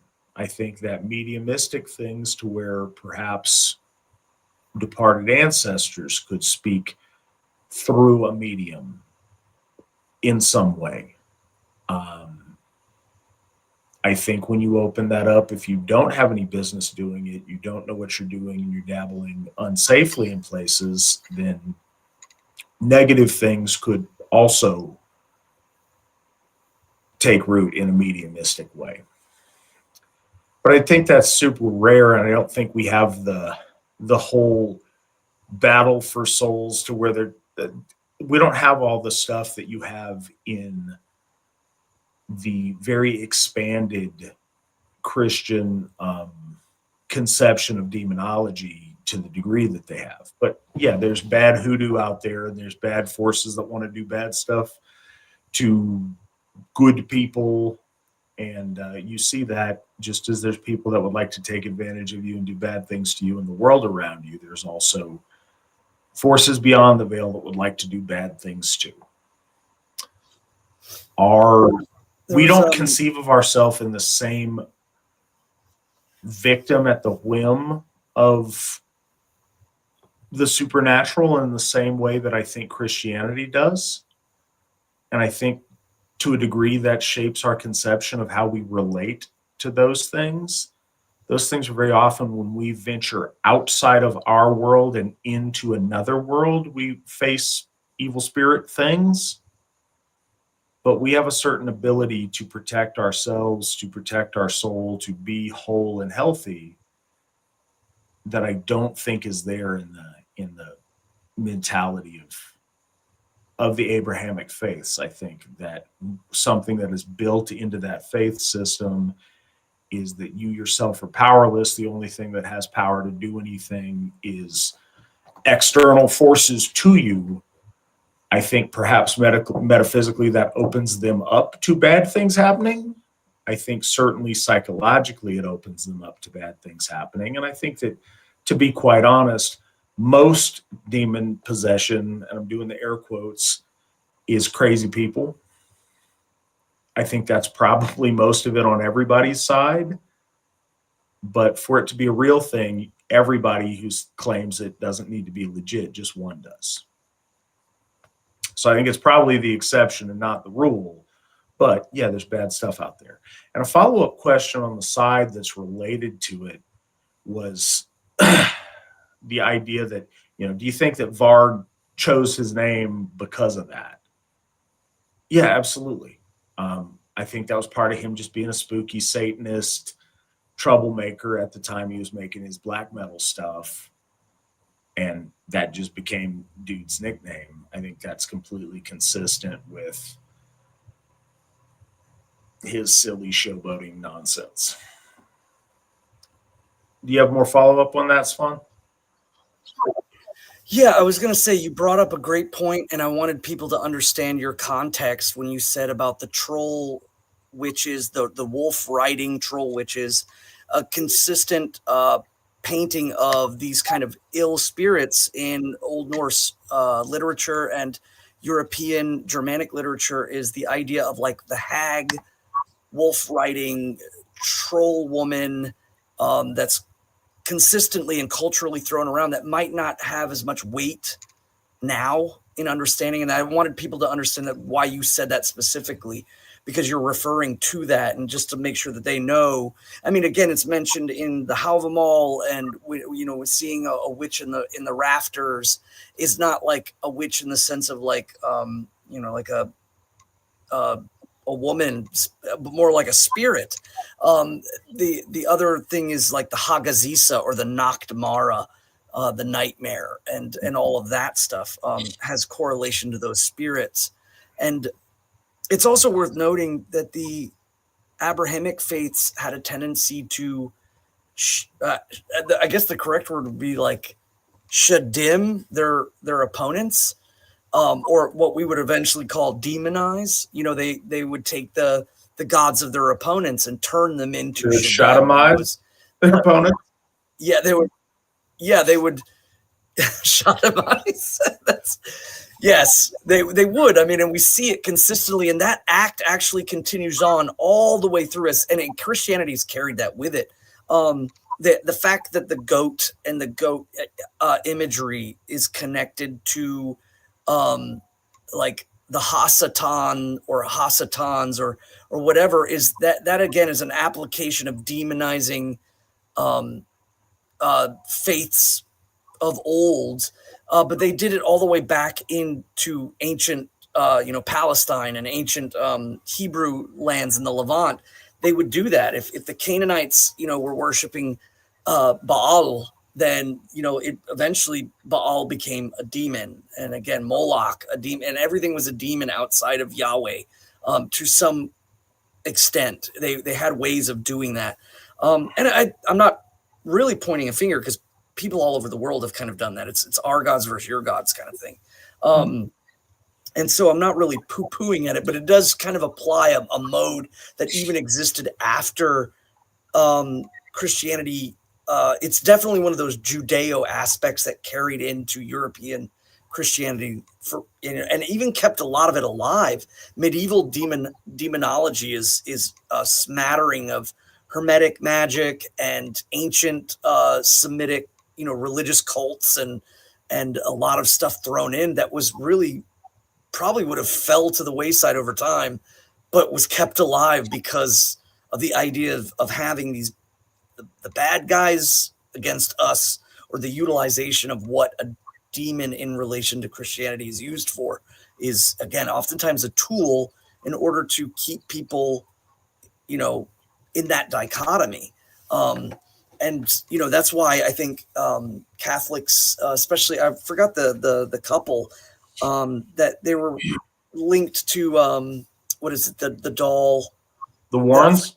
The Warrens. Yes, I've read a couple of their books when I was a kid, and one of them that really stuck out to me was there was a one about a demonic possession of a British man who believed he suffered from lycanthropy.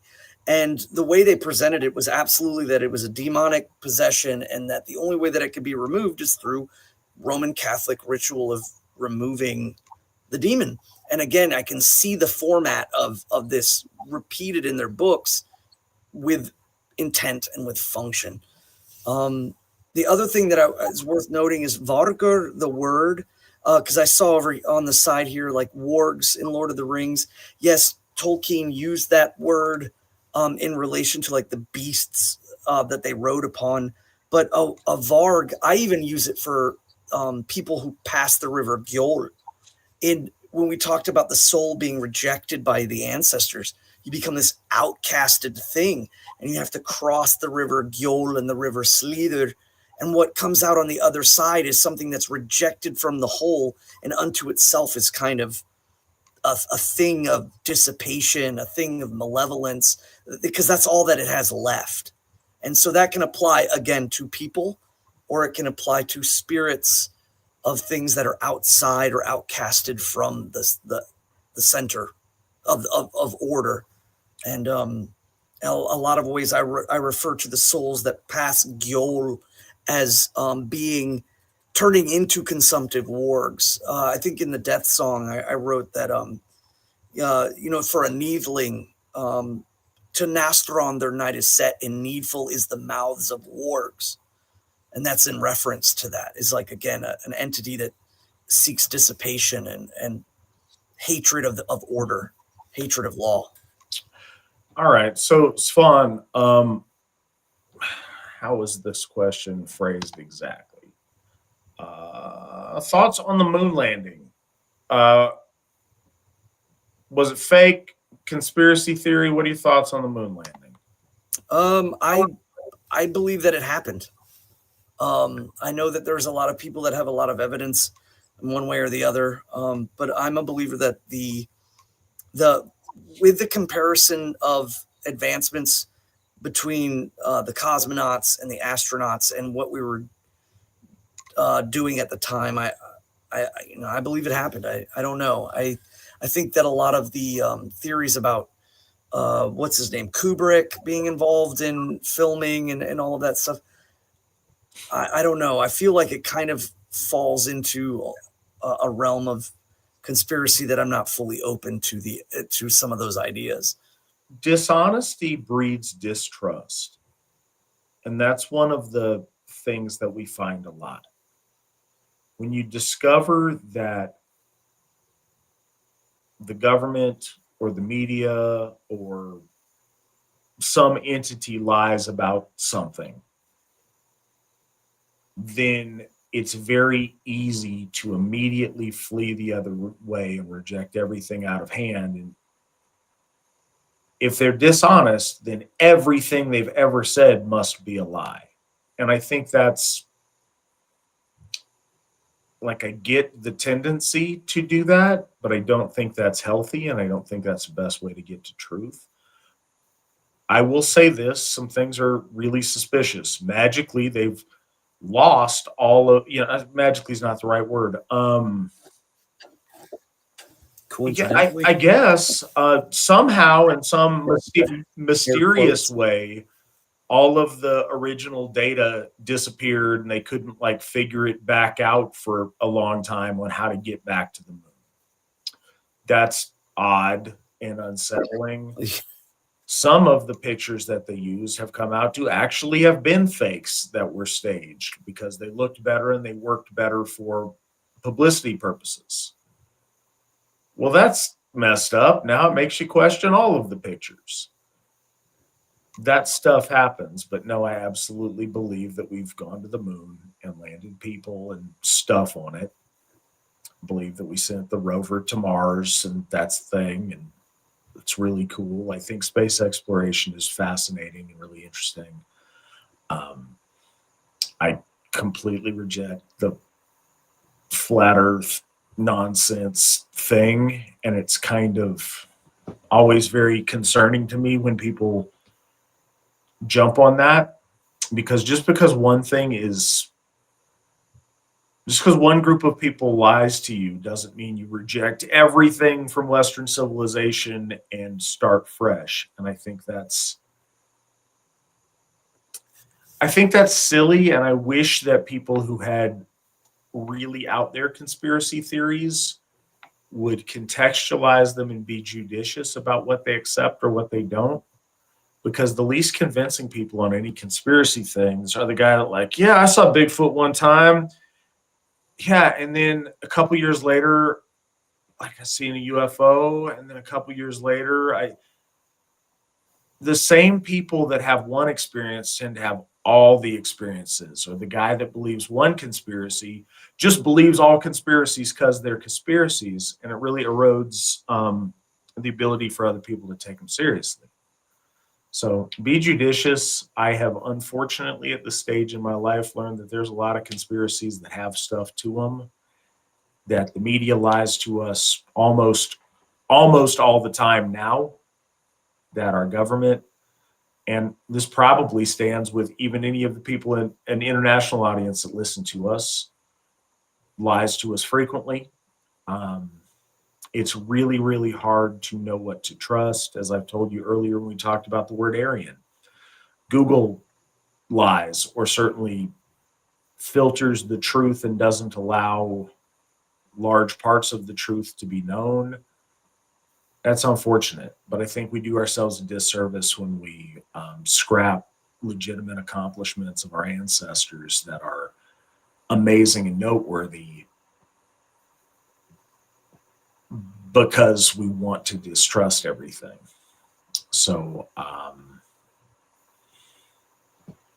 I don't know what all's going on, but I absolutely do believe that we landed on the moon. I think there's also silly shenanigans that make that look more silly than it needs to be because government doesn't know how to be honest. I think every time they release a report on something that we know is not true, it leads everyone to speculate about what exactly is true.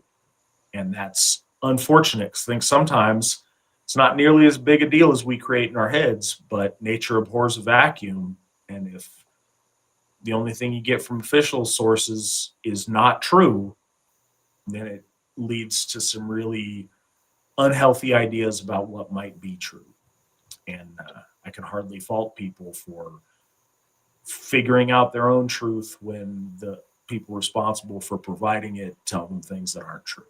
So that's the last we've got for tonight. I'm looking forward to talking to you guys again next week and getting into the second part of our Völuspá series. I hope this is good. I hope you guys are getting a lot out of this and enjoying it. I think it's really important, and I'm pretty committed to going through both Eddas certainly this way and seeing where we go from there. But thank you so much, Svan, for coming on and enlightening us and sharing your deep wisdom on this. It's extremely valuable, and we all appreciate it, and I appreciate it. Thanks for having me. Thanks for being on.